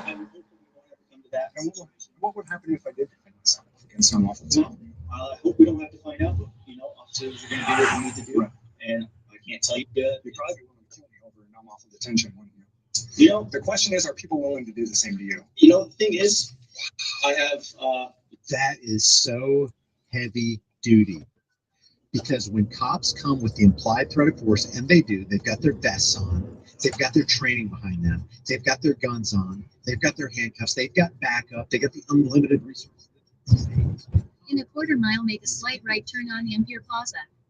Resist, they will slap charge upon charge upon charge on you if you live through the experience. That is the utmost in state-sponsored terror and violence. You know, my policy that dictates my use of force, and I'm going to stick to that. I can't give you hypotheticals. And as long as we're not to do this, and as long as you have a policy, you can't be sued. But it doesn't protect you from someone defending themselves. Make a slight right turn on. Make a slight right turn on Empire Plaza. You're like, what happened? I was following my policies. How'd that work out for you? Right? Play stupid games, win stupid prizes, huh? Go ahead, Jedi. You're dismissed.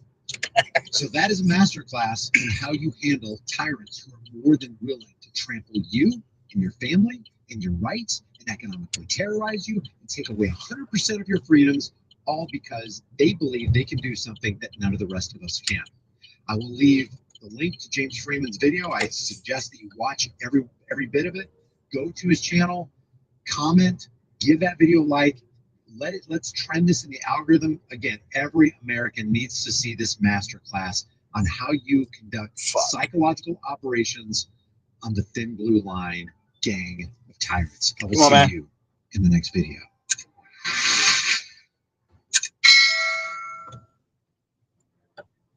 What are you doing? Averiguando. Beating. I hope Look at this shit. Do you understand Arizona is a stand your ground state? When you're unlawfully attacked, you have every right to defend yourself by any means necessary. That's the military. You're a police officer. When you unlawfully attack someone, they have the right to defend themselves against you. Absolutely, you could try that. And I would hope that. Oh, I know. I would hope that we won't ever come to that. Holy shit. What would happen if I did defend myself against an unlawful attack? That's the military. Eso no son policías. Eso son el army. Holy shit. You know, the question is, are people willing to do the same to you? You know, the thing is, I have. That is so. We got military on the ground in the United States. What the fuck is going on? They've got their guns on. They've got their handcuffs. They've got backup. They got the unlimited resources that the state. So they've come intending to do you harm.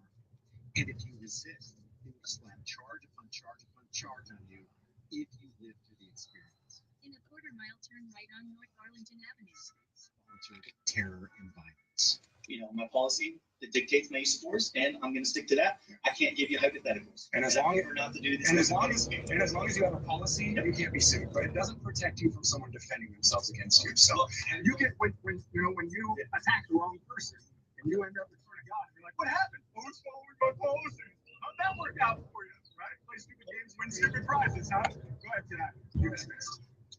So that is a masterclass in how you handle tyrant. Even if you have two followers, you don't have to pay. So if you have like people video, you comment, you share, you like follow people. You have a specific question to my family. Turn right on North Arlington Avenue, then turn left on Rutledge Avenue. Let's go for that. To my family, friends, supporters, and colleagues, I want to speak to you directly and from the heart. This is a shakedown. I'm going to be open, transparent, and defend myself because this isn't right.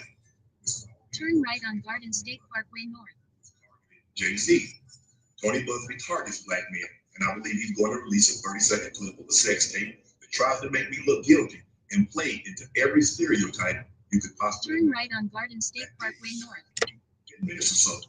Hey, Tony, instead of releasing your edit, put the whole video out. I don't have it, or I would myself. You know what happened, and you're trying to manipulate the media. The encounter in question took place during the day at her invitation, and now that appears to be a deliberate setup. Coordinated by Gabby, also known as Carly, OnlyFans. Gabby and Tony Busby want $50 million. What they're getting is sued for defamation and trying to take me down. My career is all about real talk and honesty. I know my family and fans know exactly what this is about. And I'm going to be out there telling you whatever I need to say, just like I always do. I love all of you guys. To my family, friends, supporters, and colleagues, I want to speak to you directly and from the heart. This is a shakedown. I'm going to be open, transparent, and defend myself because this isn't right. This is all being orchestrated by Tony Busby, who has targeted Jay-Z. Tony Busby targets black men, and I believe he's going to release a 30-second clip of a sex tape that tries to make me look guilty and play into every stereotype you could possibly imagine. That video should actually be 10 minutes or so. Hey, Tony, instead of releasing your edit, put the whole video out. I don't have it, or I would myself. You know what happened, and you're trying to manipulate the media. The encounter in question took place during the day at her invitation, and now that appears to be a deliberate setup. Coordinated by Gabby, also known as Carly, on OnlyFans. Gabby and Tony Busby want $50 million. What they're getting is sued for defamation and trying to take me down. My career is all about real talk and honesty. I know my family and fans know exactly what this is about. And I'm going to be out there telling you whatever I need to say, just like I always do. I love all of you guys. To my family, friends, supporters. Yellow. All right, guys, so check this out. We got about a minute left on that flash sale. I say this with all due respect. I kind of feel bad and apologize to Greg Jackson for saying this in the past. I don't feel that way anymore because I know the sport has evolved. But back in the day, you know, after I fought a couple of Greg Jackson guys, I guess I was kind of salty, but I didn't like how he was game planning so much. Yeah, I didn't like that. I didn't like that style of fighting. Why? I just didn't like it because I came from like pride mentality where you just go out there and just fight, but you try to be exciting at the same time. But you know, the win is not 100% as important as it is in UFC. 100%. And I feel like sometimes when you game plan too much, you can make it a boring fight. I say this with all due respect. I kind of feel bad and apologize to Greg. They don't have a lot of diversity here. It's just Finns and Finns and Finns, and everywhere you look, they're just Finns. So it's a bit difficult to blend in here. But I think that's something that is solvable in the near future because more and more immigrants are coming here, and it's good for the society. They don't have a lot of diversity here. It's just Finns and Finns and Finns, and everywhere you look, they're just Finns. So it's a bit difficult to blend in here. But I think that's something that is solvable in the near future because more and more immigrants are coming here, and it's good for the society. They don't have a lot of diversity here. It's just Finns and Finns and Finns, and everywhere you look, they're just Finns. So it's a bit difficult to blend in here. But I think that's something that is solvable in the near future because more and more immigrants are coming here and it's good for the society. They don't have a lot of diversity here. It's just Finns and Finns and Finns, and everywhere you look, they're just Finns. So it's a bit difficult to blend in here. But I think that's something that is solvable in the Guys, yeah, hurry up to grab yours before they're gone. Do you believe in vampires? I'm not gonna lie, I low-key kind of do. And I have ever since I read Interview with a Vampire, back when it first came out. And there's this guy, Domo Draper, here on TikTok. I think he's a comedian primarily, but comedian and screenwriter, perhaps? Anyway, recently, he has created this entire series, not just about vampires, but he says he's a vampire. And I'm not gonna lie, I low-key believe this man. And I don't know what it is about him. Fiction is his expertise, but if you've known any comedians in real life, there's a deep shadow there that they have learned to embrace. And that's what makes them, is their ability to turn that shadow into laughter. But when you watch this man, I don't know how to explain it, but I'm fascinated. And I've been on a deep dive rabbit hole. I don't often get convinced by someone on TikTok to watch an entire playlist, but I'm going to. First came across my page a few months ago. He was showing his teeth, and I think it was around Halloween, so I thought it was an act. He's damn good. And what he's made me realize is that I've actually always thought, but the reality of these sort of supernatural, surreal creatures, surreal to us, living for hundreds, if not thousands of years, consuming plasma, shall we say, the glamour effect. I believe him. I believe that they exist, and I might believe that he's one of them. In 2 miles, take left exit 155A onto New Jersey 19 North. Nephilim are real. I know a lot of you out there are still debating all of those things, but many of us have not just seen them, but experienced them. So for me, the idea that vampires exist is not like a reach. I don't want to think it's true, but I am fascinated. Tell me, what do you think?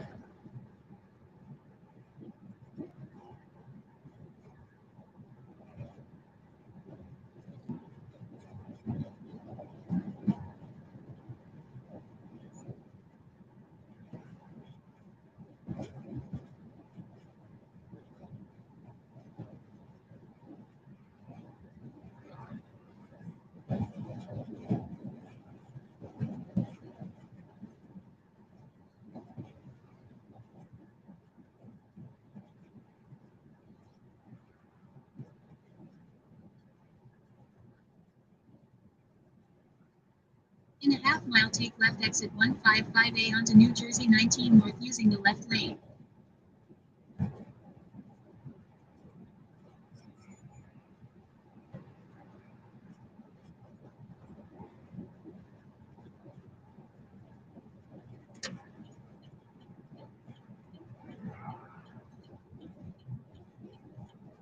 Take left exit 155A onto New Jersey 19 North.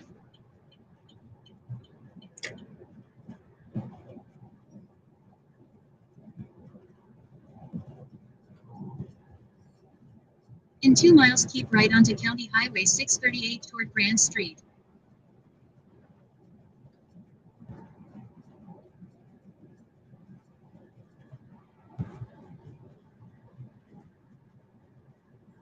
You live in Mississippi? Never. No? I came up there. Family field hands. They call it sharecropper. If it's a difference between hidden slavery, I ain't see. I was born from the same dirt as pigs and chickens. The only thing separated us from them was these right here. Extra bone, each finger. My Auntie Harriet seen him and went wild, touching him and said, "Boy, it's blessed. That boy gonna do something. That boy gonna do some great things." But along come old man Quinn, field boss, hot, yellow. Which time you think he a cracker? But he burst in. Used to whistle with his pinkies in his mouth. Just like that, our facts was there. Shit, I think the first real sound I ever heard was a whistle. So you see my mama and my auntie fussing over this little newborn child with these fancy little hands took to me. In a half mile, keep right onto County Highway 638 toward Grand Street using the right lane. He gonna make a special cotton picker. My mama used to tell us that story without skipping a breath. Say, God love us. Now, it took me some years to muster up the gumption to ask, why? Keep right onto County Highway 638 toward Grand Street, then keep right onto Grand Street. Face, you see tears on it. If he loves us so damn much, then why? Keep right onto Grand Street. Just ahead, turn left on Grand Street using the left lane. God loves him. You ever been missing? Turn left on Grand Street. Thank you so much, Relax. Appreciate it. You ever try to sue anybody in the government, like if you ever try to take someone to a federal court, they will presume, the court will presume, and the attorneys opposing you will presume, and you may be dumb enough to use Title 42 USC Section 1983. 42 USC 1983. Don't use it. It's a dumb statute. It's non-positive law. It's an editorial compilation, and it's a fake hoax. But what that statute does is it says, here's your cause of action to sue people in government, which is dumb. How does your cause of action come from legislative enactment? Using the right lane, turn right on Spruce Street. And the Constitution reserves your right for redress of grievance. Your right to redress grievance is your right to sue people. In a quarter mile, make a slight left turn on McBride Avenue Extension. Government. Why do you need the Constitution to create the legislature to write the statute for then you to use the statute to sue somebody? That's dumb. But see, what I just did right there was I just showed you the fundamental distinction between the way attorneys are taught, which is not correct, and the Constitution, which is unstoppable. And that right there is worth, I don't know, however much money you could go get. Make a slight left turn on McBride Avenue Extension.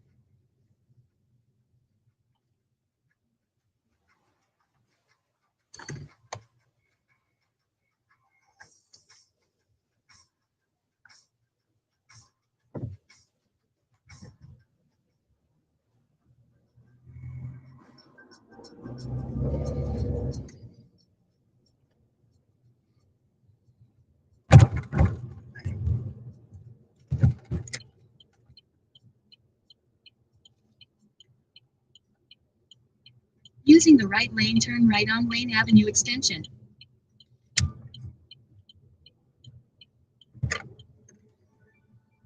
But you gotta understand. Right onto Wayne Avenue. Because attorneys don't know the law, they weren't taught the law, and they never use the law. And now that the government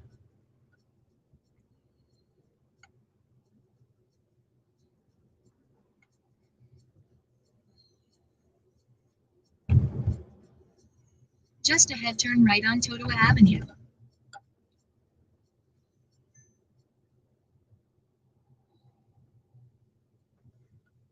Turn right on Totowa Avenue, then turn left on Wayne Avenue.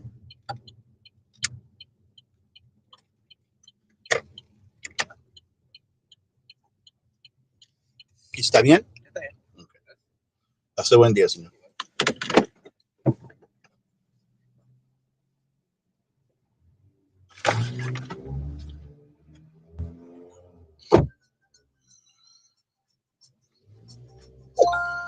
Head to your pickup at 27 Sheridan Avenue.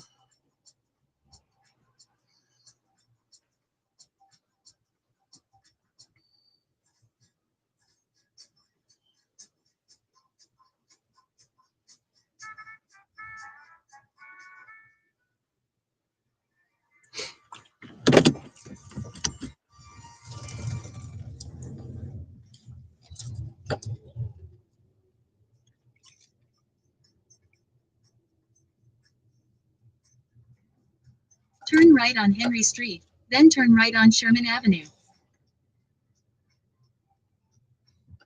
New message from SEMA.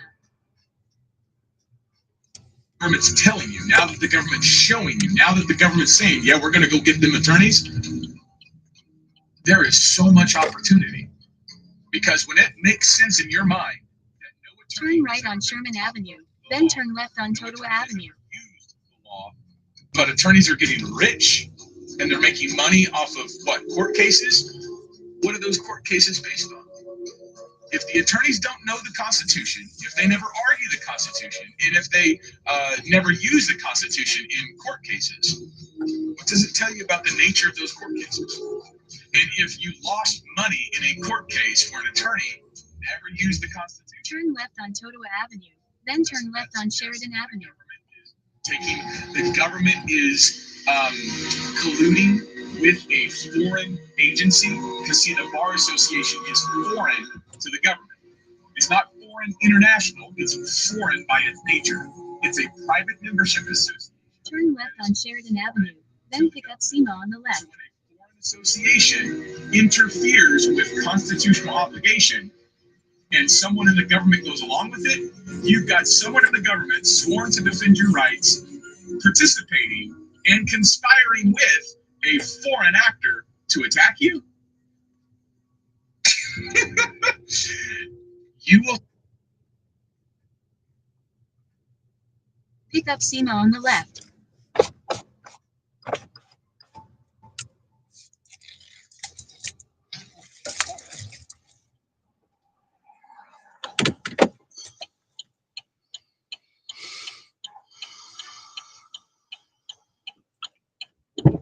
Hello.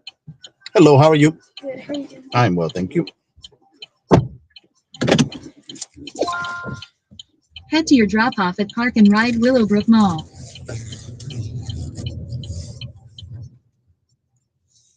Turn left on Union Avenue.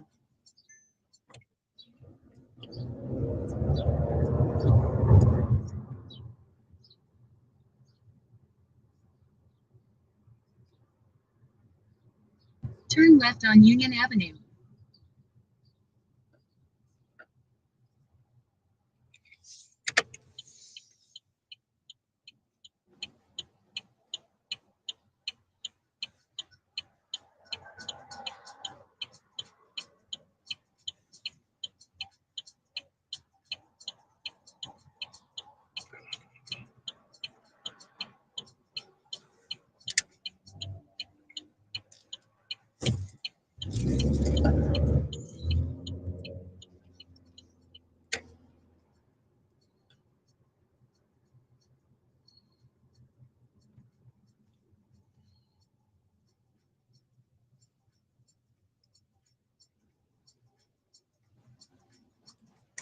see judges throw attorneys under the bus.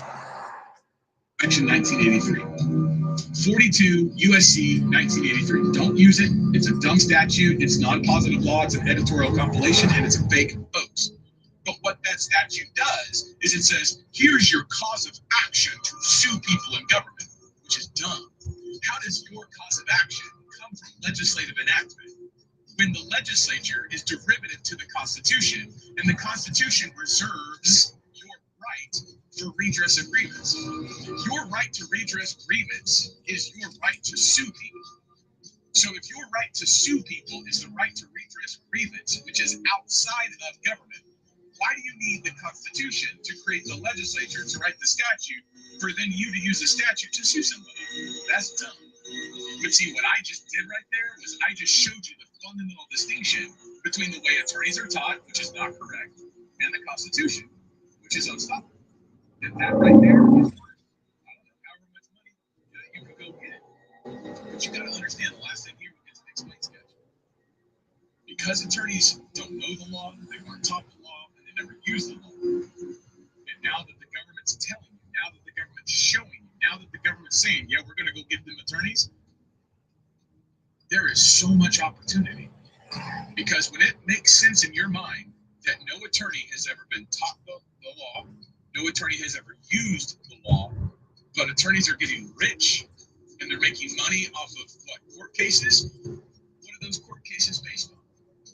If the attorneys don't know the Constitution, if they never argue the Constitution, and if they never use the Constitution in court cases, what does it tell you about the nature of those court cases?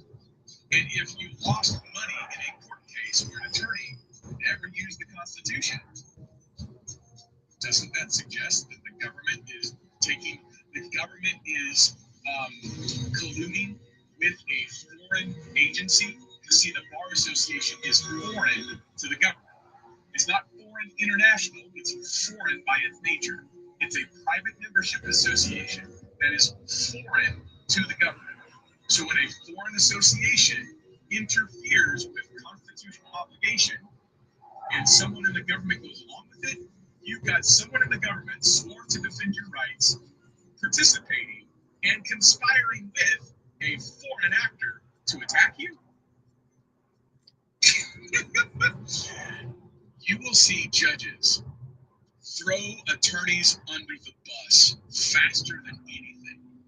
We are entering, by God's grace, we are entering the age of truth. We are entering the age where reason and logic and sincerity and clarity and simplicity is going to be the power. You never swore that I did you wrong. You interfered with my constitutional right to privacy. You interfered with my constitutional right to due process. And you did it through mine. Yeah. Yes, you did. And when the judges figure this out, when the judges realize they've been participating with a foreign association against the Constitution, you will see them throw attorneys under the bus all over the place. And it will get to the point, Lord willing, it will get to the point where the attorneys will stop being attorneys and they will try to rebrand, or they will move to another state, or they will do something. They will all try to learn the law like Dave Jose teaches. They will all try to sound like what I'm doing. They will all try to say the Constitution and the common law. You will see it. You watch it. They will all start to say these things because they will realize the nation has flipped. The battlefield has completely changed. And everything that they have and everything that they've used is not only wrong and powerless, it's unlawful and evidence that they're breaking the law. When that hits them and they make that connection, they will very quickly change their tune. And I'm seeing this knowing that there are attorneys and government actors who watch what I say. I know they're watching what I say. And I know 2 years ago when I started telling them this stuff, they were like, yeah, this guy's crazy, sovereign citizen. But now I got White House counsel saying big law schools, law firms, Bar Association. I got the President of the United States coming after the Bar Association. I got members of the Senate Judiciary coming after the Bar Association. I got the Supreme Court coming after the Bar Association and attorneys. The nation's changed, bro. The nation has completely changed. The nation has completely changed. Completely changed, by God. Yeah. Oh, if you ever try to sue anybody in the government. Your Honor, is this courtroom a court of records? Okay, what's your next question? You can answer? Is this courtroom a court of records? What your questions are? I'm asking Your Honor, is this courtroom a court of records? So I thought you were going to share with me what the questions were. I didn't tell you if I was going to answer the questions. You said you had a bunch of questions. Are you going to have me ask questions that you're not going to answer? That's not fair. Well, don't ask the questions then. You don't have to ask the questions. You said you wanted to ask your questions, and I'm happy to hear them. If it's appropriate for me to answer them, I will. So you don't think me asking is this court of records appropriate? I didn't say it was appropriate or inappropriate. I just needed to know what your questions were, and if they're ones that I should answer right now, like what time is it? I can tell you, 3:51. And I'm asking something very simple, Your Honor. Is this courtroom a court of records? All right, and what's your next question? Your Honor, is your courtroom a court of records? I can't get That past seems like these the first questions question. need to be answered before, Your Honor. This question need to be answered for me to proceed, Your Honor. Okay, tell me I'm what trying to get an understanding. You're not trying to help me get an understanding. tell me what you mean by a court of records. Is this a court of records? It's simple. I don't know what that means. Is this courtroom a court of records? I don't know what court of records means. Do they record and proceed on everything that's happening in this courtroom? Do they record and document everything that's happening in this courtroom? I don't know about everything, but as long as you're speaking slowly and clearly, then things are being taken down. What's your next question? Is this Cleveland County courtroom a court of records? The same question you got answered. In a quarter mile, keep right on US Highway 46 using the right lane. Is this Cleveland County courtroom a court of records? At times it is. And are you sure this courtroom is a court of records? If court of records means we take down what is said in court, then yes, sometimes this is a court of records. So what is a court of records? Keep right on US Highway 46. Something anyone can pull up online. A court of records is a trial court or appellate court in which a record of the proceedings is captured and preserved for the possibility of appeal. A court clerk or court reporter takes down a record of oral proceedings, and that written record, along with all other evidence, is preserved at least long enough for all appeals to be exhausted. Most courts of record have rules of procedure, like rules of evidence, civil procedure, and criminal procedure, which is why most parties are required to be represented by licensed attorneys. In contrast, courts not of record don't keep transcripts, and the judge decides based on notes or memory. These usually include small claims, traffic courts, or administrative hearings. So when the man in court keeps asking the judge, is this a court of record? And the judge plays dumb like he doesn't understand, it's ironic. Because in a half mile, keep left to stay on US Highway 46 toward New Jersey 23 south using the middle lane. nature cause the action, and suddenly the court doesn't seem to comprehend basic legal terms. Your Honor, is this courtroom a court of records? The night sweats. Keep left to stay on US Highway 46 toward New Jersey 23 south, then keep right.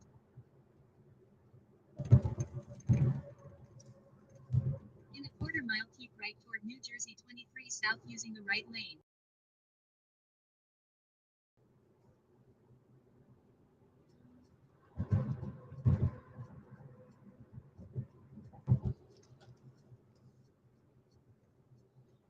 Keep right toward New Jersey 23 south, then keep right.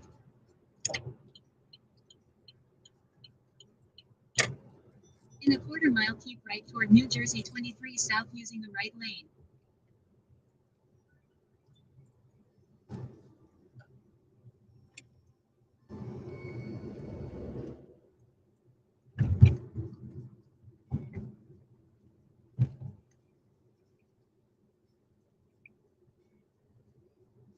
Keep right toward New Jersey 23 south.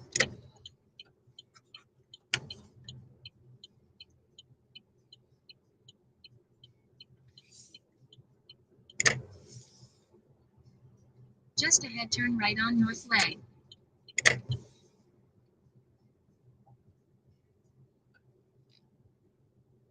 Turn right on North Leg.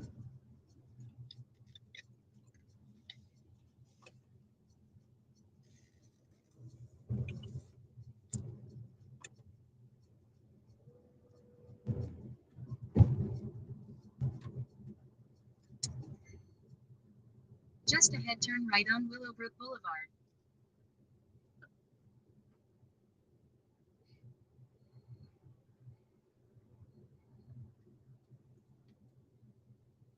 Turn right on Willowbrook Boulevard.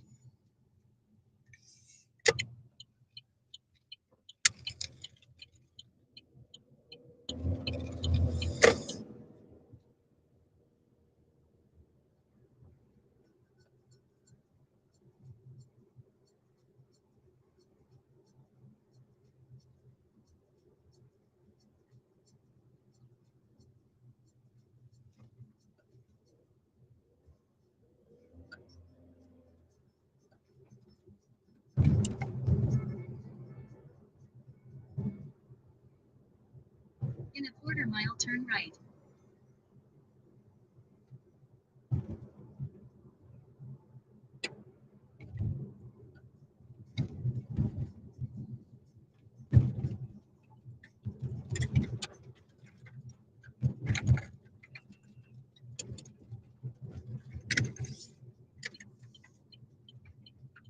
Turn right.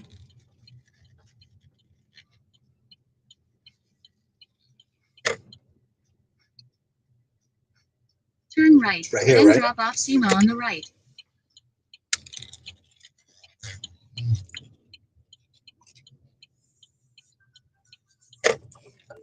You're welcome, ma'am.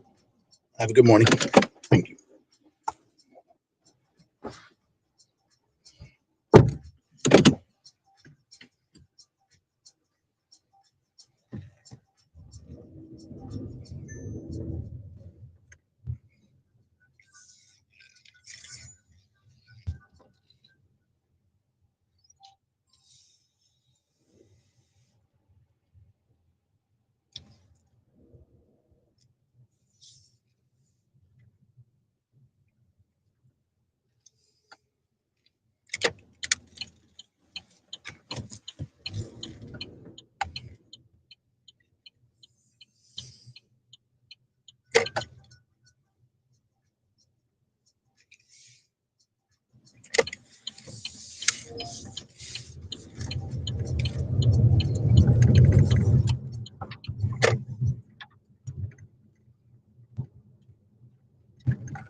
In a quarter mile, turn left on Willowbrook Mall using the left 2 lanes.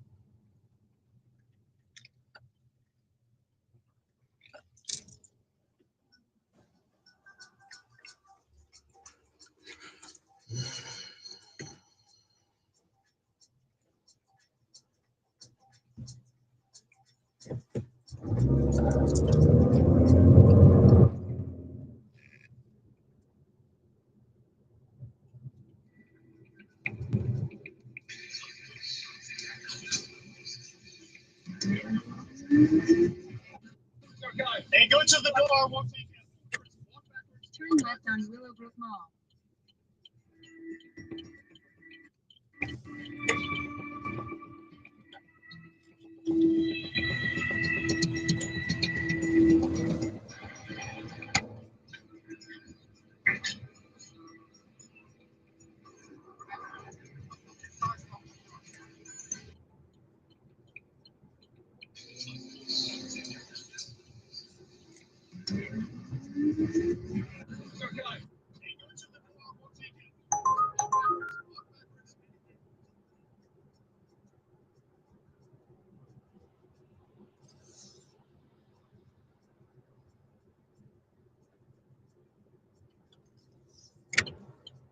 Keep left toward New Jersey 23 North. In 0.8 mile, keep right toward County Highway 640 Riverview Drive using the right lane.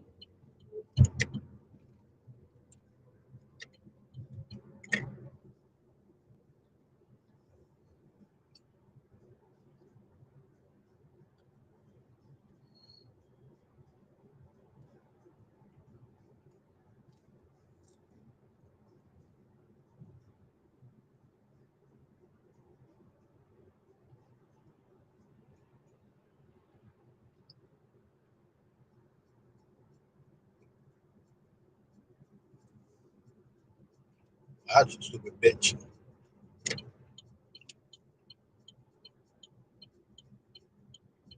Keep right toward County Highway 640 Riverview Drive, then keep right.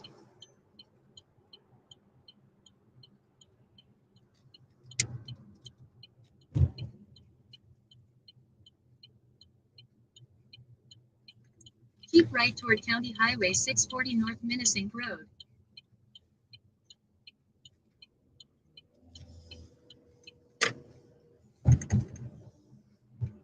Turn right on Minnesink Road.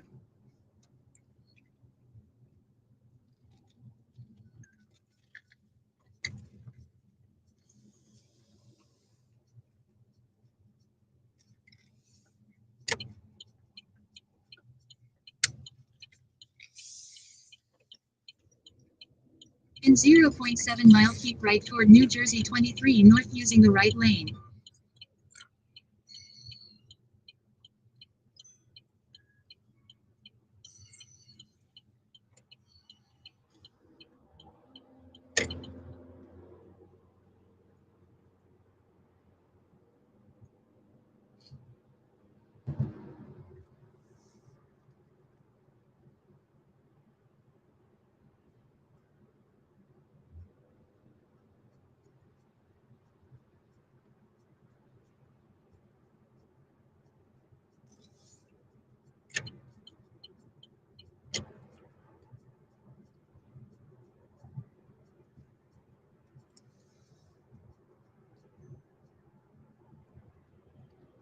Keep right toward New Jersey 23 North, then keep right. In a quarter mile, keep right toward New Jersey 23 North using the right lane.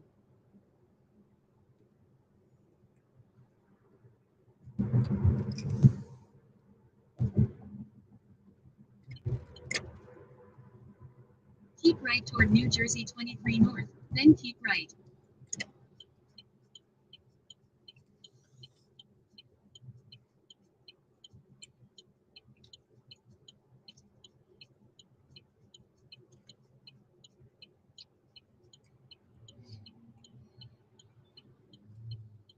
Using the right lane, keep right toward Service Road.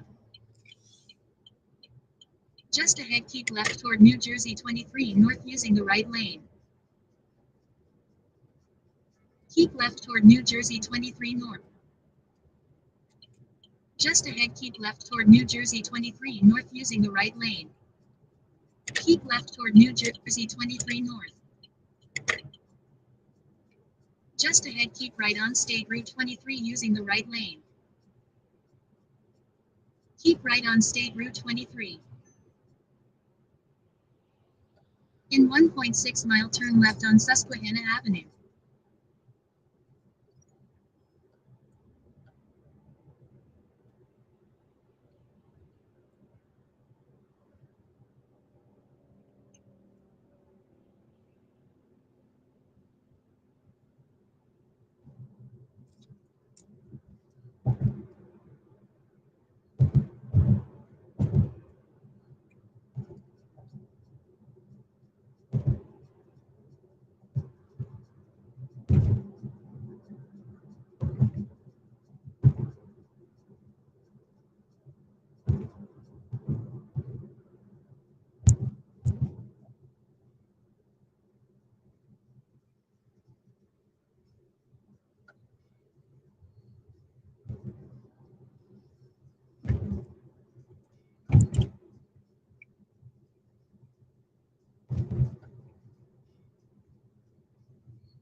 In a half-mile, turn left on Susquehanna Avenue.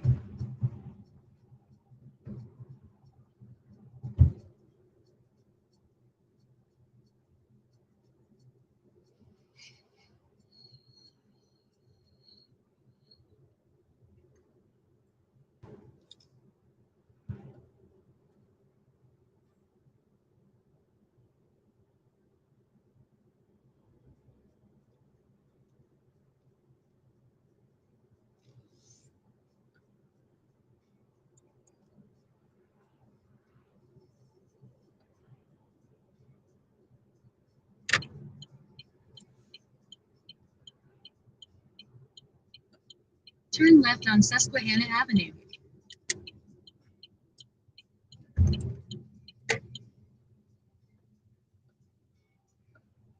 Just ahead, keep left to stay on Susquehanna Avenue.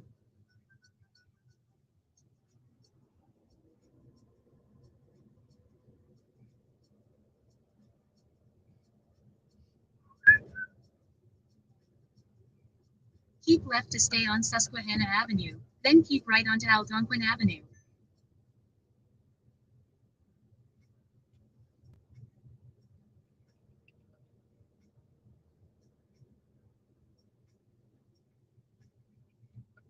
Keep right onto Algonquin Avenue, then pick up Anahi on the left.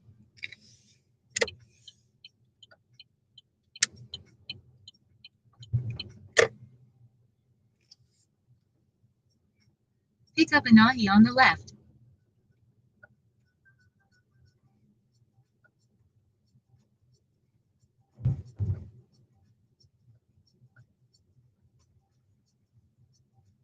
Pick up Anahi on the left.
Hello, how are you?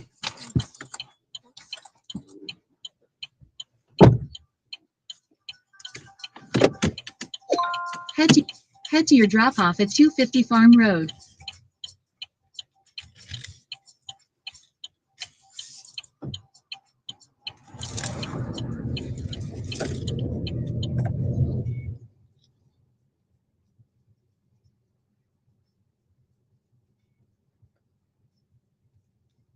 Turn right on Dixon Place, then turn left on Seminole Avenue.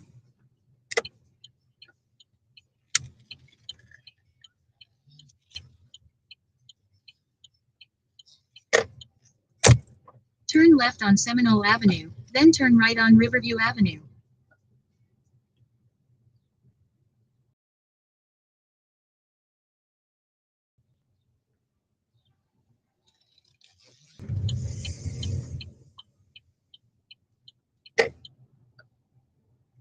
Turn right on Riverview Avenue.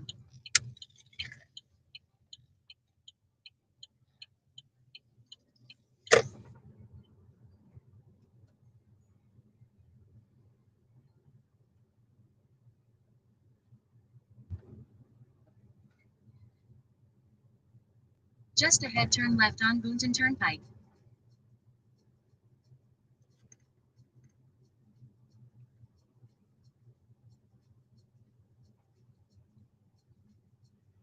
Turn left on Boonton Turnpike.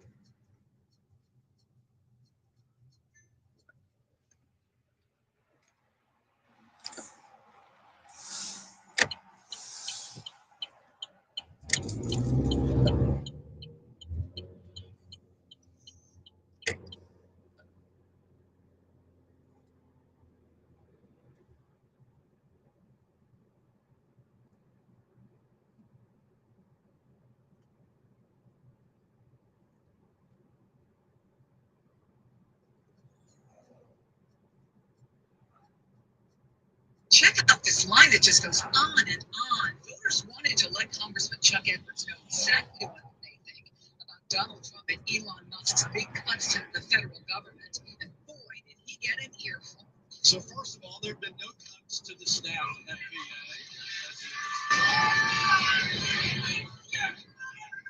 FBI. The information that you have received is that there was and I'll say that I happen to believe very much that President Trump supports our Constitution.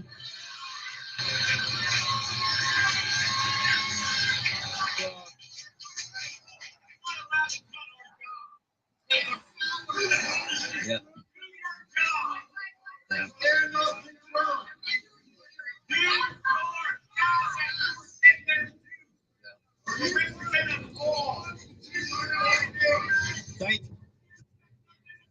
Thank you for that feedback.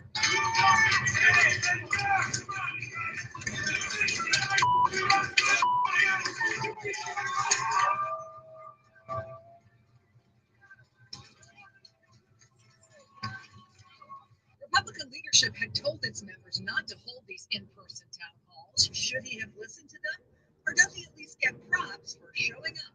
Check out this line that just goes on and on. Voters want with it, and your case, and your screen protector, and your charger, and your Bluetooth.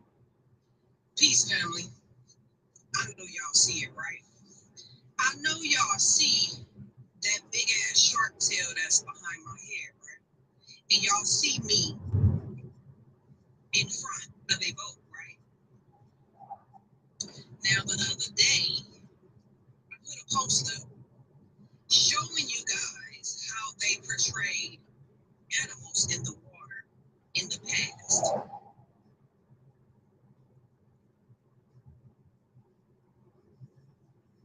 In the 1500s, 1400s, on up, right? Now, they took these depictions of these animals in the water out of our maps for some reason. Now, I'm observing a lot of the things that were of the past returning at this time, family.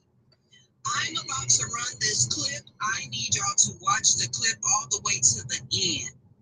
Now, y'all can say that this is AI all y'all want. But as long as this video is, I don't think that it is AI, because the AI videos that y'all see that are being created, they don't last a long time, especially when it's things like this. It's only a small clip it when they show you AI things of this nature. Now, this video is a little bit longer than what an AI video of this nature would be. Y'all let me know in the comments how y'all feel about this video. And if y'all picking up what I'm putting down, stay tuned. Join my family. I'm talking to you. I'm about to roll this clip. Y'all look and see what's in the water. It makes me have lots of attention.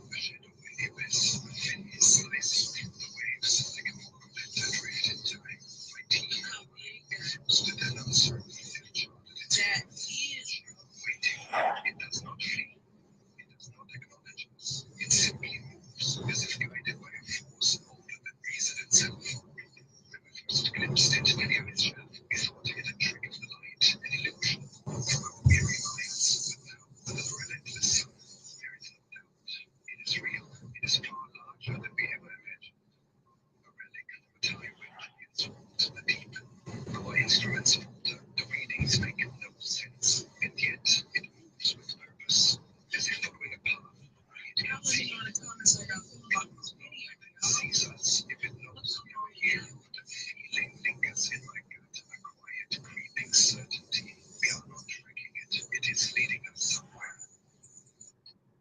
See, this is the type of shit that I'm talking about. I ain't trying to be cussing or nothing like that, but bro, somebody not telling us something. Now I'm showing y'all this map, right? Look behind me. Look behind me over there. In a quarter mile, turn left on Jacksonville Road. Y'all see it, right? I know y'all see that big ass shark tail that's behind my head, right? Why that officer did not make it home last night. And you know, TikTok can be a big. The Chicago police. Now, everything I'm about to say can be verified. Turn left on Jacksonville Road. Know about it. It's not. It was all over the news. It's not a secret. It's not a conspiracy theory. This is public knowledge. The Chicago police had a torture center where they'd take. It was a nondescript building. They'd take you to this building. Okay, take you in there and torture you, beat you, strip you naked, put you on the radiator, handcuffed, butt naked, until you confess to a crime. They had a cop, high-ranking cop for 25, 30 years. Just ahead, turn right on Farm Road. Torturing, make them confess to crimes. When I say torture, I'm talking about Turn right on Farm Road. And he would put them on your private part and zap you, handcuff you to the radiator. That was a common trick they used. They'd turn the radiator on, them old school radiators, and they turn the heat on. This place sells plants like to garden? Huh? When are they open? One, Spanish? ¿A qué hora abren aquí? De la mañana. Y tienen planta para vender para, yo no sé decir garden en español. Como tomates, pimientas y toda esta cosa. No shit. What is the name of this place?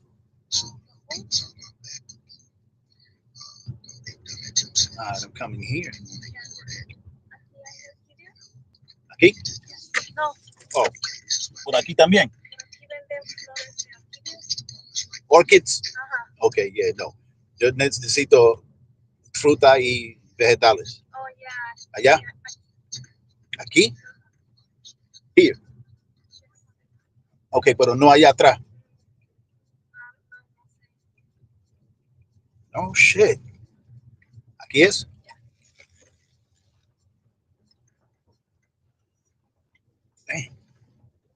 ¿Dónde te dejo? ¿Aquí está bien? ¿Y dónde me meto para comprar? ¿Aquí es? ¿O shipping and receiving? Okay. Thank you. Thank you.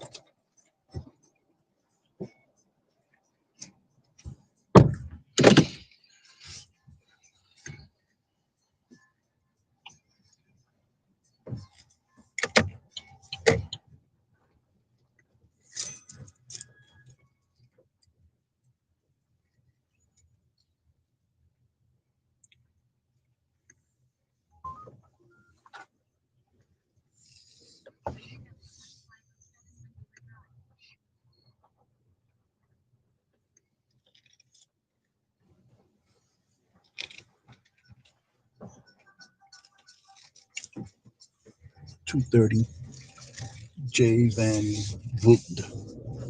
230 J Van Vogt.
Good morning, ma'am. How are you? Good, thank you.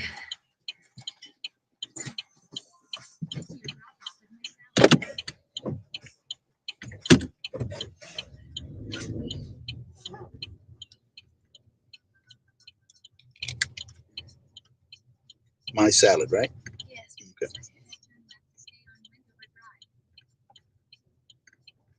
Please use your seatbelt for your safety. What town am I in?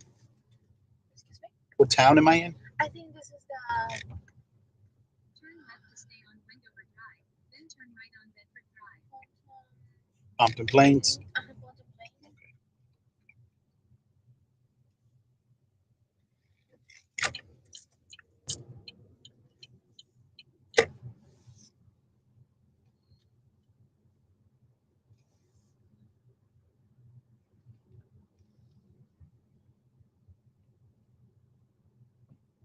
Turn right on Bedford Drive.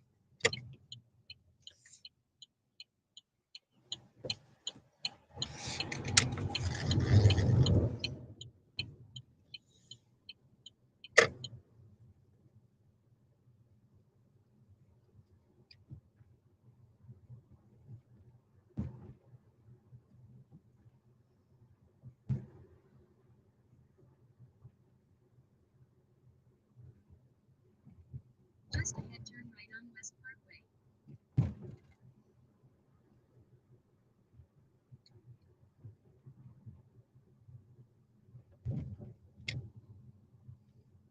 Turn right on West Parkway.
Turn right on Newark Compton Turnpike.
Turn left on Boyd Road.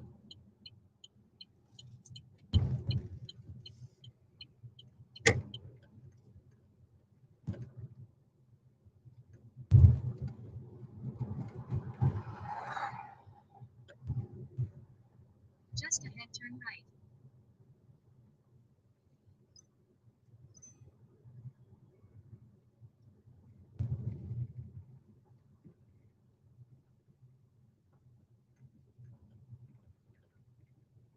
Turn right.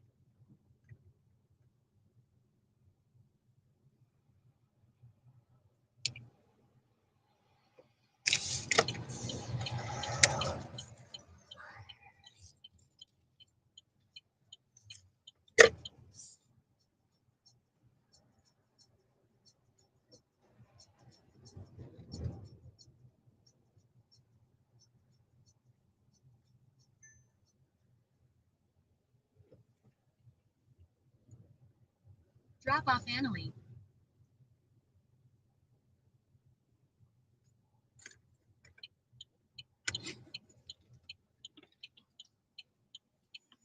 You're welcome, ma'am. Have a good day.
In a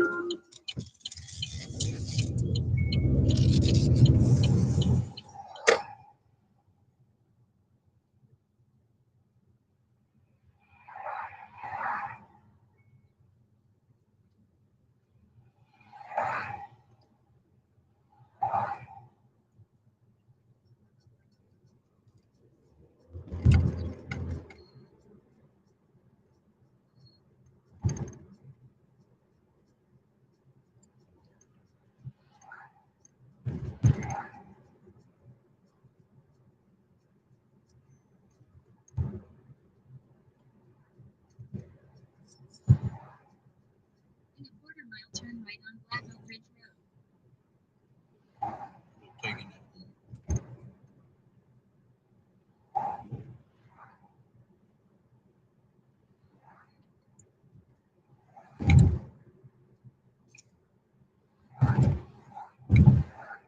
Turn right on Black Oak Ridge Road.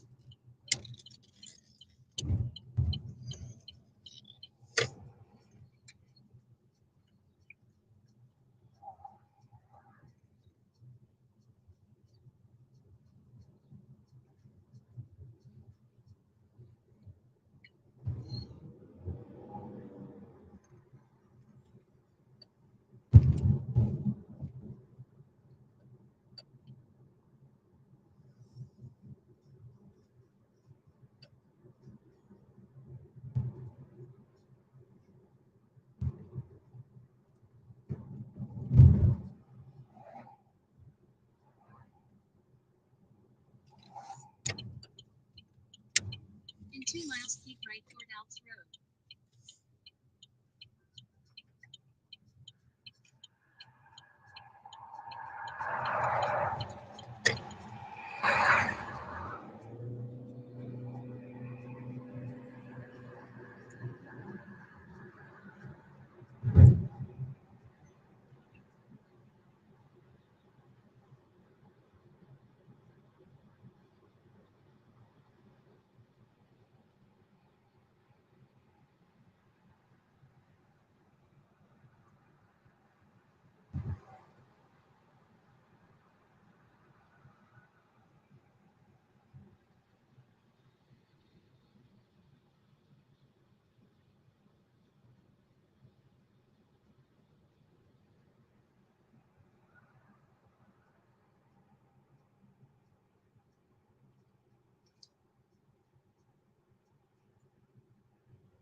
Turn right on Myrtle Avenue.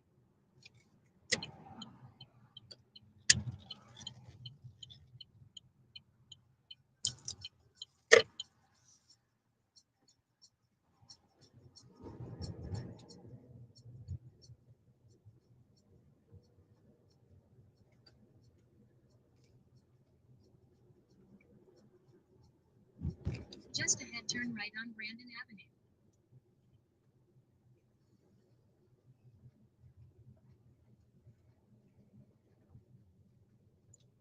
Turn right on Brandon Avenue.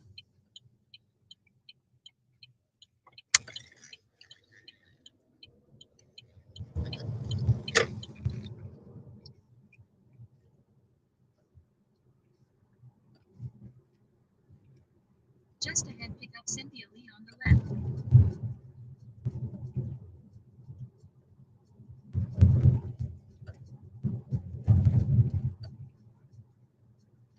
Pick up Cynthia Lee on the left.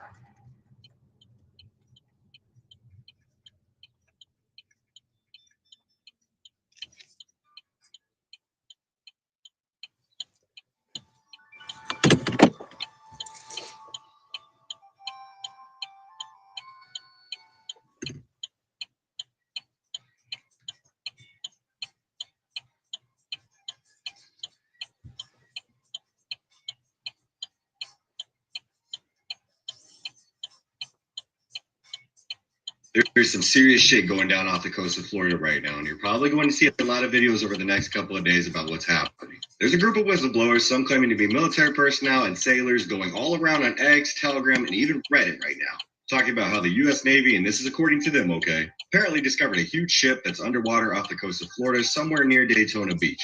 Apparently, whatever this thing is sent numerous pulses of energy out and apparently knocked out power to a couple of the ships. This is all being reported by them, by the way. And apparently this thing is appearing on radar and then disappearing off of radar. I mean, there's some crazy shit going down. And now there's objects being seen off the coast of Daytona Beach. Numerous objects, might I mention, that seem as if they're coming out of the... How are you doing? I'm well. How are you?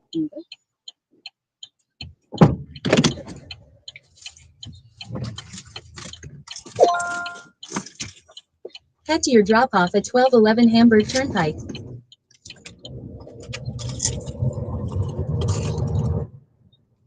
Just ahead, turn right on Redwood Drive.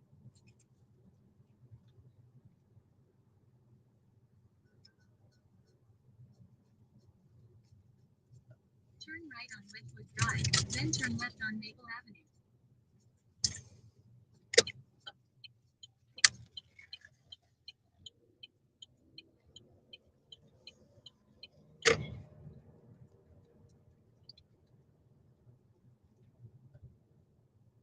Turn left on Maple Avenue, then turn right on Elks Road.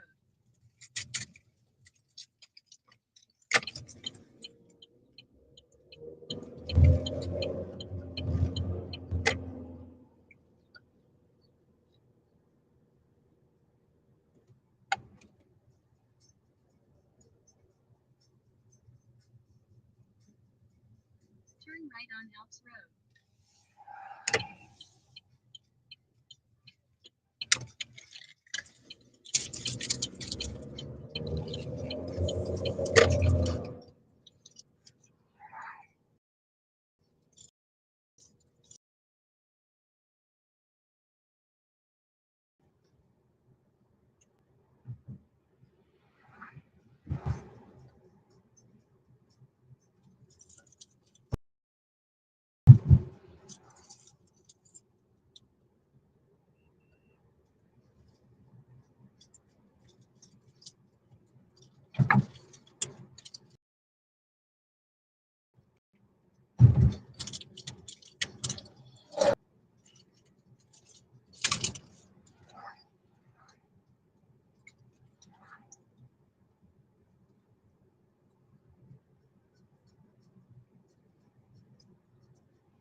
mile, turn right.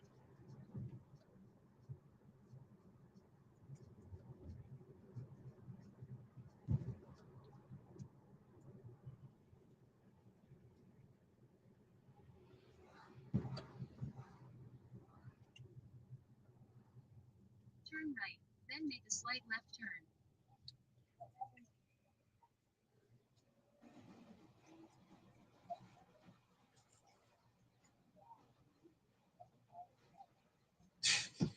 I'm going in this driveway, ma'am, or turn here.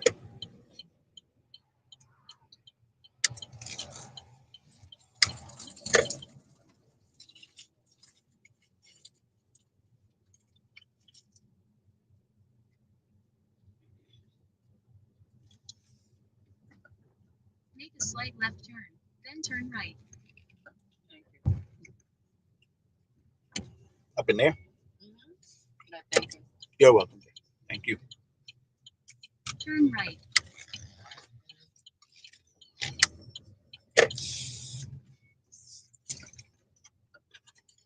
Okay, ma'am. You have a good day. Thank you, ma'am.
Turn left on Elks Road.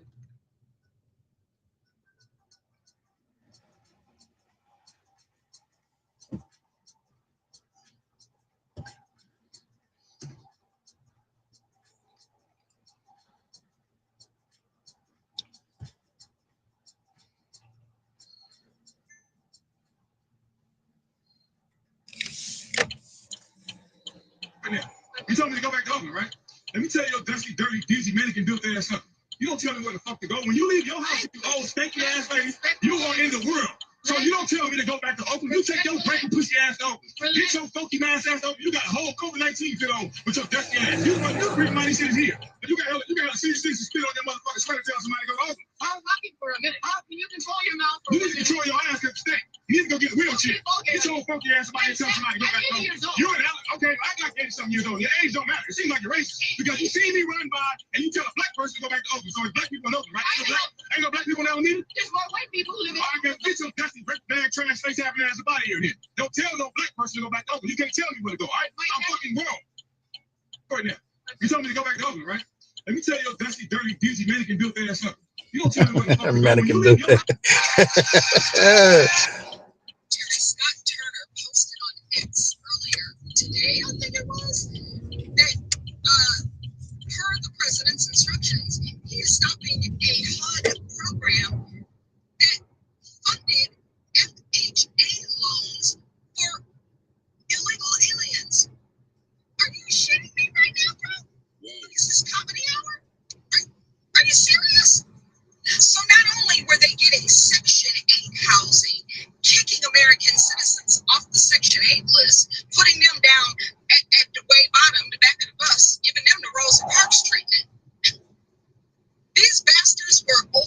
that just got here, ain't never paid into the system, can't get a job because they can't get work permits because they're illegal. You got to be kidding me. How did they get home loans? How did they get home loans that American citizens cannot qualify for? Because we've been up in this bitch for the last 4 years while Joe Biden and Kamala Harris have waged economic warfare against us. So, you know, we could qualify for any of these high interest as loans, but they've been getting FHA. How did they get approved?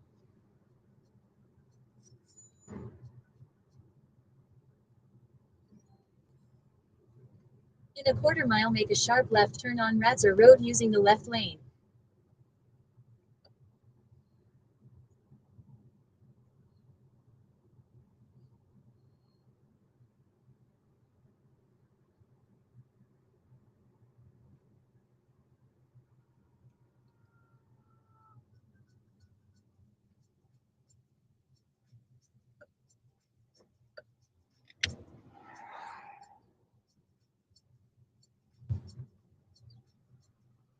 Make a sharp left turn on Radzer Road.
Remain silent. Just make sure you remain silent, okay?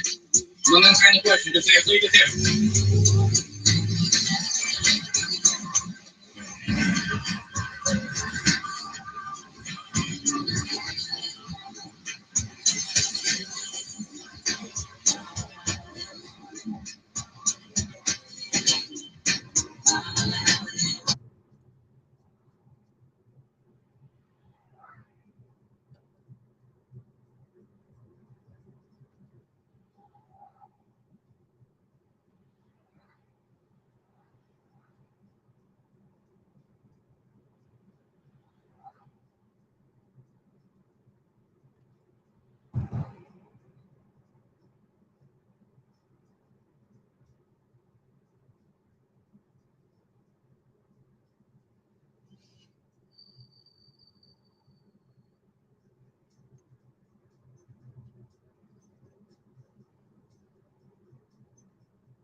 Oh, your body camera on? You got a warrant? Do you see that sign back there? None of your business. You got a warrant? Do you have a warrant? Do you have a warrant? I'm not playing your game. Get the fuck out of here. You're trespassing on private property. Listen, I don't have to listen to shit. You're a public servant. Get the fuck off my property. You know why I'm here? I don't give a fuck why you're here. Do you have a warrant? Get out of here. You are trespassing. I am not leaving. I don't need a warrant. You need a warrant. You're trespassing too. You don't need a warrant? Okay. This is non-consensual. I don't want you here. Stop. 3681. I ain't telling you jack shit. I'm not telling you jack shit. Get the fuck out of here. Get out of my property. Have a good day. Get out of here. You don't got a your body camera on. You got a warrant? I don't need a warrant. Do you see that sign back there? What is your name? None of your business. You got a warrant? Do you have a warrant? Tiene garantía de 30. The one that interests me most of all is a thing called a nanofabricator. People have been talking about it for a long time, for 20 years, but only just now do we have the technology to begin to build it. And as far as I recall, the University of Manchester in England about 2 years ago came up with the first bit of a nanofabricator. This is where I get boring. Nanofabrication involves the fact that atoms come together to form molecules. As you know, and molecules come together to form stuff, and then you shape the stuff into whatever it is. If you can move certain atoms together, you can make. In a quarter-mile, turn right on Compton Road. Shape the stuff to whatever it is you want. If you could do that at any time, you could take, I wish I had it on me, but I don't have a copy, but there's a lovely chemical symbology thing, you know, like H2O, which is about yay long, and if you made it with all the bits, it would be sweet tea. And it's about that long. Turn right on Compton Road. And the ingredients would be basically, except for very rare earths, you know, titanium stuff. But for 99% of what we use and need, you can get the raw materials out of earth, air, and water. And you chuck them in the machine, and they contain the molecules, they contain the atoms that you will need in order to extract and put together to build in your little factory the stuff that you want. So you can say to this factory, if you've ever seen Star Trek, you know, computer, make me a cup of coffee, and it will. Now, this sounds like science fiction, but as I tell you, that the first stage of doing this is being able to manipulate at the atomic level to bring together the right atoms into a group so that they form a molecule. That's already happened. So inevitably, sooner or later, we will build a nanofabricator, and that will change absolutely everything on the planet. You'll need nothing. You can live any way you like. You can create the kind of environment you want around you. You can leave no environmental footprint at all. I mean, almost anything you can think of will be handled when you are entirely autonomous, entirely self-sufficient, capable of having anything you want made by the nanofabricator. There'll obviously have to be some kind of things you can't make, like atomic bombs or machine guns, or whatever it is we decide as a society to tell the nanofabricator you can't do that. And then we have to watch out for hackers who try and do it. But in the main, if you think about the fact that you can make anything you want for nothing from earth, dirt, and water, you can see how that will change every aspect of society, because society only exists for us all to be able to have what we need. And if we have it anyway, it's irrelevant.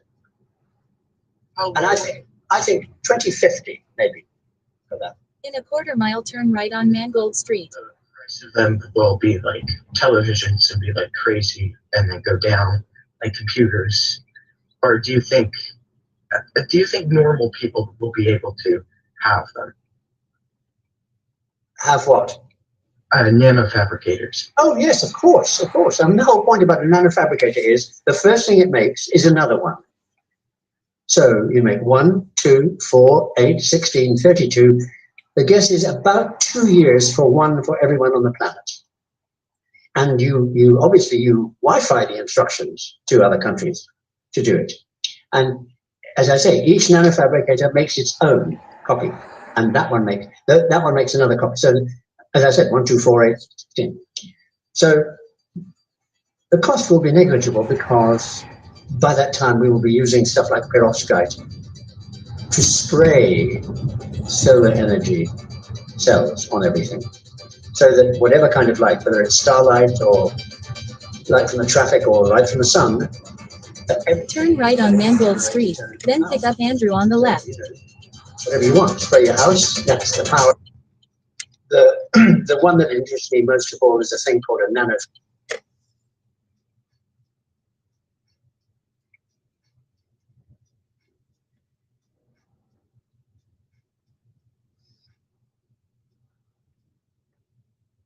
Pick up Andrew on the left.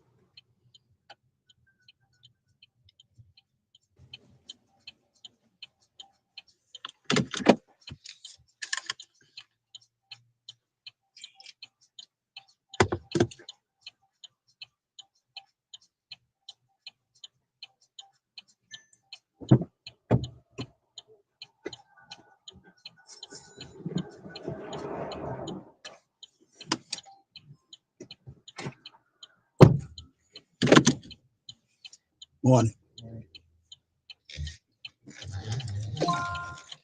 Head to your drop-off at 2200 Maple Avenue.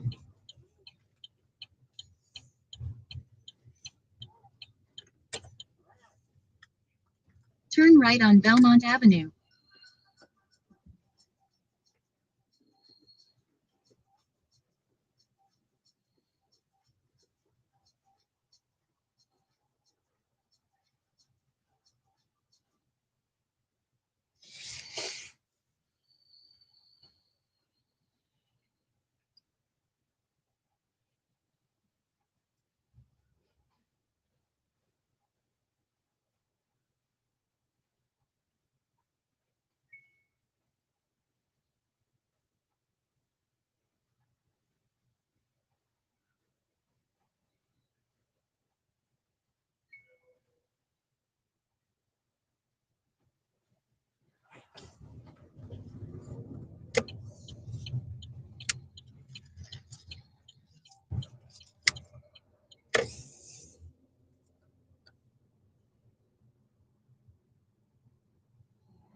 Turn right on Church Street.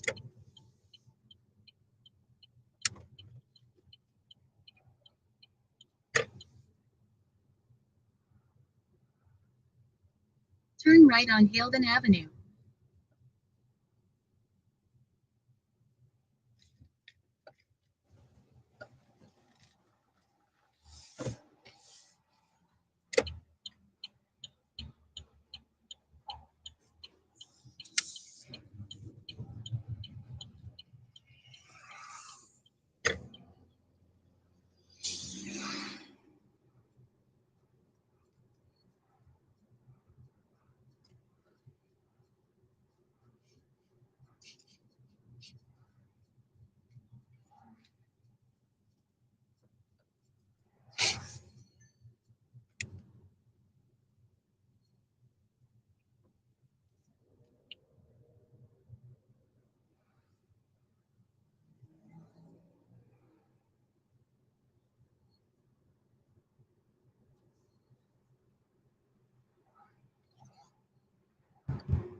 In a quarter mile, turn left on North 7th Street.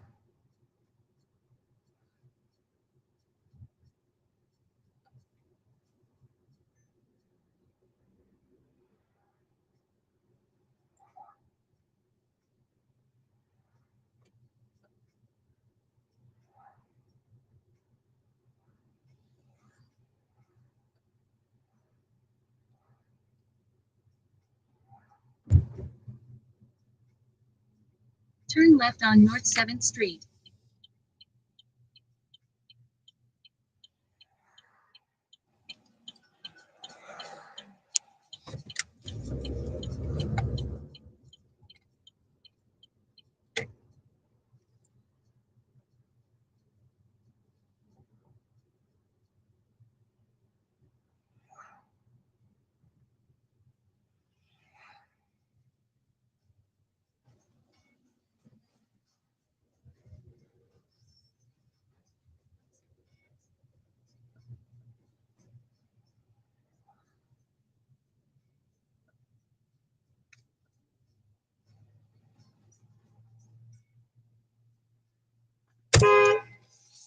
Fuck are you doing with your stupid ass?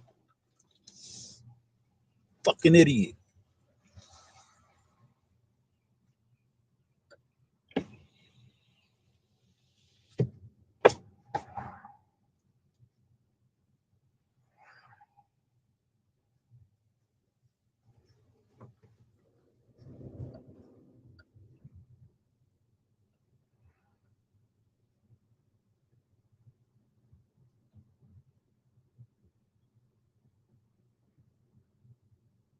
In a quarter mile, make a slight left turn on Goffel Road.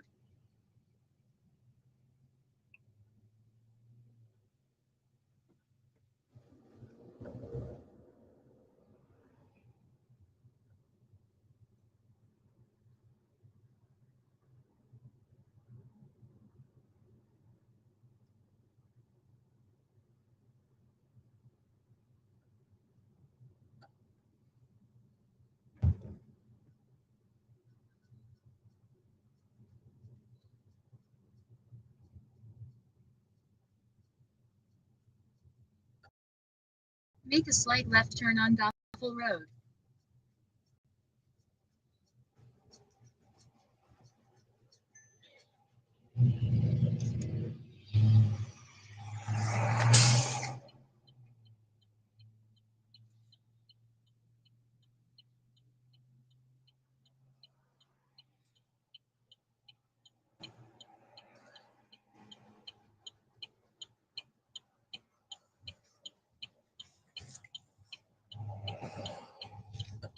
Got you with your stupid ass.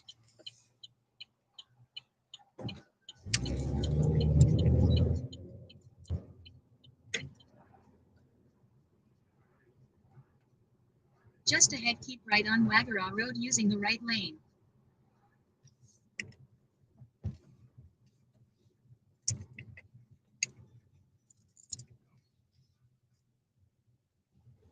Keep right on Wagara Road.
In a quarter-mile, turn left on Maple Avenue using the left lane.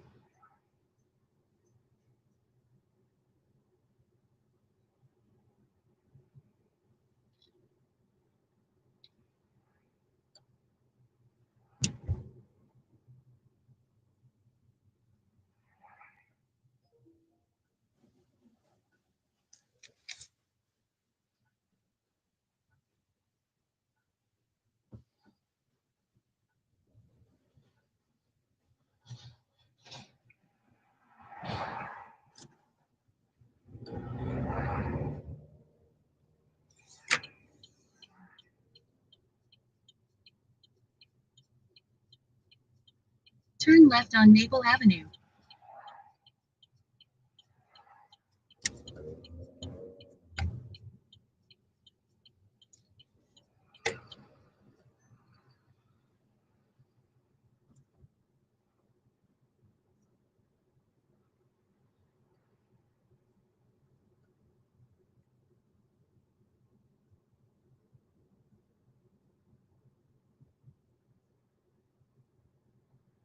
In a quarter-mile, turn left.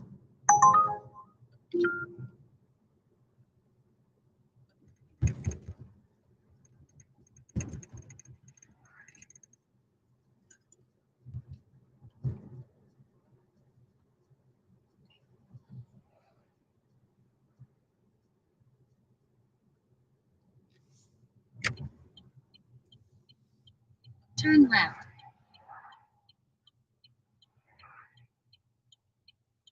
Can I even do that? Nah.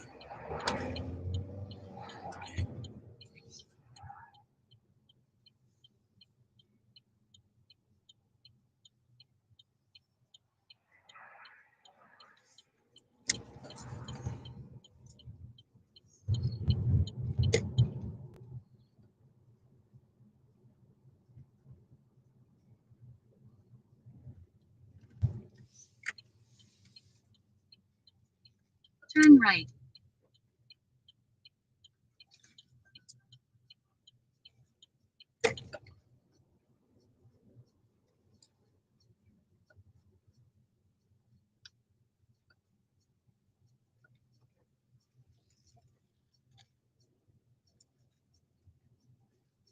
This door or that door?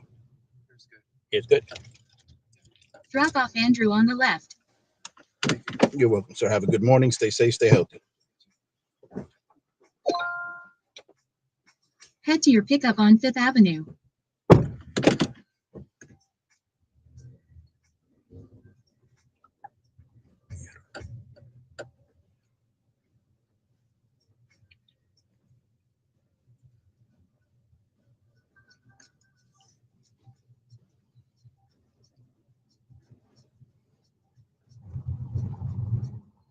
Turn right on Maple Avenue.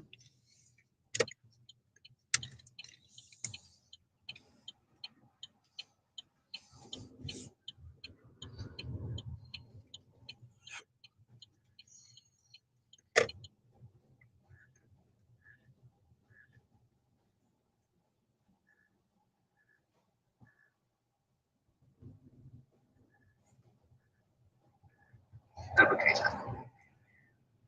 People have been talking about it for a long time, for 20 years, but only just dark. Anywhere that gets sunshine, on a fence in the backyard. The sun charges a panel, the lights will light up all night long. That's a 3,000 lumen light with 4 panels. This is a 2,500 lumen light with 3 panels. This one picks up motion 30 feet away.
Yes, folks, it finally happened in a move that's sending shockwaves throughout Washington, D.C.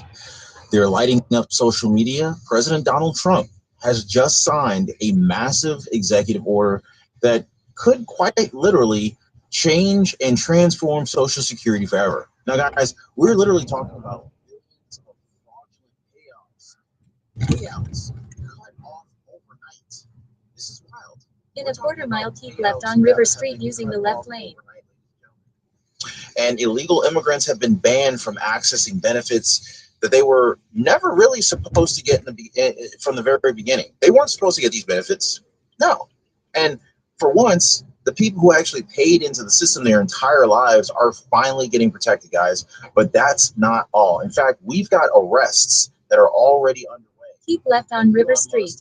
Department of Government Efficiency, they are quietly executing Just one of stupid the ass. biggest cleanups in government history.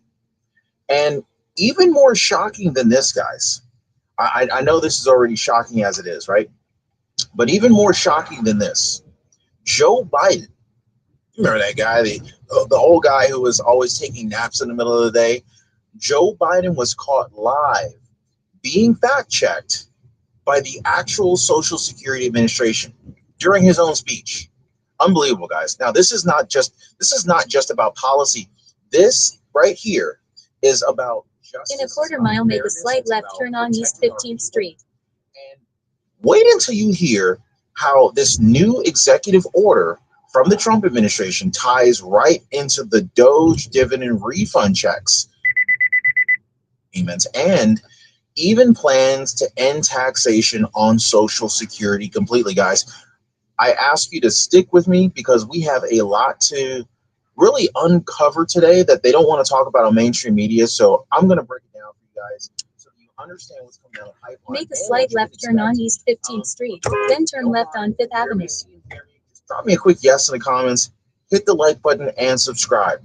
Now, guys, who just got kicked off of Social Security payments? Turn left on 5th Avenue. We're going to talk about who got kicked off of Social Security payments. We're also going to talk about how you may actually qualify for a huge retro. Turn left on 5th Avenue, then pick up Hero.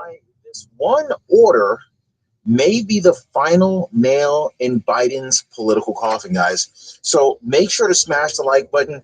Drop me a quick 47 in the comments down below if you support Trump's crackdown. And I want to dive into the jaw.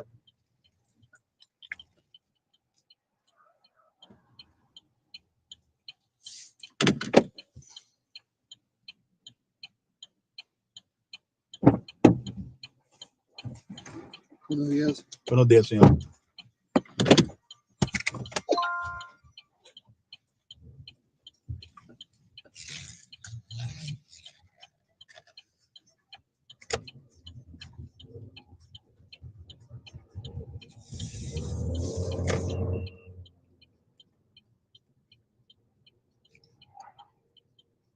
Please use your seatbelt for your safety.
¿Doy la vuelta aquí o sigo para adelante? ¿Cómo? ¿Doy la vuelta aquí o sigo para adelante? Como a usted le parezca mejor, no tengo problema. ¿Cuál es más mejor para usted? Lo que usted desea, yo no tengo problema. Con tal de llegar al destino, Ujú. no hay problema. I mean, ¿cuál es más fácil? Yo siempre voy por la derecha. ¿Para la derecha? Sí, por la Vaya, derecha. para la derecha vamos.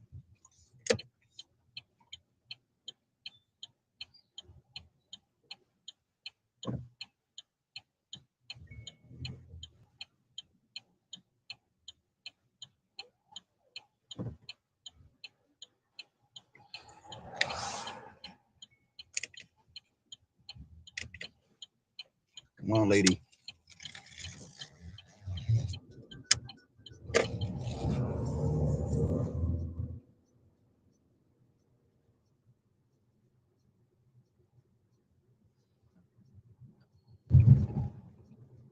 Just ahead, turn left on Rosa Parks Boulevard.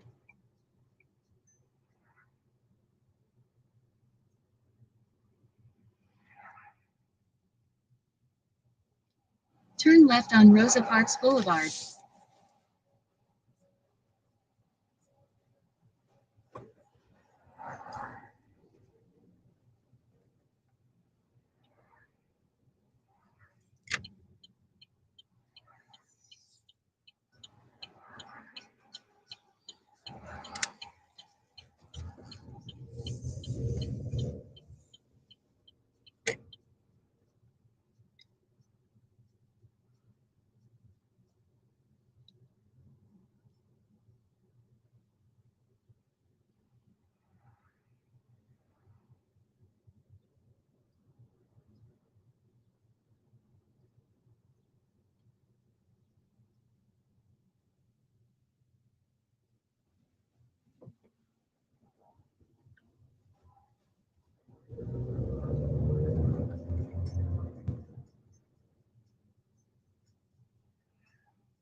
In a quarter mile, turn left on Pearl Street.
Turn left on Pearl Street, then turn right on Rosa Parks Boulevard.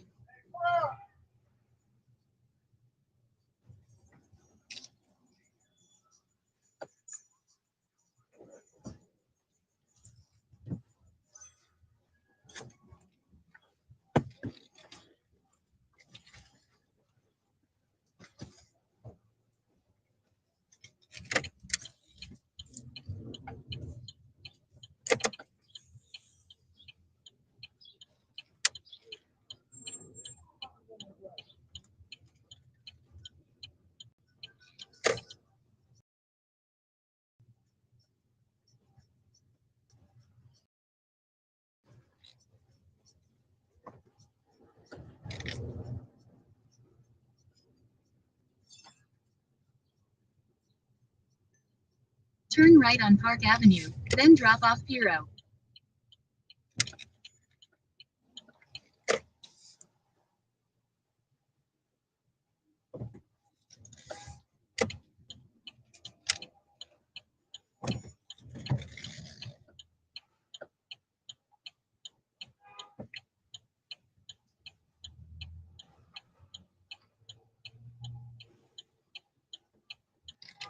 Fucking people. God damn.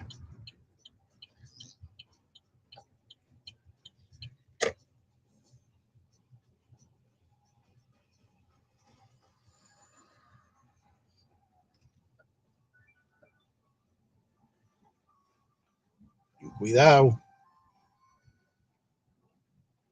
¿A dónde te dejo, mijo? ¿Puedo bajar aquí? ¿Por aquí? Sí, puedo bajar. Gracias. A la orden. Pasen buen día. Igualmente.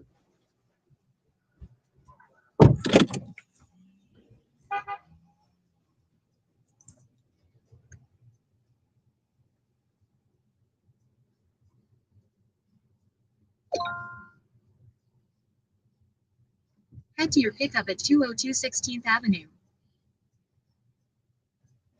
Turn right on Carroll Street, then turn right on 16th Avenue.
Turn right on 16th Avenue.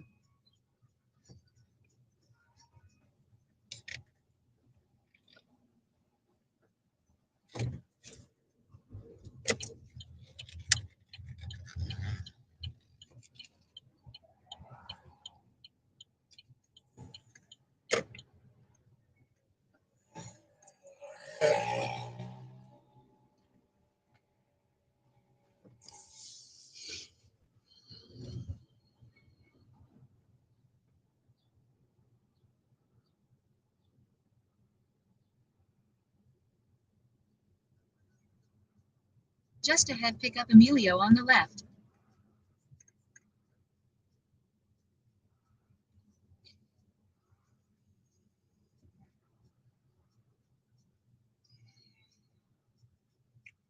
What in the fuck? Pick up Emilio on the left.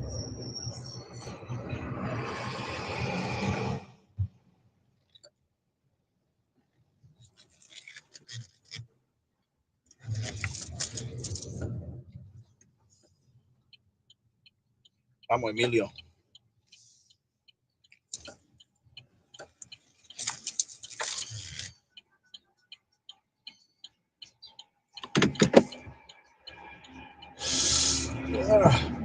Fuck me.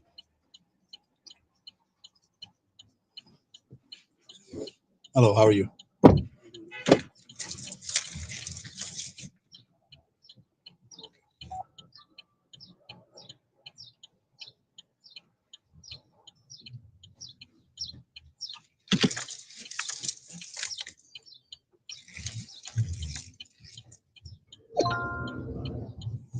Head to your drop-off at 300 Helmetica Way.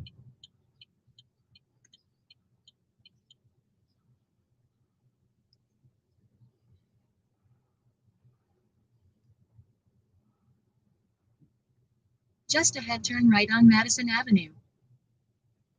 Please use your seatbelt for your safety.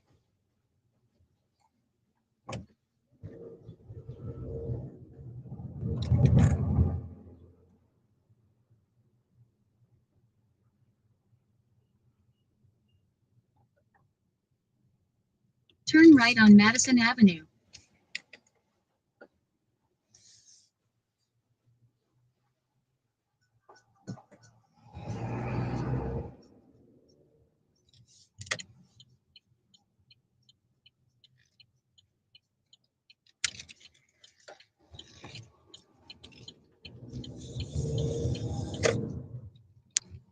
Turn left on Park Avenue.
Oh, little nigga.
In a quarter mile, turn right on McLean Boulevard.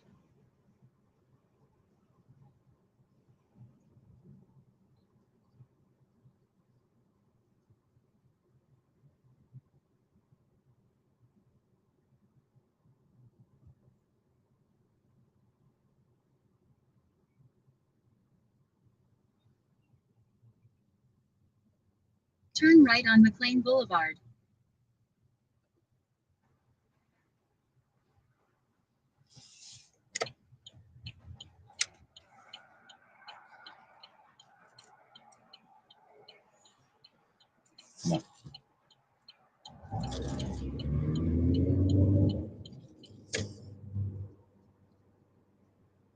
In 1.8 mile, keep left onto New Jersey 21 South.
In a half mile, keep left onto New Jersey 21 South using the left 2 lanes.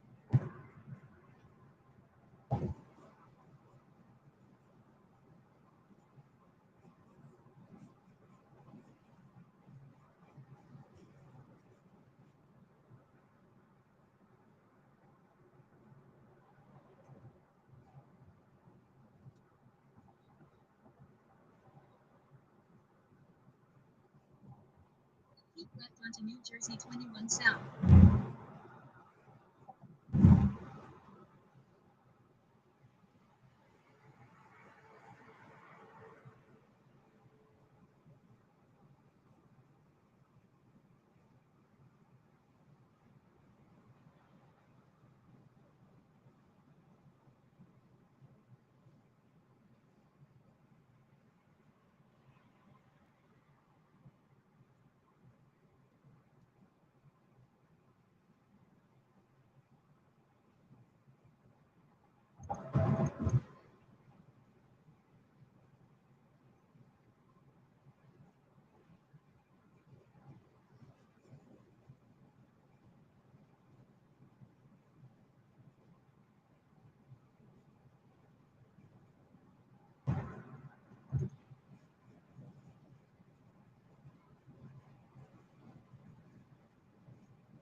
In 2 miles, take right exit 10 toward Passaic Park.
In a half-mile, take right exit 10 toward Passaic Park using the right lane.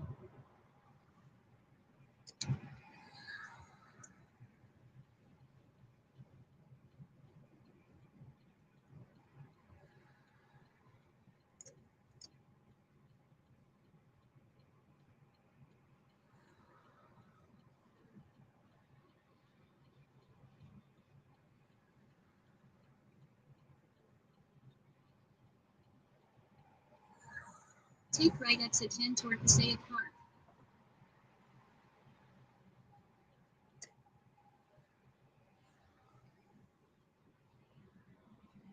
Just ahead, continue straight to stay on River Drive.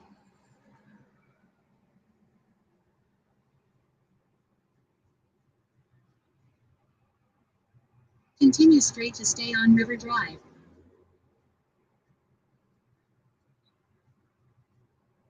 The lane, asshole.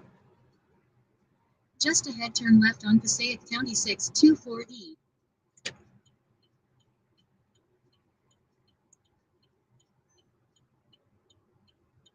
Turn left on Passaic County 624E.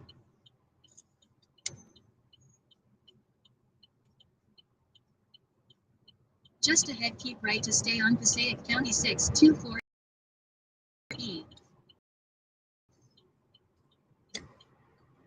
Keep right to stay on Passaic County 624E.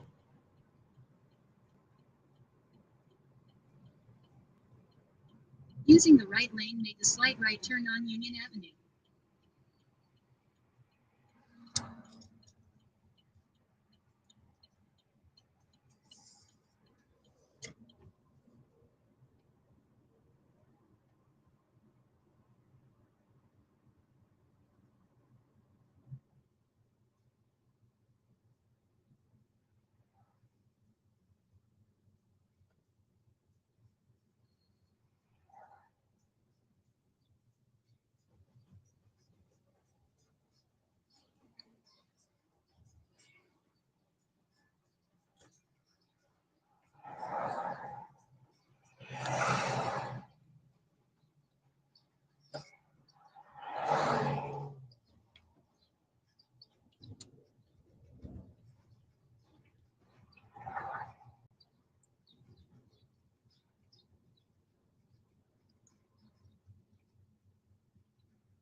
In a quarter mile, turn right on West Erie Avenue.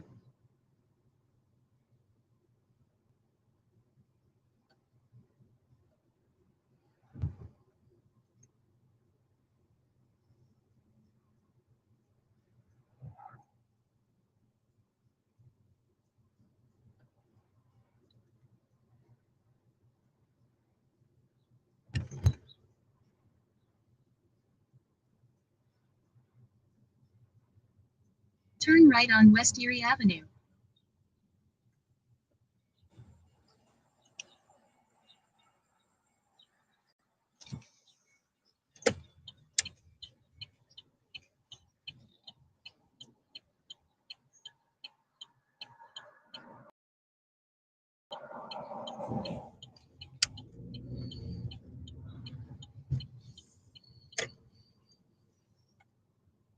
Enter the roundabout and take the second exit onto Station Square.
In a quarter mile, continue straight to stay on Meadow Road using the middle lane.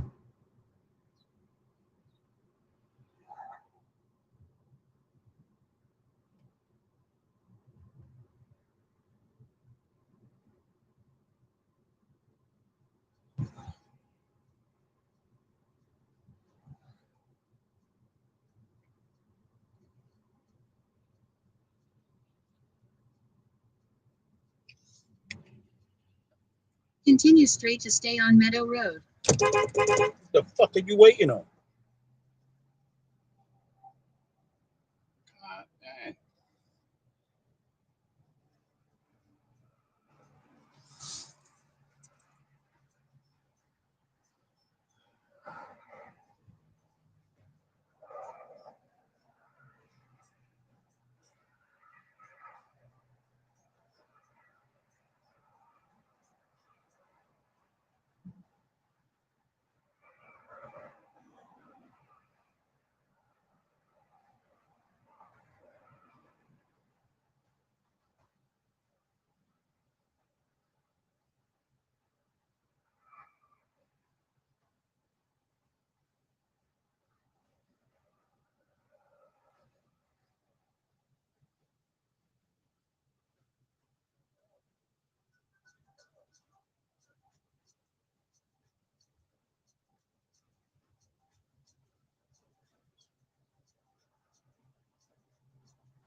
Turn right on Veterans Boulevard.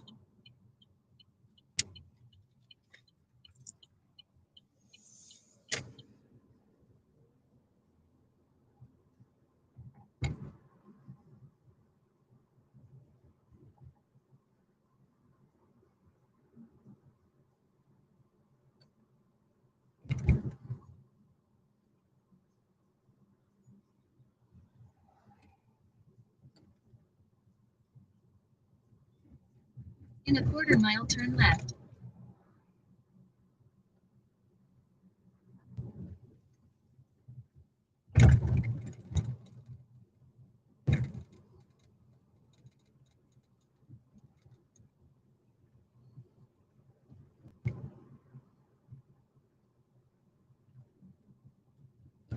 What the hell are you doing?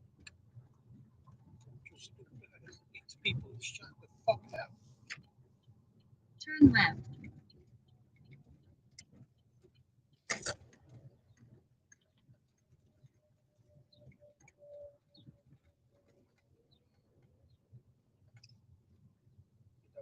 Drop ¿Está off, bien? drop off Emilio on the right. Hace buen día.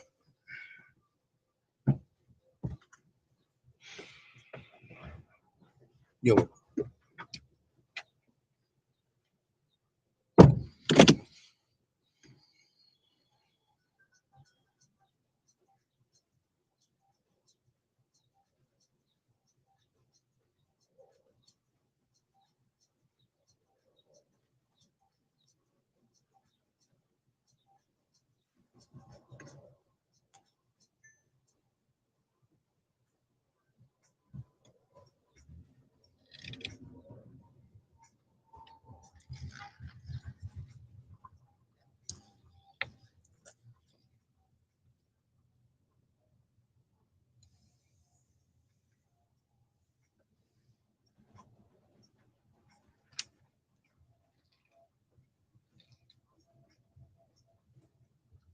Go stupid ass.